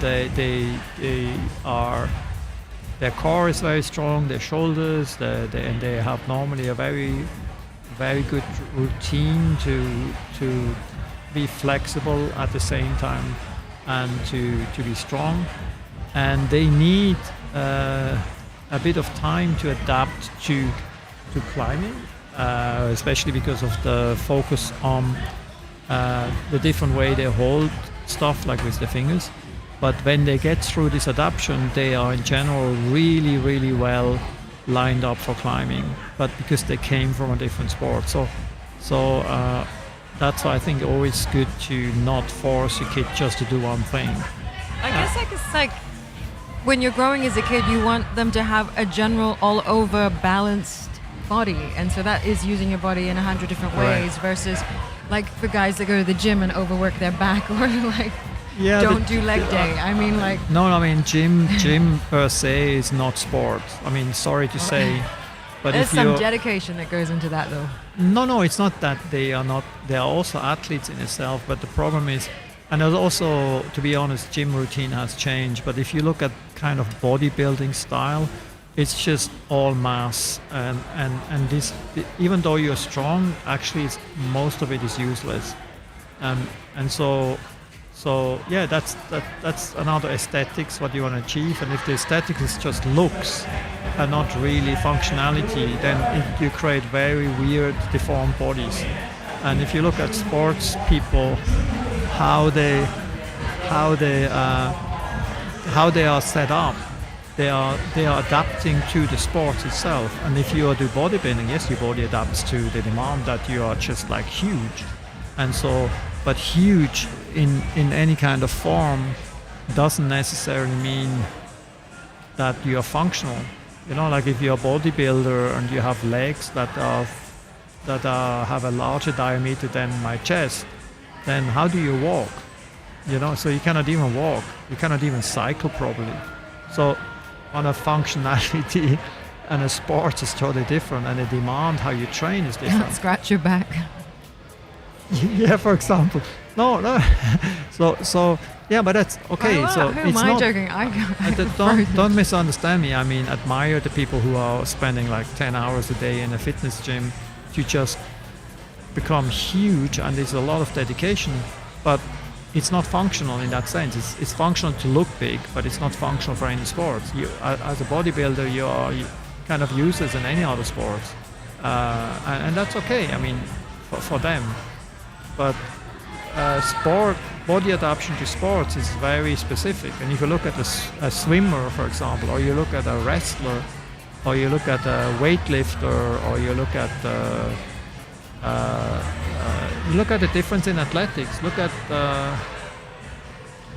Look at somebody who sprints 100 meter or a marathon runner. Different body type, different size, different muscles, different muscle development. So it's a huge adaptation. And then you asked me before, is it like by talent, or is it like nurtured, or is it by genetics? And nowadays, for example, in marathon running, it's like, oh, you need to be 164 high, and then if you're 164 high, then you're in the perfect height. And climbing is like a certain height plus ape index, which might be the most appropriate. But of course, climbing is more versatile because your movement is so different. While in marathon running, the movement is always the same. But then it comes really to genetics, to your body size, and then it comes to your training routine over years for your Vmax development, lung capacity, blah blah blah. So there's so much to it, and of course this person with that height and this body formation is maybe ideal genetically for that particular sport. And the idea of sport development in country would be how can we detect those talents? You know, a couple of years ago there was this Belgian professor here, and he had actually a presentation about youth development, how we can detect talent, and they came up with an app actually for kids. This app includes a couple of exercises that you can do in a school. So imagine you have a school with 500 kids, and you do this exercise and the exact same exercises for everybody. And based on these exercises and the performance of the exercises, the app gives you 3 options of sports that will be good for you. And yeah, no, this is really cool. And then the sport. This is AI. This is, yeah, but it's a couple of years ago already. Yeah. I mean, now, this is data. This is data. This is data. And the thing is, like, for example, a country like Iran, they do that. They do big data with the kids. And they actually do that, but then they do not much with the data. And some other countries do no data. And some countries like China, they do data and then select the talents and then say, okay, you are good for that, you're good for that. It's maybe less choices, but in let's say in the one that I told you about, it's a bit like a game for the kids. So it's like an interactive, and then you say, oh, maybe for you is these kind of sports that work for you. What you want to do? You want to try? You want to go to this club? You want to explore? And then they, because of their body composition, they will be talented. And when they try it and they like it, then maybe go for the sports. Yeah, because I think that's one of the things to try and get kids to be active, is to find something that they're going to like and get something out of, and not have to try so hard all the time. Like, I mean, I can see that. Like, for me personally, when I climb something easy and I feel like I've done a good job of it, I feel good. I mean, climbing is also, to be honest, climbing is nowadays also sports for people who are actually not sporty, because of the mental element of the sport, which is very, very high. So this, the challenge, the focus, the mental challenge of climbing, and the thing is also that in the community, often it's not so much important how strong you climb. While when you go to a soccer club, for example, and you don't play well, you just don't play. And so that the selection for you to be able to climb is limited by the hack order in the club. And so a lot of people don't like that, because it's a peer pressure, or it's a pressure already before you start. So it's a constant competition whether you actually can play in the team. And then you play in team A or team B or team C, and it creates a lot of frustration. While when you go climbing, even if you're not so strong, you can climb and you have fun. And I think that's why a lot of people who are a bit more nerdy and a bit more focused on another way of competition, they just love climbing. And so now it's up to you. Do you really want to push them to be the strongest climber in the world? Just let them have fun. Let them have fun. I've actually had a couple of mummy friends of mine who've never considered having their kids come and climb, and when they try, their kids cry because they're not very sporty, have actually come away with they really loved it. And, exactly. And actually they found a sport that they liked. And how do we get back into it? And it isn't maybe a sport that a mum or a dad, like if you've never tried it before, maybe you wouldn't try it for your kid. But once you're introduced to it, you find out that maybe it is a good sport for them. Yeah, and that's where you also have to be honest to yourself. And to the reality of this planet. There's only one world champion, and there is 50 people in the World Cup, maybe in climbing, who climb strong, and of those 50 people, always the same 20 or 30 make it to the finals. But you have 100,000 of climbers. So now are all these 100,000 of climbers worthless? And that's not true. So all of them, they love climbing and they enjoy climbing, and some of them, they are very strong, really strong, and they don't even join competition. But then you cannot put your worth of life in by measuring what grade you climb. You're not a better person when you climb harder than the other. So if you have that understanding and you enjoy climbing just for the sake of the sport and for the sake of movement, then you will have much more fun in it. And so the parents should understand that the chance that a kid becomes world champion is extremely slim. And so you need to assess your goals, and you need to assess what is important for a kid. So I understand that you want to push your kid, and sometimes some kids these days, they are a bit snowflakes, and they give up very easily, and then you do something, I don't like it, I need something else. and it's and then that's just a kid. It's not a kid these days. No, true. But then maybe there needs a little bit of push from the parents and say, come on, don't give up so quickly. Try to push through that. Maybe frustration that you cannot climb everything flash or inside. So look, you don't just go and now you try table tennis, and then after 3 weeks, I don't like it, let's do something else, I'll try swimming, and then the others are faster, let's try something else. And every time when you come very quickly from the learning process to a limitation, you want to change something else. And that's maybe, I would say, okay, as a parent, maybe tell the kid, hey, come on, stick to something and push through that barrier, and that will reward you much more than just always give up. Because if you always give up too easily, how will you be as an adult? The first time go into workforce, and then the boss scolds you because you don't perform, and now you're going crying and say, he's bullying me. and then the first time you cannot do the project, you say, oh, this is so hard, I need another job, everybody bullies me. So that's what the result will be if you do not tell the kid that they have to have a certain amount of stamina. I think that it's more trying to build resilience and Exactly. letting kids know that it's okay to feel uncomfortable sometimes. Yeah. That's part of life and being But a that's process. why I'm saying we were talking about that before. So there's this fine line in between pushing the kids and pushing too much. And as a parent, to be honest, you never can do it right.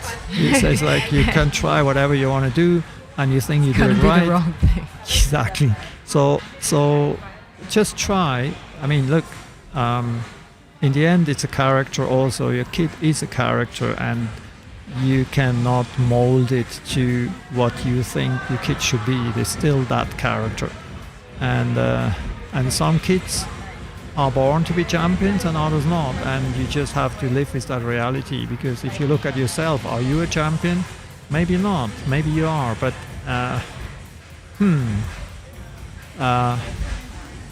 So that's why, if you are not a champion, why do you demand from a kid to be a champion? I think that would be the first fair questions I would ask any parent who push their kids to beyond anything tolerable. So I think, I don't know, maybe I'm talking too much about this topic, but it's a topic from coaching, and it's a topic from parents coming up in coaching all the time. They're asking how can I make kid a world champion? And I said, no, you cannot make your kid a world champion. Your kid is already a world champion born. But then it needs years and years of really hard work and dedication to get there. And so, and it's 1 in 10,000. So how high is your chance? Maybe in a lottery is a higher chance that you win. And so, just relax and enjoy life and enjoy climbing. I think that's the great thing about climbing. You can enjoy climbing big time, even if you're not the best. I think so. I also thought that was quite interesting what came up, and something that I'd never really considered, but did come up in the route setting topic the other day. Perceptions and what what brings people to climbing. So a lot of new climbers these days are being inspired by things that they see on social media. Mm-hmm. Really big, like moves, dynamic jumps, and like parkour styles, and that seems to be a trend all around. But not actually having not coming to the sport and then just whacking it and trying to do it. I guess what I'm saying is that.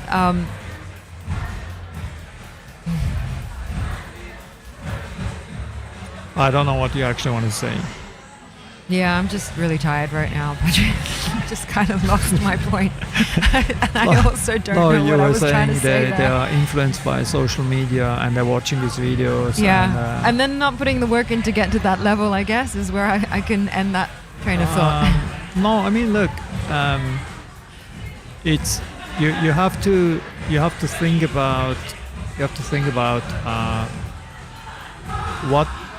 what can you achieve? You know, like some of those. It's like you watch somebody surfing in a big wave, and then you say, so then you send your kid, or you send your kid swimming. So what do you do with the kid? You think you throw the kid in the ocean and they learn swimming? So you have to start somewhere much smaller, and I think that's where it's important also for you. If you start climbing, the reality is that you cannot do these jumps. And we have now people actually who have injuries. They have wrist injuries and overused elbows, climbing for 1 or 2 years, and then you ask yourself, where does it come from? And it comes from this kind of climbing quickly into harder grades and loading a lot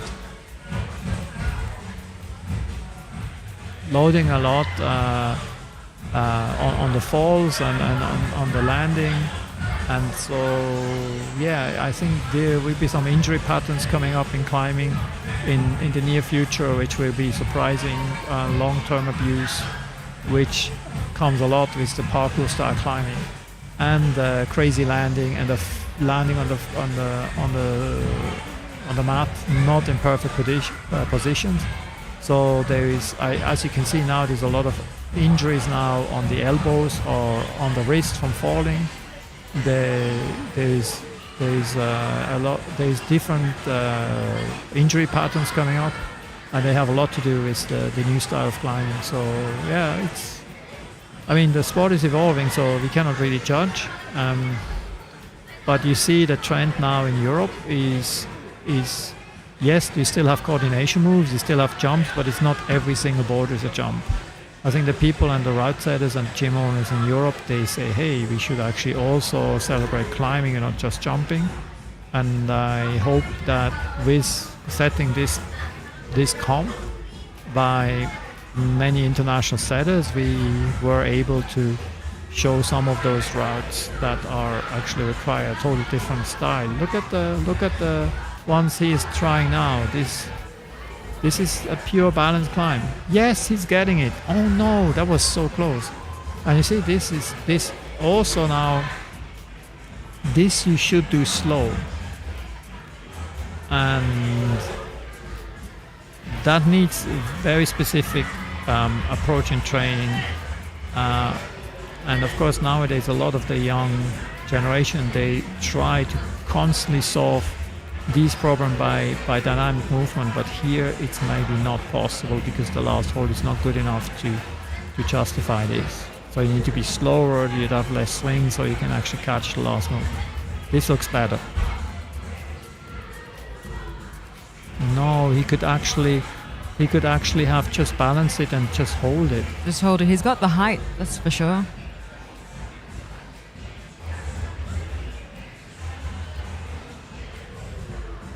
Tasha's struggling to get past this point as well. I just have to check out on my wife because she fell on top of a not so smart person who was just behind her, not allowing her enough falling space, and she actually fell on the guy. So I have to see how bad it is. So just give me a minute.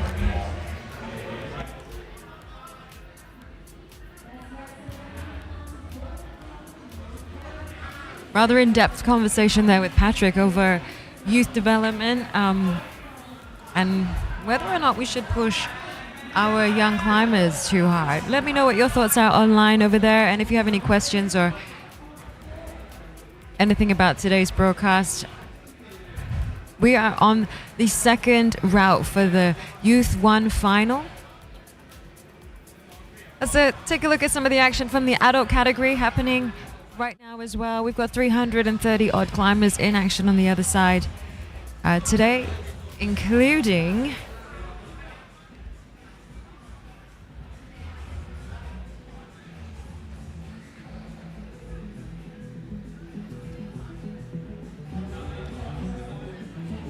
these guys. Archibald, we used to think he was pretty flash. He still is. He grew up about half a meter in the last year. Had a bit of a growth spurt himself.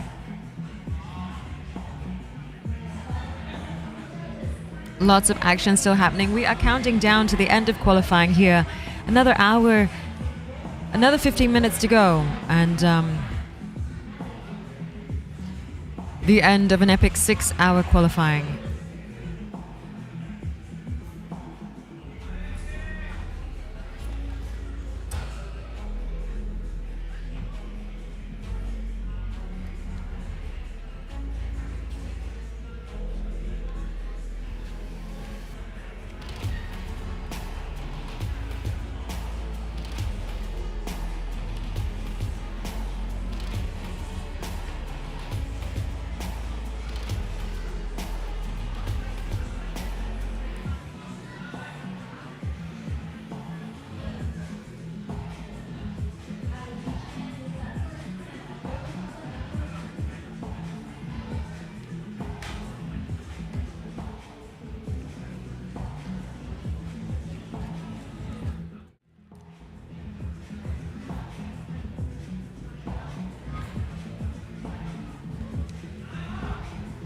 We are on the third climb here for the Youth 1 final. On the left side here, 185.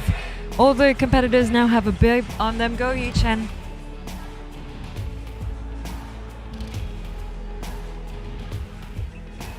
Our 9th qualifying Malaysian. It is a solid, it's a good juggy sort of thing. From what Scotty said earlier, it's doable. The bando might get you at the start. The tricky thing is to go from the bando to the jump.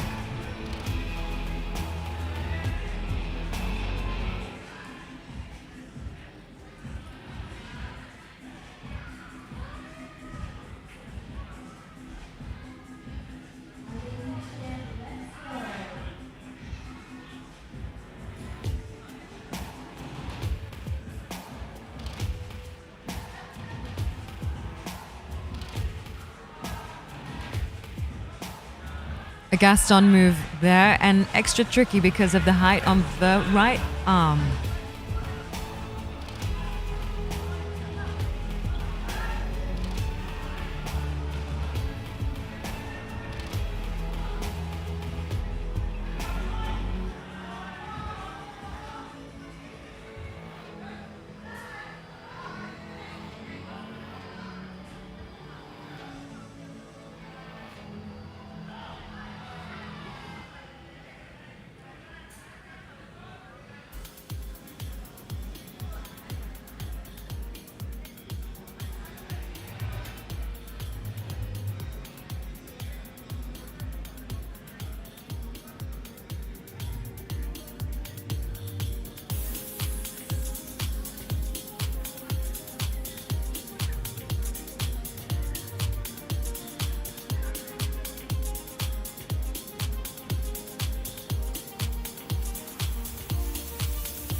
Just to let you know, our youth our youth final is running a bit late, so I'm gonna put it to you guys on the live stream. What do you want to see? Do you want to see more adult qualification, or do you want to stick with the youth here?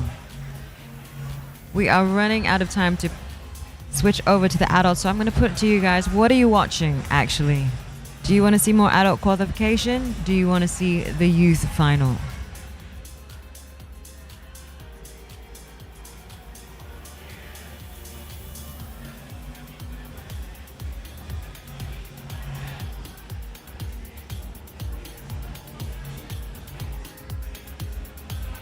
Got Joy Lu asking for the adult qualification. Yes, let's swing over to that. Is there anyone that you're looking for, Joy?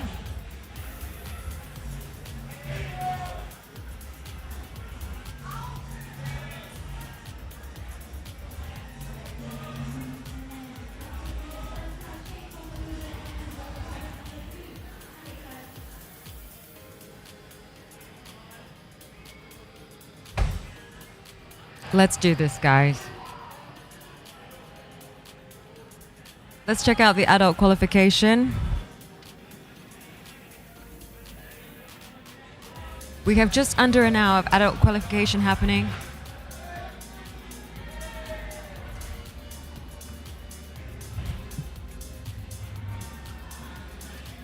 Looking for 866. Here we go. Actually, look, your wish is our command. He's right here. Number 866. Joy.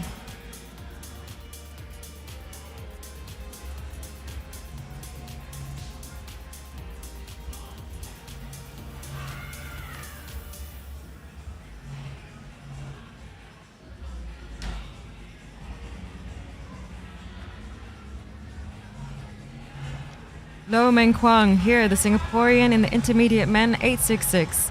You can see on getting onto the wall there, 838. This is Umar Alif. He was the rookie final one year. He was the rookie winner 1 year, now being made to climb in the intermediate.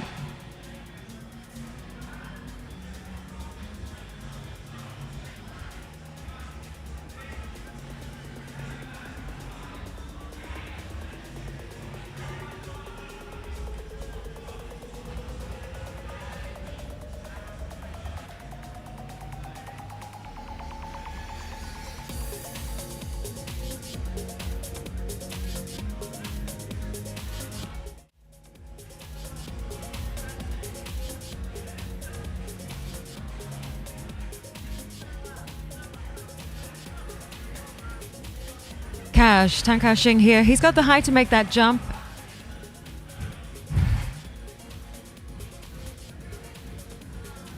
The dual text and that, you can see the chalk marks getting a little bit chalkier over there.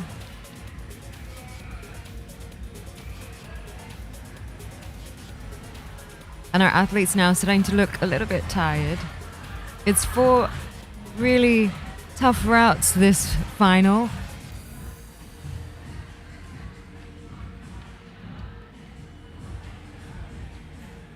And as Scotty Pritchard said earlier, Scotty, of course, was our lead head setter last year for Crank Lead 2024. You got to make the decision, or you got to, in those 2 minutes of checking out all the routes, decide which is the one you're going to spend your most energy on. And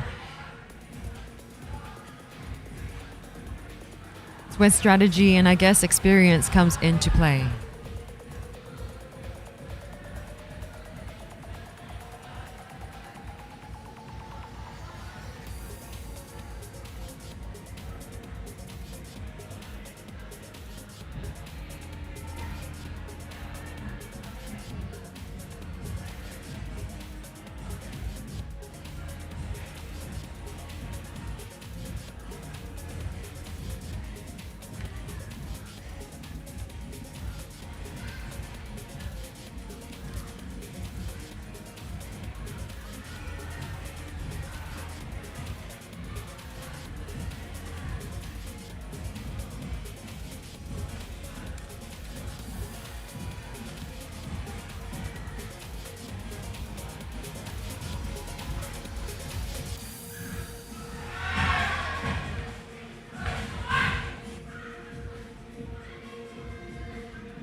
Back in the open qualifier here is that Amir bin Rathwan, also known as Encik Wato,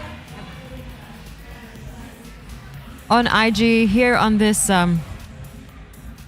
blocks route number 41, and very interesting to watch. Patrick said earlier, these are very shiny on the top, so your feet are on very shiny ground there, and you're pushing up to give your body some tension and to keep from falling down. These are blue pill volumes. On the right side here, you've got a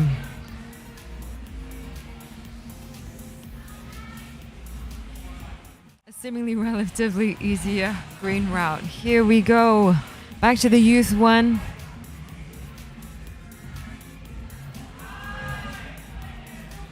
Marcus Tam Chi Yuan, the Malaysian.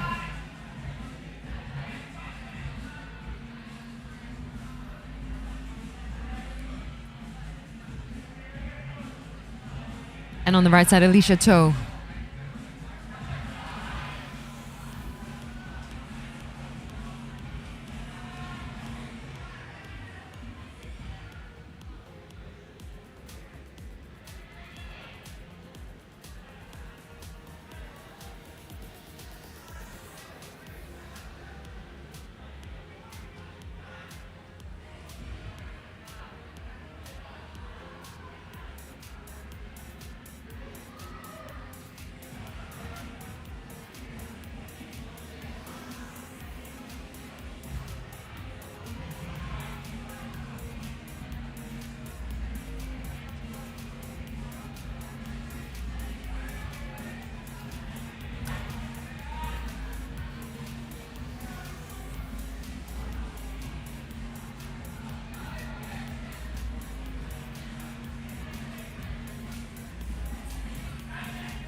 We are at almost 800 cents over the course of 6 hours here. 600, my maths. 8,000 cents and 11,000 tries from 343 competitors in this round. We are using the Grip Tonight app for scoring here. So everybody has their handphones and have opened up the app for the competition page. There's a live leaderboard happening at the same time here. We know who's going to be coming out on top if you're following the live leaderboard. It's something that we've always really wanted to have here. You can also see statistics for the climbs, how many people have tried it, the success rate of the 50 boulder problems that are available to climb here, and there's something for everyone.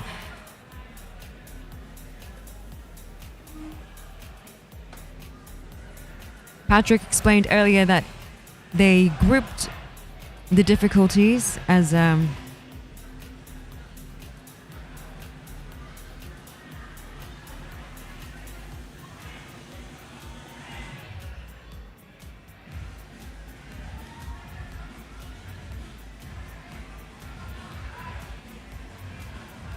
and as we gear down towards the end of the qualifying session, if you check out the live scores on Griptonite app, you'll be able to see it. If you scroll up into the comment section of our YouTube chat, you'll find the link there too.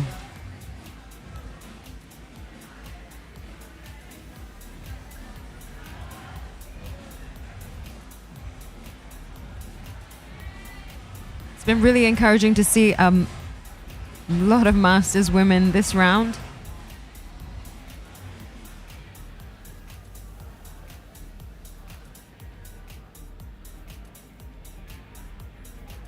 You heard from Patrick out there that his wife Anna is climbing. He just left to check up on her after a fall. Be careful out there, guys. Please have a look at your surrounding. It's pretty busy up on the walls, and we're getting a bit tired after 6 hours of climb time, so stay safe.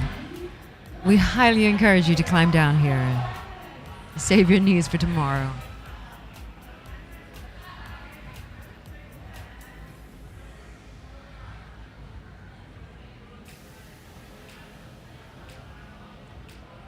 Addison Ali here on the left. Maya Yen Davies on the right.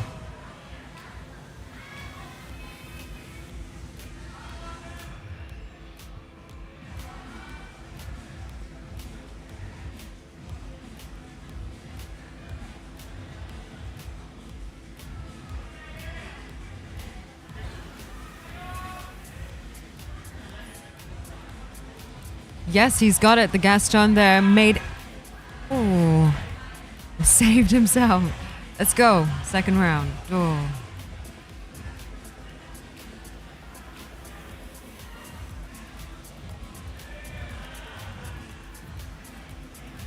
The need to push out and give tension to stay on that route made extra difficult by the difference in height.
Love to see them coming up the wall smiling. Quick look over what's happening over here in the adult qualification, and I am joined by Andy Nelson of Method Grips on my right here for a little bit of commentary and a little bit of insight into whatever you can tell me about Method Grips and like the holes. I mean, we've seen some beautiful holes out here on the walls this weekend. What's so special about yours? Nothing in particular, I don't think. Actually, I do have a lot of questions for you. Andy is well renowned as a shaper, and I guess, yeah. Yes, and where do the ideas for these shapes come from? I'm going to ask you. I've spoken to you about this before, and for people that don't know at home, is it that route setters influence shapers, or shapers influence route setters? I think that's a two-way street if you really think about it. For me, design is inspired by movement that I want to create as a route setter. Most hold shapers at least have some, if not a ton, of experience route setting. I literally still set almost full time. So basically a lot of my shapes and ideas come from the fact that I want to create a specific movement, and I don't have the hold that I need to do that. So I design the hold that I need to do that. You love it.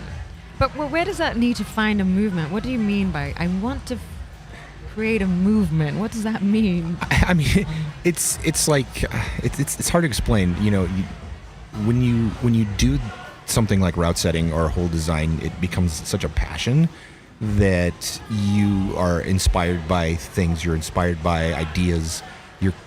You get obsessed, and you're constantly thinking about, well, what's the next new kind of thing that I can do? What's the next idea that I can bring to this world? And when it comes to hold shaping, it's inspired by route setting, and route setting is inspired by hold shaping. It's just kind of a back and forth especially for me when I'm doing both, pretty regularly.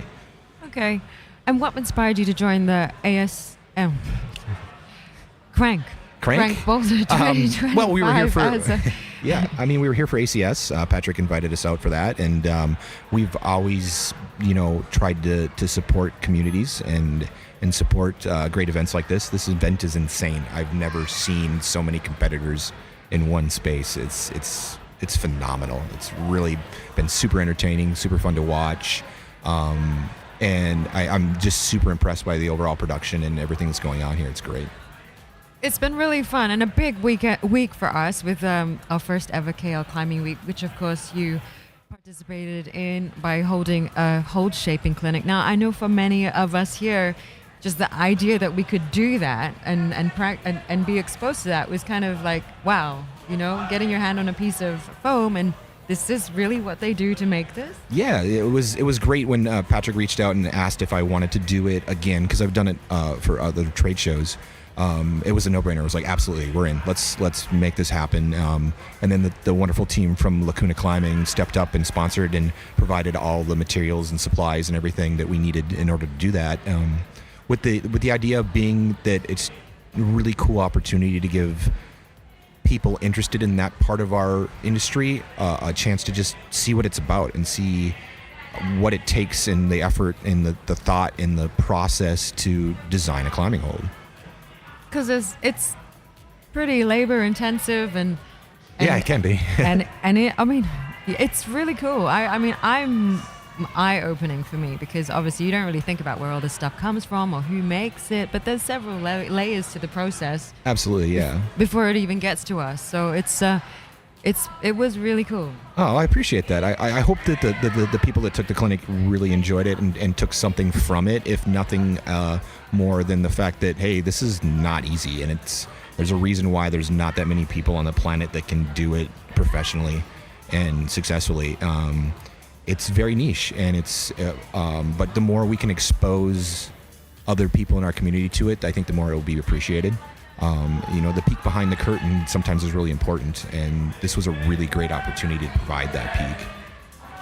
Really cool. It just gives you another element to think about when you're climbing, in terms of, it's just another viewpoint. Really. Absolutely. It's something that I would say, 90% of climbers never think about, is like somebody sat down with a block of foam and turned it into what I'm hanging on to. And also, I guess when you're making it, you also are not in control of what somebody else does with it post-production, right? Exactly. Well, we try to design with intention, but the best shapes are the ones that inspire and that route setters kind of gravitate to, and they inspire movement and they inspire ideas. So you never shape with the intention of this being this hold should always be dynoed to, for example.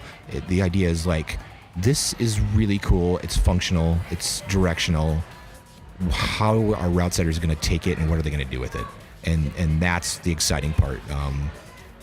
There's nothing better than showing up at a comp to see your brand new shapes on the wall for the first time, and how setters decided to interact with that shape and utilize it in that situation.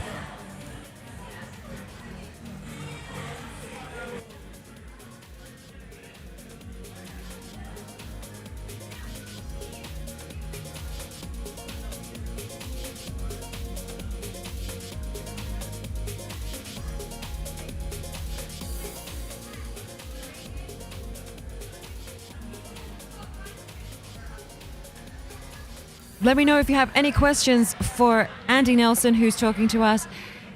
Andy, on the left side here, the black, these are method grips. They are. These are actually not shaped by me, though. They're shaped by our co-owner, Kevin.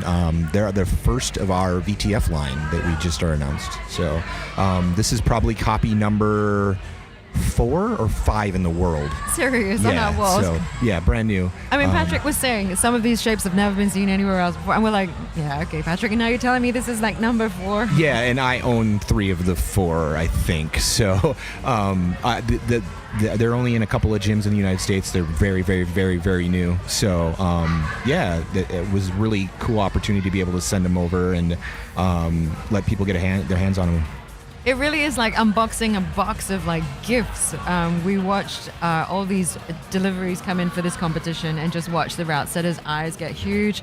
Patrick was lost in a mountain of holds for like 2 days. We didn't see him. It was at the top of his head.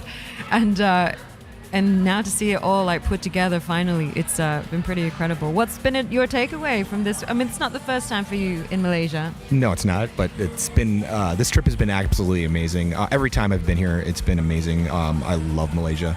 I love the community here. I love the psych. The gyms are great. They're well designed. The teams behind all the gyms here are wonderful. I have not met a terrible person yet. Everybody's just great. And that's what it takes to make a really good community, is the people kind of at the forefront. People like Patrick, people like yourself, really kind of pushing everything forward in a positive way, and it's great to see. Yeah, it's always good to, like, everyone starting out and building new gyms, always to have a good intention for what you can do to build our community and bring climbing up and everyone up with you. And that was the theme, of course, for the Asian Climbing Summit this year. Climb, connect, collaborate, and this is the final finale, really. The Crank Boulder 2026 being the actual action for a big week of climbing. Yeah, it's great. I really love how you guys were able to tie the 2 big events together like this. I think it really helps bring all sides of the community together. A lot of times with the kind of the trade shows, it's more business end. It's more about, making connections to do business, where this brings in the climbers, and the climbers are the core of what we do. So it's great to kind of get that intermix going on. Yeah, it's been good, but I be honest with you, good. I am hardly able to string a sentence together right now. No, I get it. Like, you guys have been going extremely hard for probably 2.5 weeks at this point, and but there's light at the end of the tunnel. You guys are going to get a nice evening with a couple cold beers and then a long sleep, like 10, 12 hours straight. Yeah. No, not really, because I got kids. Yeah, I do too. They're looking forward to me getting home. My youngest boy today asked me what I was going to bring home for presents, so I'm going to have to go do some shopping tomorrow, Daddy, I think. Go away so you can come back with some presents. Actually, that works quite well. Yeah. So yeah, next trip, next time we come out, I'm definitely have to bring the family out so they can experience this. We've got loads of stuff to do in Malaysia for kids. Yeah, absolutely. We went out to the Batu Caves today. We actually got to do a little tour stuff, and that was wonderful. Oh, Go see cool. that and check it out. That's cool. And we actually have some good outdoor climbing in Malaysia, actually. Yeah, it kind of Really scares good. me being a cold Minnesota guy. You know, the heat. I would really struggle on anything difficult here because of the heat. It is very humid. It's more the humidity that saps everything For out sure, of for you. sure. Absolutely. You're so gone. Yeah. Over here on the wall, I mean, what can you say about the quality of the climbing that you've seen? You know, I haven't watched as much as I should have today because we've been so busy, you know, visiting and meeting people and building connections. But I think from what I've watched and witnessed so far, I think these route setters did an absolutely phenomenal job. I know that the team was, you know, a bunch of absolute assassins, and it's great to see them just kind of have this beautiful playbox with all these amazing new holds to just kind of go crazy and do amazing things. So yeah, I've been really impressed with the route setting just in general in Malaysia. I think the route setting is phenomenal. There's a lot of great experience and a great talent here. That's really cool to hear, actually, especially from someone with so much experience and coming from an industry where you are well known for it. I would like to talk a little bit about how the Asian Climbing Summit brought our community together. And you've actually, I mean, you were an American brand that started developing and manufacturing in Asia. So one of the first to come over. What was the reason that you felt Asia was worth your trouble? Well, you know, it's definitely, we want to be everywhere. You know, we want to be part of the global climbing community. And, you know, when I met the team from Lacuna, it became evident really clearly that they were passionate about this market, you know, the Asian market, and they also had identified that it was underserved. We have Ascend. Been waiting for that. Yeah, that boulder's Zoom hair. hard. I Oh. can't do that boulder, I guarantee you. Yeah. But yeah, so we you know, with the help of Lacuna, you know, realized that Asia is a really underserved market, and you know, the best way that we could help serve this market and get climbing gyms what they need is to be producing here. So we took the opportunity, made the jump. We're working with the Lacuna team in China, and with the intention that we want to be able to better serve and better represent this market for you guys and help it grow. Because I don't think people understand how expensive holds are by the time they get to Asia. It seems like crazy almost to someone buying from here. Yeah, How well, much they yeah. cost. Cool climbing holds are expensive, and then on top of that, they're heavy. So shipping becomes a hindrance or a deterrence to purchasing. So by becoming more regional and providing holds more regionally, we are able to really help with those shipping costs and the import taxes and fees and all the things that go with international shipping. So that, I think that's one of the major industry trends we're going to start seeing here is the more regionalization of our industry, where we're producing our holds more locally to our customers, whether that be having multiple factories throughout the world or just focusing on a specific region. I think that's kind of where the industry as a whole is kind of heading. It kind of has to. Yeah, it's necessary because it's a better, being regional is a much better way to service our customers. When you have to ship a pallet of holds across the ocean, you're looking at 25, 30 days. Whereas if you're in China to get to Malaysia, it's like 3. Yeah, so just seriously. in lead times and shipping times, it's vastly superior to be local, or at least semi-local. On the right side, Tasha. Priyanka. Very smooth, solid climber. I just feel like I need to talk about her because Patrick is a very big fan of Tasha. You guys do have a ton of crushers. It's been really fun watching people just absolutely destroy some of these boulders. Crazy, huh? It's great. It's Yeah. phenomenal. I feel these kids are a bit. The boys have struggled a little bit. Yeah. I think the route setters have definitely set the bar for them. Well, that's good. But it's as long as you get an even split and there's distribution of success, then you're doing it right, even if that success is minimal. Yes, exactly. You gotta have a spread, right? As long as you can't get a spread, that's the most important thing. That's the number one goal of these setters, is to make sure that spread is there. And maybe that spread is that there's only one send of a problem. Maybe that spread is that there's two sends of the problem. That's okay, as long as it's there, and that's the focus and the challenge.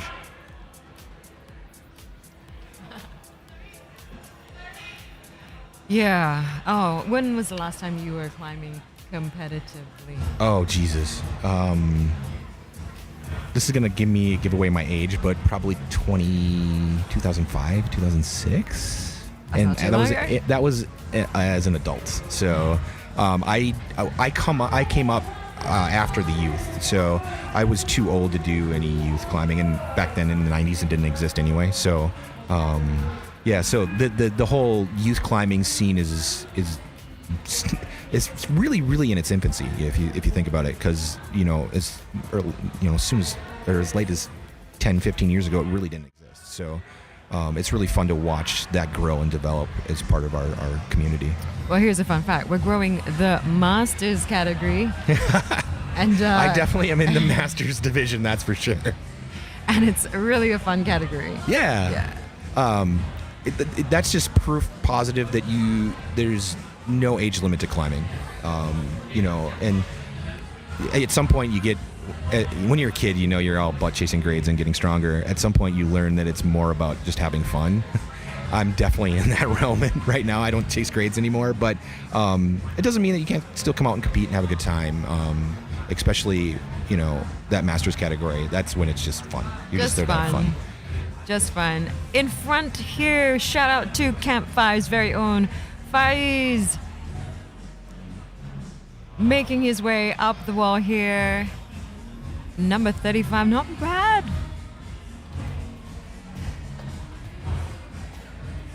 Let's do this. Oh, a drop knee. A little bit of a pinch there. Go, go, go, go.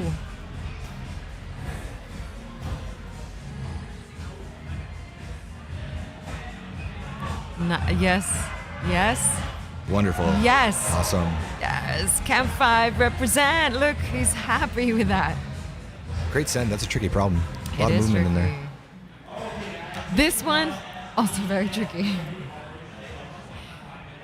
You got to creep along. It's all slippery on the bottom there, and then the tension to keep yourself stuck to the wall, like a little spider, I think. Yeah.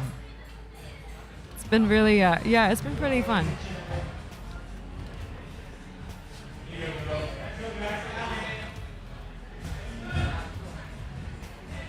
And I would say another shout out to Camp 5, but their brushes have been brushing. Yeah, it's great to non-stop have for all these 6 wonderful volunteers just out there scrubbing holds down as they get greased up and doing the best to keep the problems fresh. It's great. Yeah, because these were all super shiny at the start of the day, and then Well, that's what happens when you had 600 competitors.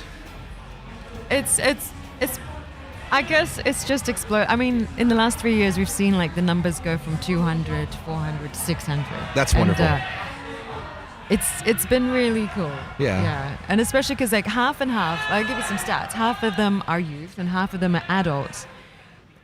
More than half, 340 are Malaysians, but 270 are foreign. Wow, that's amazing. Yep. Some living in Malaysia, obviously, and some actually traveling in from Southeast Asia and wherever they want to travel in from. But from also emerging markets like, Myanmar. We've got Myanmarese climbers. We've got Indonesians and the Singaporeans. 100 of them coming over. Wow, that's awesome. So you're take our booty home. That's really a testament to the quality of the comp and the quality of the product that you're providing here, because if people are willing to travel like that for this, that says a lot.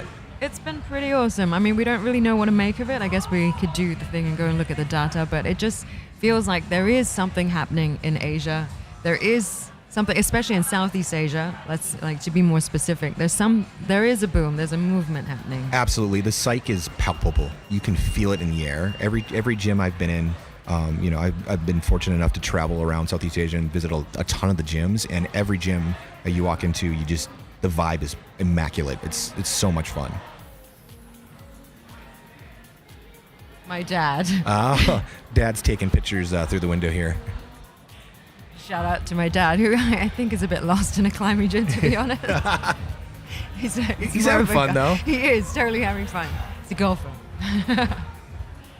I'll go out there and explain it to him later. Yeah.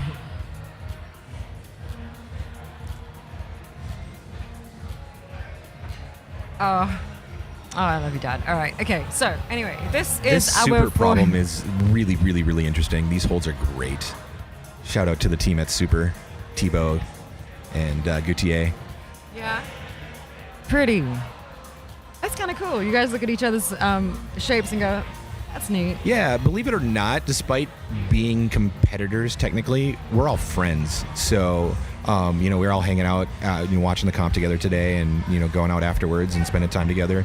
Every time we get a chance like this to gather and get together, it's like a big family reunion.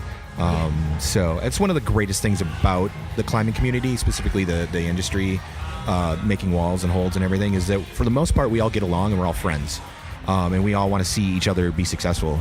It's that whole mentality of a rising tide lifts all ships kind of thing. You've heard that. Yes, that's one of my big sayings when it I've been comes to the saying that climbing. all week. Oh yeah. Well, Where do there I you go go. from? You can say you stole it from me. It's cool. No, I think it's a Chinese saying. It might from- be. I don't know where I got it from. I stole it from somebody, I'm sure. It's like, yeah. No, I understand it to be like a Mandarin saying, Sure. and in flowery, beautiful language, and like the water rises and all the ships float or something. Sure. Yeah. It's probably said much, much more elegantly than I ever could. That's Yeah, for sure. but that's what I've been saying. I've been like, if the water goes up, all the boats go up too, right? Yeah, it's about building the community and building. There's room for everyone. There's room for growth everywhere. There definitely is room for everyone, and that's what's great about where the industry is right now, is that we're in that boom, and there's a space for everyone who wants to be there. As long as you got a little bit of talent and a lot of effort, you can make a home and make a life in climbing. Pretty cool.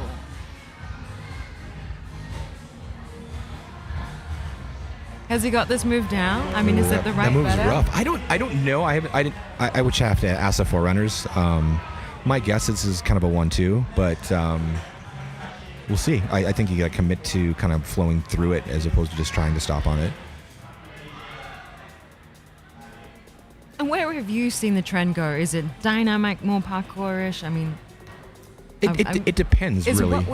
what we see in the IFC, in the World Cups, and in the Olympics, is that what's actually out there on the community level? To a certain extent, yeah. The thing that we're all kind of starting to come to the realization of is the fact that indoor climbing has now become its sport of itself.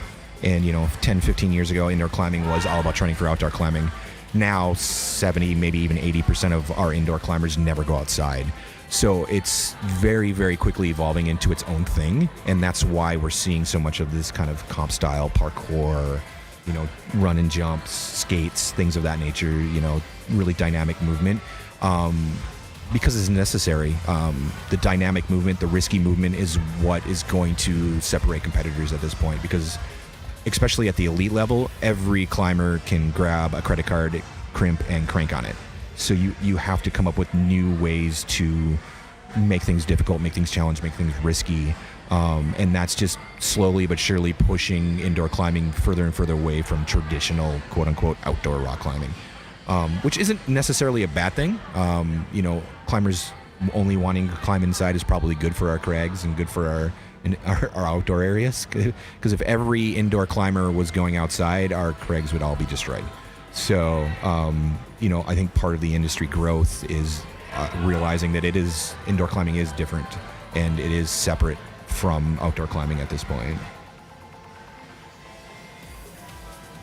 Do you feel that now more people are getting introduced by indoor climbing? Oh, absolutely. Yeah, for sure. Like when I started climbing, I was climbing 5'11" outside in tennis shoes before I ever stepped foot in a gym.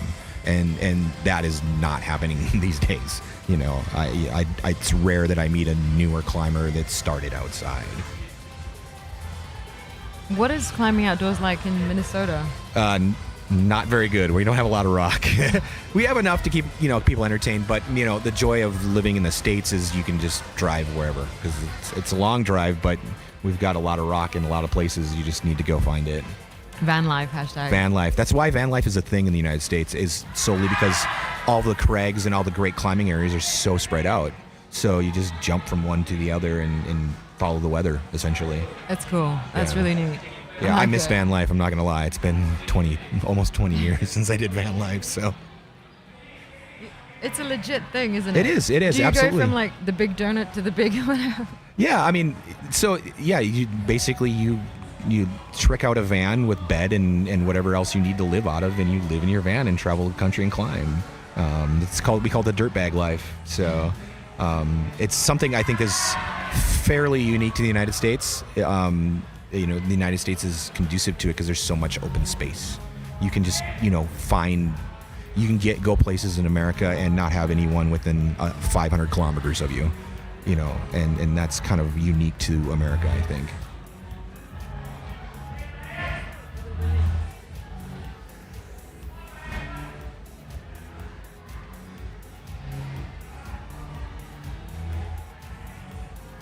I like van life, but I mean, we had a recent trip and it was about 4 days.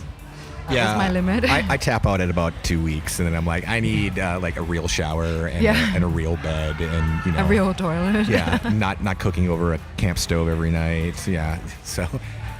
But for I some know people, that it's people great. like it, yeah. Some people love it, and I know people that spend 6 months out of the year in the van, or even more. So, there we go. Nice. Here we go, Cash. Beautiful A send. nice send on that last boulder for Tan Cashing, aka Cash. Good job, Cash. We love that.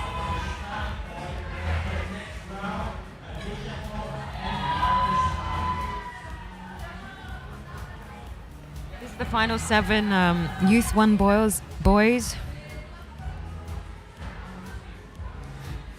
You're getting tired, I can tell. You've been doing this all day, and It's all day for a week's work. yeah, it is. I'm so impressed by how hard the entire Camp 5 team has been working this week. Like, every time I see one of you guys are just running around getting something done, and putting out all the little fires that come with putting on a comp and putting on a trade show at the same time. It's very much a team effort, actually. Yeah, absolutely. Yeah, you guys have done a wonderful job. It's been great to just kind of try to help where I can and jump in and calm everybody down. Yeah, I mean that has been one thing that's come through is the humor, Sure. and you got to do it with it. You got to have the humor, the jokes. Yeah, that's the reason why I'm the butt of most jokes amongst our crew, because I strive to keep it light and keep it. It's easy to get stressed out when in these kind of situations. There's just so much going on, but I think you guys have all handled it amazing. So it's great to watch, be a part of. I don't feel I'm qualified to accept. Thank you. Yeah, I know. On behalf of the Camp 5 team. I know. I cornered Patrick a little while ago and gave him a giant hug, and then he's like, "Okay, you got to go get on commentary now." I was like, "All right, here we go. Let's go." Let's do it. And then he doesn't come back.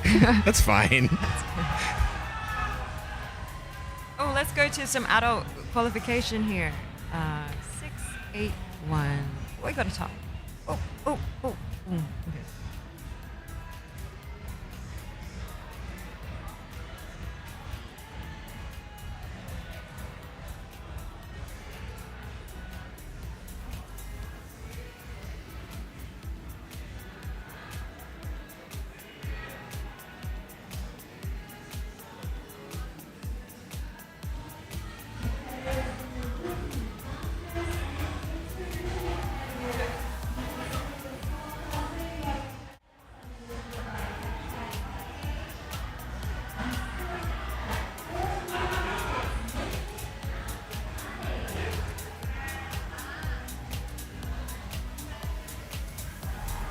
Just to give you guys an update, this is the last 3 minutes of an epic 6-hour qualifying round.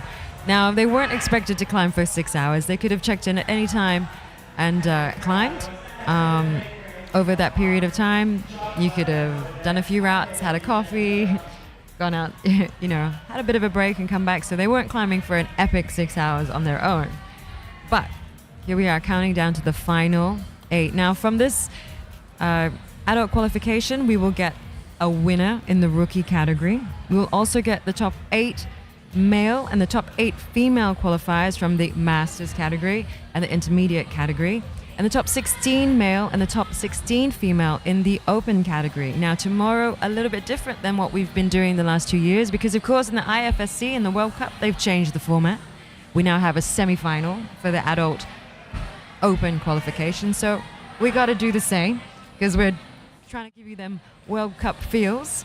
And so join us tomorrow.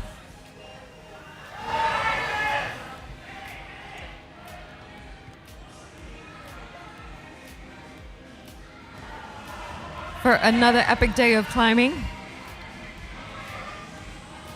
If you are online and you're following along, you scroll up, you can get the qualification results from the adult category. They're live streamed via the Grip Tonight app. We've got a link there that you can tune into. And this is now the final minute or so of climbing, so everyone getting a little bit... The mad dash at the end, try to get that last send in. Get that send in.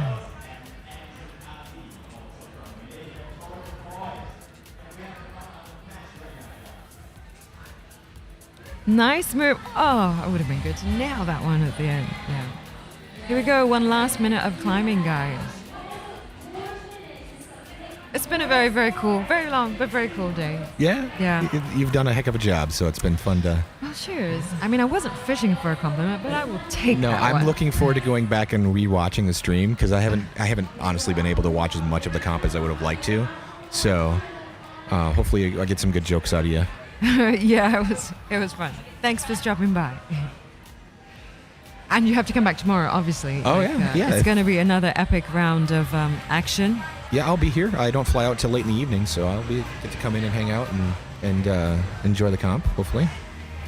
After I do some shopping, because like I said, I promised my kids some stuff. So you're in the right figure it place. out. Yeah, exactly. How old's your kid? I have a 15-year-old and a 10-year-old. Awesome. Yeah, so shout out to Clyde and Gavin. So, Awesome. yeah. That's a good name. My brother's called Gavin. I'll just shout out to you too, Gavin. Here we go. Little swing. A latch move from parkour. Over here in the youth.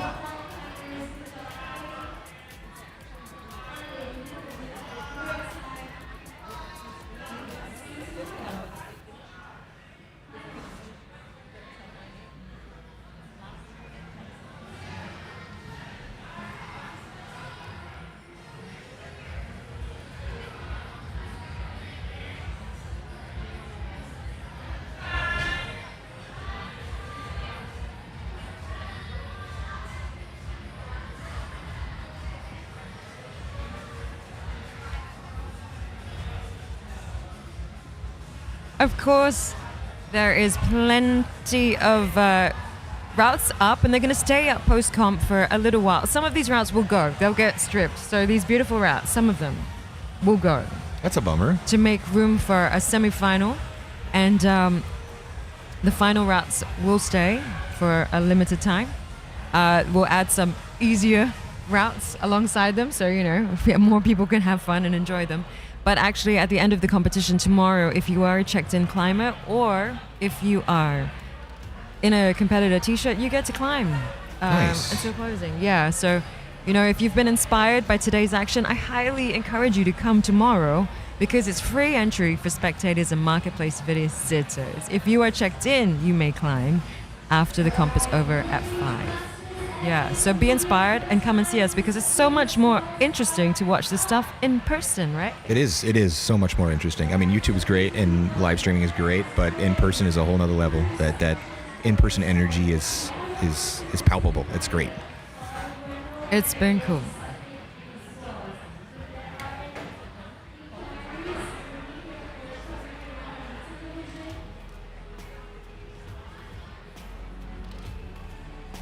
Last tiny moments. Are you a fan of the slab? It depends on who set the slab, I guess. I have a little bit of a belly, so slab sometimes is a challenge for me.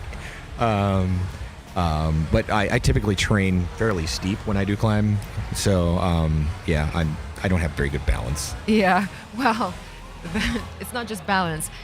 The Hold Father t-shirts, Patrick got them like cropped for the ladies version. Yeah, I we saw all put that. them on. We're like, No. I'm not wearing that.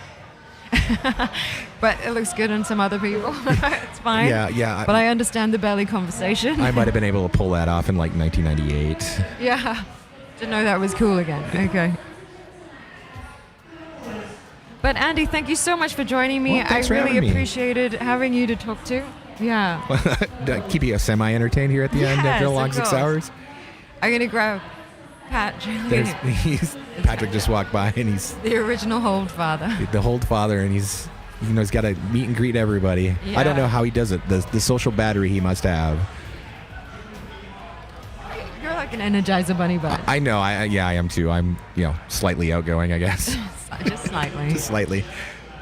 Yeah, I really enjoyed your chats, by the way. Oh, thank during you. the Asian Climbing Summit. Yeah. I look Very, forward very fun. to hopefully being back next year. Well, I will be back next year, but hopefully be invited to do some more chats or help in that realm however I can. Yeah, it's been great to have such big names come and just help But out. I'm not one of those. I don't qualify as a big name. Well, we can all be humble if we want. I'm Yeah. just a guy. I'm just a Okay. guy. Thank you, Andy. Well, thank you. Yeah, we'll chat again. We'll see each other around. Absolutely. We'll see you later. Okay. That was the end of qualifying. That was Andy Nelson, Method Grips. And I had really a lot of fun, and I hope you learned a lot as well from that chat with us. And guys, that was the end of qualifying for the Open Masters Rookie and Intermediate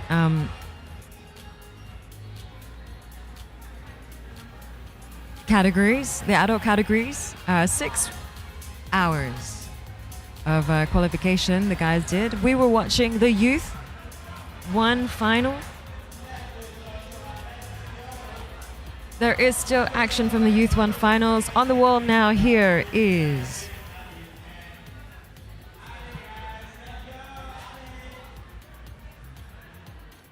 Jun Hui Hong, South Korean. On the right, and here on the left. They're trying to make quick work of the super route.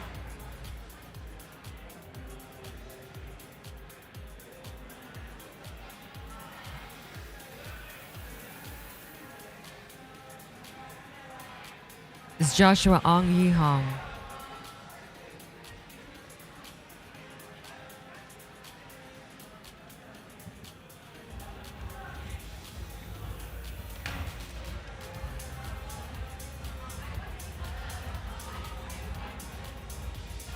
Can you,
Just the final problem here for the ladies on the right side and the boys on the left. Zuhair here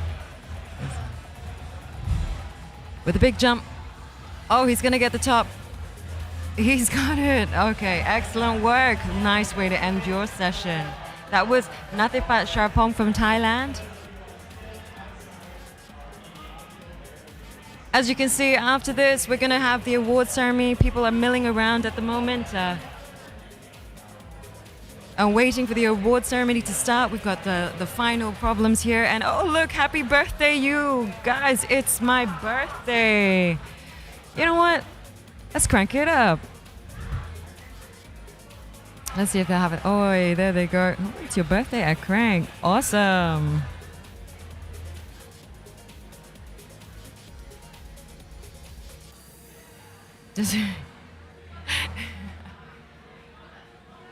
We're all here to have a good time. It's my birthday. Happy birthday. Happy birthday to you.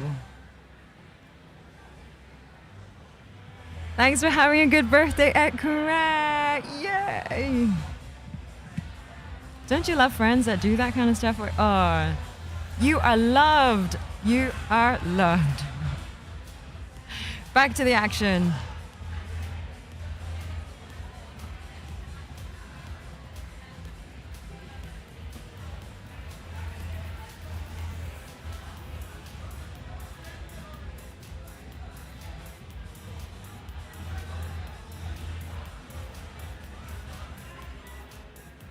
Emily's here, the Malaysian, cranking it up for her last problem.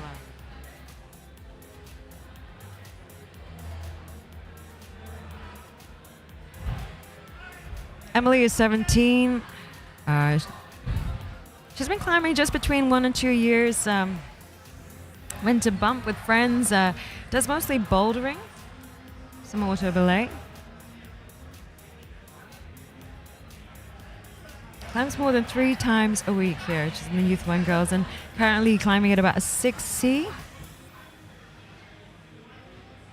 We asked her how she rated her climbing style. She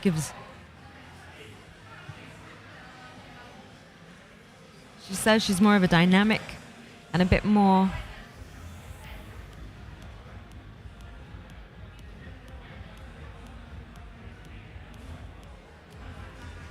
climber. Dynos and any upwards dynos feel amazing to me. What's her kryptonite? Anything balancy. On small footholds, on slabs.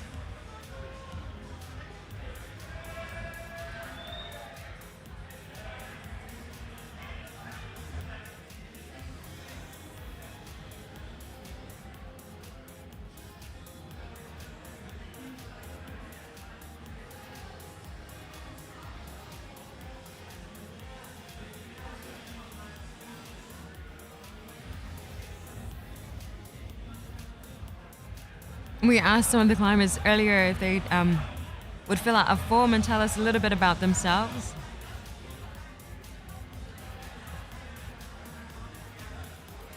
And her greatest climbing achievement was popping a pulley in qualies and going for finals the next day to get second. It always feels good, doesn't it, to go on the podium after coming up from a challenge. Who wants to come podium in this comp? But it's an achievement just to make finals. You know what? Emily has a big shout out for her dad for driving me to these comps early in the morning and always watching from the audience and helping me record. Hooray for dads. My dad's out there somewhere. Hey, Dad.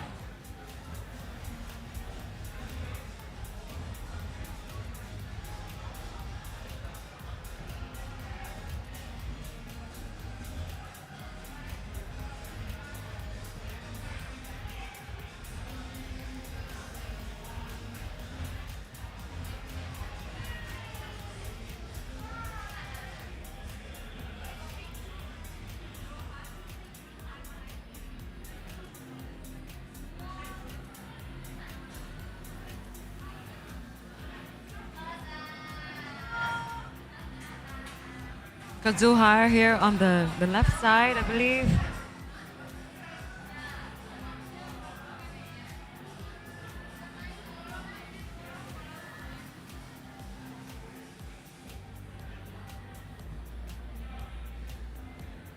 We are counting down to the podium presentation for Youth 1 and 2 and the Rookie category. Rookie category this year decided on points. No final for the rookies because it's a rookie category.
And we are done. That was the final climb from Tasha Priyanka, the Malaysian, who topped the qualifying today.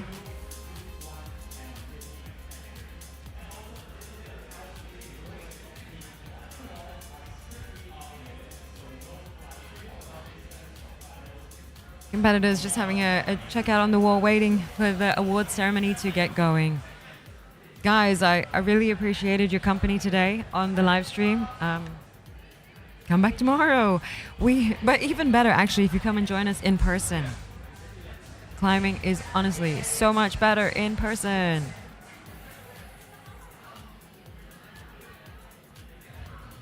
Guys milling around at the KRAFT Marketplace. This is the new entrance to Camp 5. We've moved everything forward to make way for these two enormous comp walls at the front that flank the left and the right side of the gym. There on the right side, the Republicans. This is where our marketplace is happening at the moment. So tomorrow, come on down. It's free entry for spectators and marketplace visitors. We start the action tomorrow at 8:30 with the semi-final of the open category. So, thank you once again for joining us here for the first day of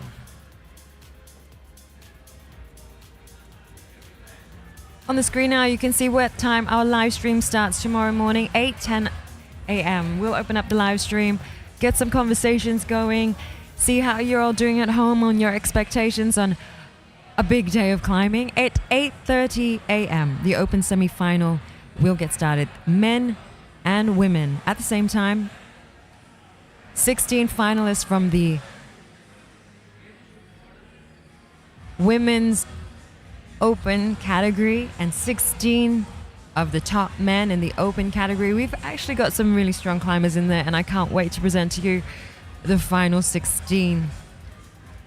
At 11 a.m., they will be whittled down to the final 8 men and the final 8 women for the open final. 11 a.m., the Masters final. They have been in an epic showdown for qualification this afternoon. The Masters, 40 years plus young, 40 years young and above. Competitors here in it just for the joy. The top 8 men and the top 8 women will progress, and at 11 a.m. the Masters final will be run. That's going to be followed by the intermediate final of both the men and female category before the main event, 2:30 p.m., the open final, the men and women in action. They are the final top 8 men and the top 8 women.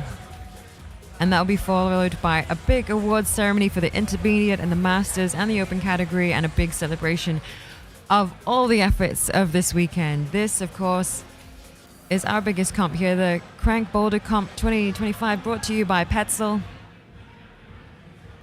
and our illustrious sponsors, All Sports Equipment, Lacuna, Super, Unleashed Climbing, AG Holds, Blocks, Blue Bill, Head Rush Technologies, True Blue Audible, Rab Equipment, Southeast Asia, Snap Holds, So Ill, Stacks, Waltopia, Cheetah, the Frangipani Langkawi Resort and Spa, Miracle Climb, Verticale, Virgin Grip, A-Grip, Artline, Chopper Climb, ClimbHolds.com, Climbing Jams, Core Zone, Crux Particle, Evolve Worldwide, Flat Hold, Grizzly Holds, Method Grips, Navawhite, One Austria Malaysia, Thrill Seeker Holds, and Vola. Thank you so much for allowing our climbing community to have some thrills this weekend.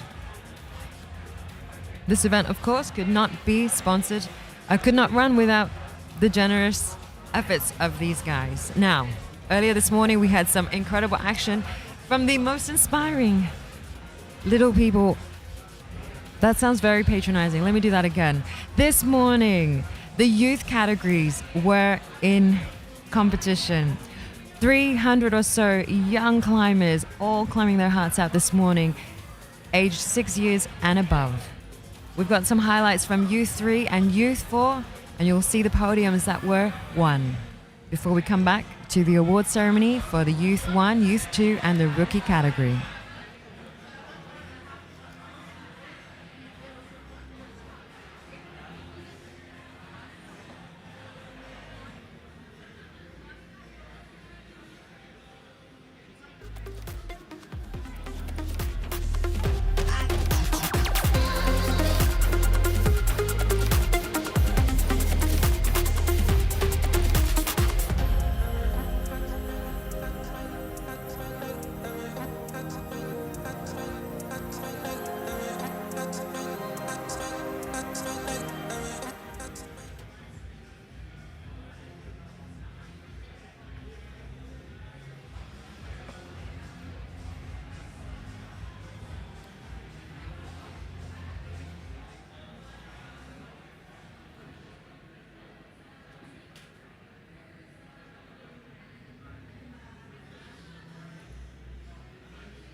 Scotty. I'm back in Malaysia. I've come from Australia to run the super setting workshop with Gautier. I'm Gautier from Super. I'm French, and I run Super and Unleash brands. And same as Gautier, we're here to share what we know. And for me, it's the first time in Malaysia. I'm really happy to be here. I think a lot of new ideas, thoughts, feelings came out of the focus on competition setting, whether it be at a local, regional level, all the way to a national or international level. Everyone took something away different that they hadn't thought of or experienced before. To anyone who aspires to set, what can we tell them? Enjoy. Enjoy setting. And don't set for yourself, set for the people who will climb. Set for the people, they can come in the gym, they learn something, they learn how to climb, learn the gestures. Yeah. They can improve, they will enjoy the time, and that's it. Always experiment and try new things and inspire people to climb. Whether they're beginners or advanced climbers, always push people to try and do their best.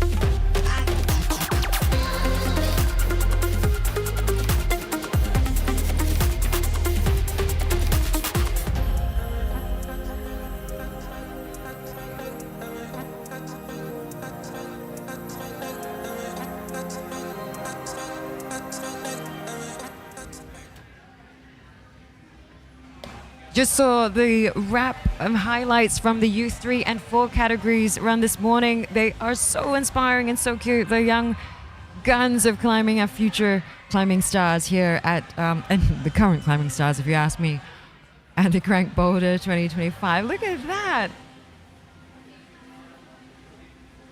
Those are goals, stretchy goals. Okay. It's good to know our backdrop is getting some workout as we wait for the announcement of the winners, guys.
Competition director Alex are ready to give us our winners. We've just been waiting for the final appeals time to be done.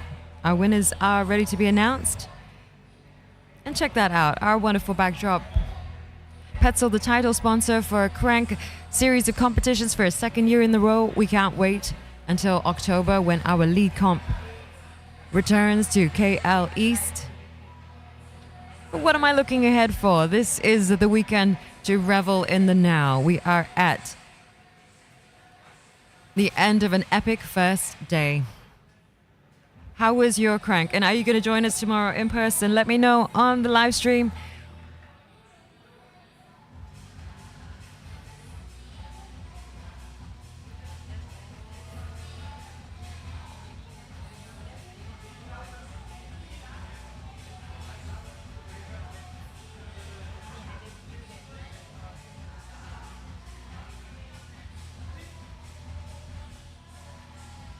Our MC Matt, they're ready with his paper. Who will be called? Well, if you've been watching our live stream, you'll know that it was all live scored today on the Grip Tonight app. All the athletes were using the Grip Tonight app to enter their scores. zones, tops, attempts, all of it counts towards a final score. There's Patrick, our co-commentator.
Just while the guys set up there, enough time for me to thank our sponsors once again. Petzl,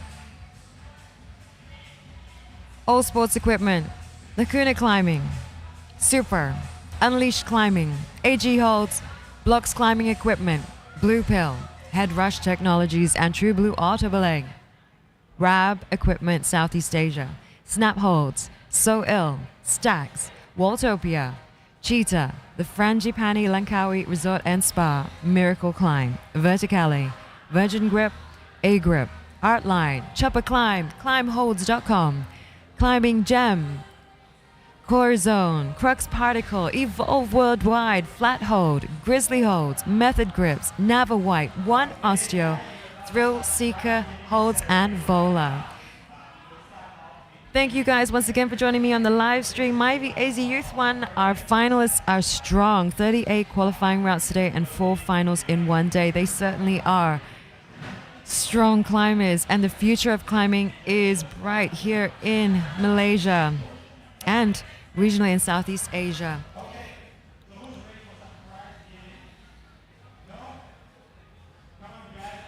We are ready for the awards for the Youth 2 finals.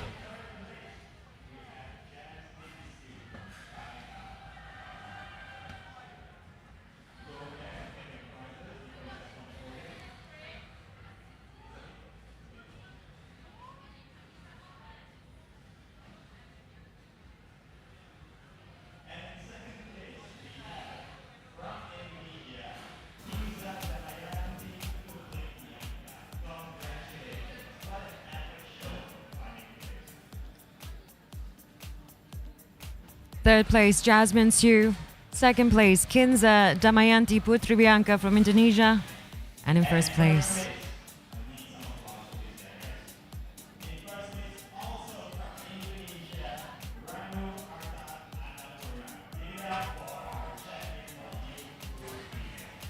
there you have it, another Indonesian, Ranu Artha Annapurna, on stage there in first place. These are the up-and-climbing climbers from Indonesia here today. You saw Will Atkinson from Stacks Climbing.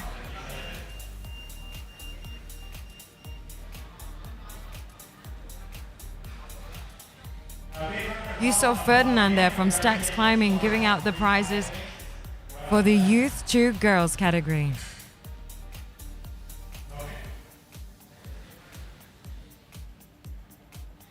Wonderful ladies, you take home some incredible gifts there. Shall I let you guys know what they're taking home? 101,000 ringgit in cash and prizes up for grabs this weekend. And those girls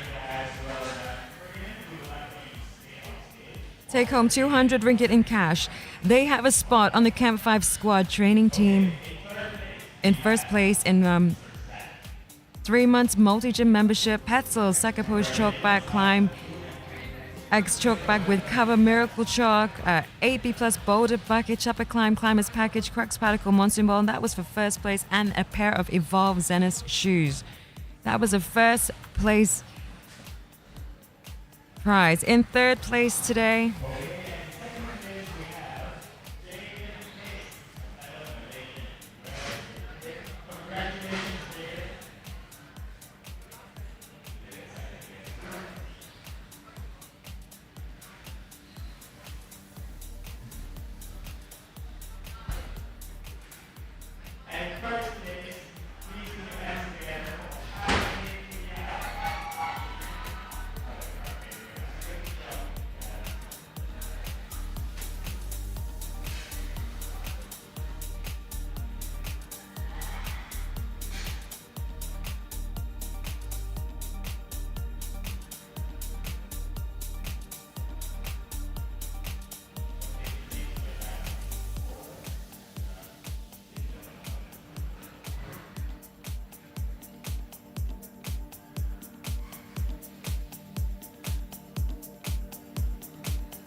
presenting the award for Youth 1, Unleash Climbing's Will Watkins.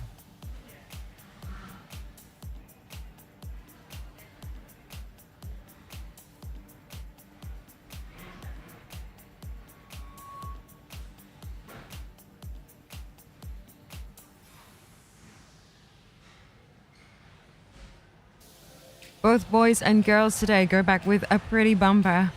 A bag of goodies. In third place, you'd get 50 ringgit cash, 10-day pass from Camp 5, a Camp 5 water bottle, a Petzl Saka chalk bag, So Ill Tivik roll down chalk bucket, DMM tube chalk bag, in yellow, a Miracle Chalk Crux Particle Monsoon Ball. Second place winners go home with 100 ringgit in cash, 10-day pass from Camp 5, Petzl Saka Pochi chalk bag, DMM tube chalk bag, Miracle Chalk, 8B plus finger tape, Crux Particle Monsoon Ball, and Evolve Zenith shoes. Guys, first place here today will get 200 ringgit in cash, a spot on the Camp 5 squad training team. We heard so much about the youth team today. A 3-month multi-gym membership here from Camp 5, Petzl Sakab, chalk bag, Rabs, Sonic Tea, men and women's sizes, DMM traction chalk bag, Miracle Chalk, Chopper Climb, Climbers package, Crux Particle Monsoon Ball, and an Evolve Zenith pair of shoes. As you can see, in third place, Malaysia's Emily Seh takes the win. Second place, UNT from Singapore going home with some goodies. And in first place, Tasha Priyanka, Malaysia's own, on top of the podium today. Will Watkins from Unleash Climbing giving out the goodies. These guys are going home loaded. Ladies, you deserve it. It was an epic battle out there today.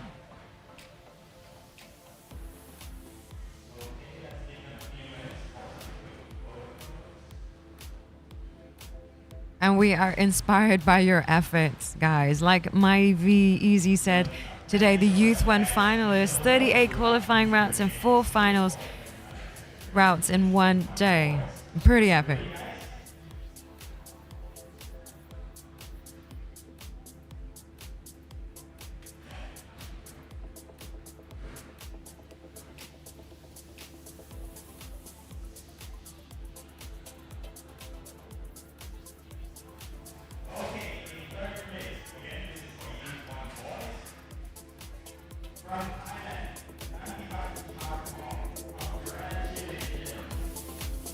In the Youth 1 boys, we saw some incredible moves. It was a hard final. 4 routes that were very testing on these young guns. Unleash Climbing, Will Watkins presenting the prizes. Nantipat Charpong from Thailand taking home third place. In second place,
so it looks like first place on the podium is shared. Whoa.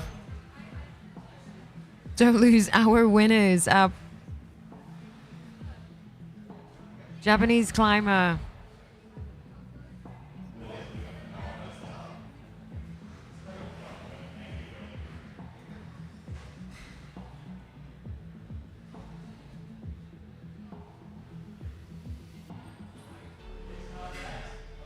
Rintaro Izumi was first in qualifying. He also was first here, followed by Malaysia, Zuhair Alzam, Mohammed Zamri.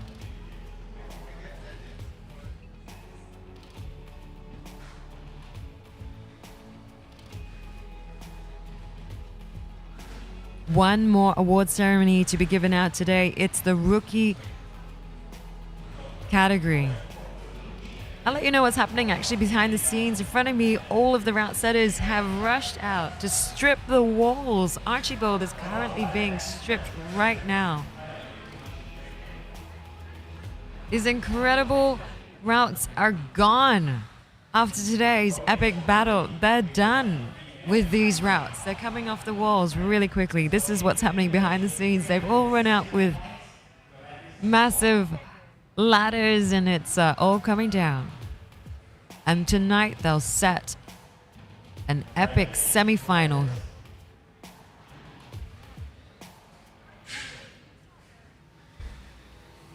Here we are.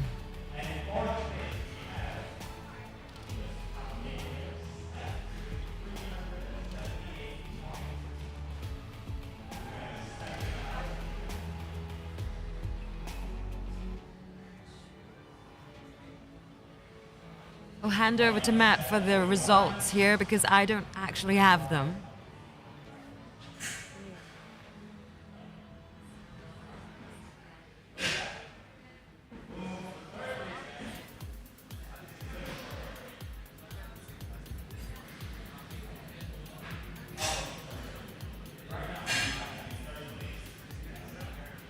I will let you know that that man over there is Andy Nelson. We had him here chatting away with us.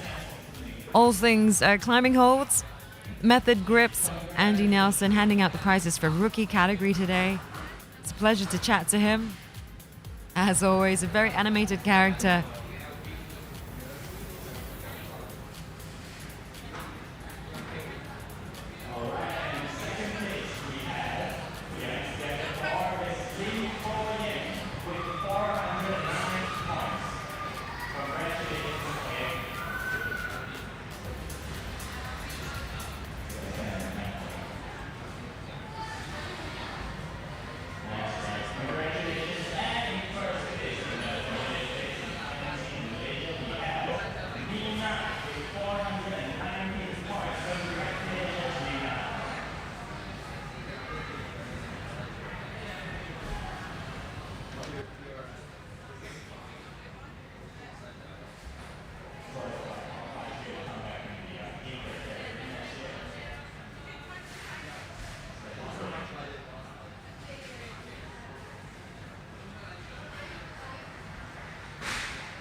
That wraps up our epic day of climbing. Look at it now. This is Archibald being stripped rapidly. Shihritan, the Lighthouse co-founder and the IFSC Level 1 route stater, taking away all those beautiful holds that they've worked so hard on this week.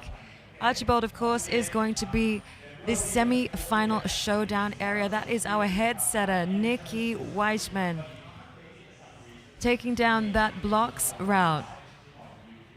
They have made quick work of taking down all these routes. They're gone. Guys, they're gone. That's it, Archibald. Almost all gone there. Now, tomorrow when you see this, it'll be full of a brand new set. A semi-final set and a semi-final showdown in the open category. 16 top male and 16 top female climbers. Gay pair there, taking down the last green holds.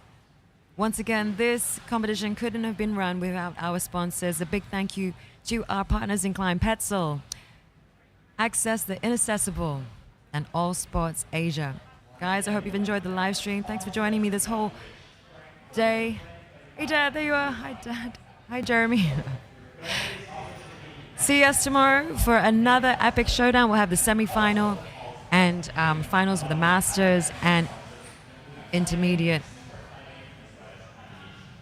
See you then.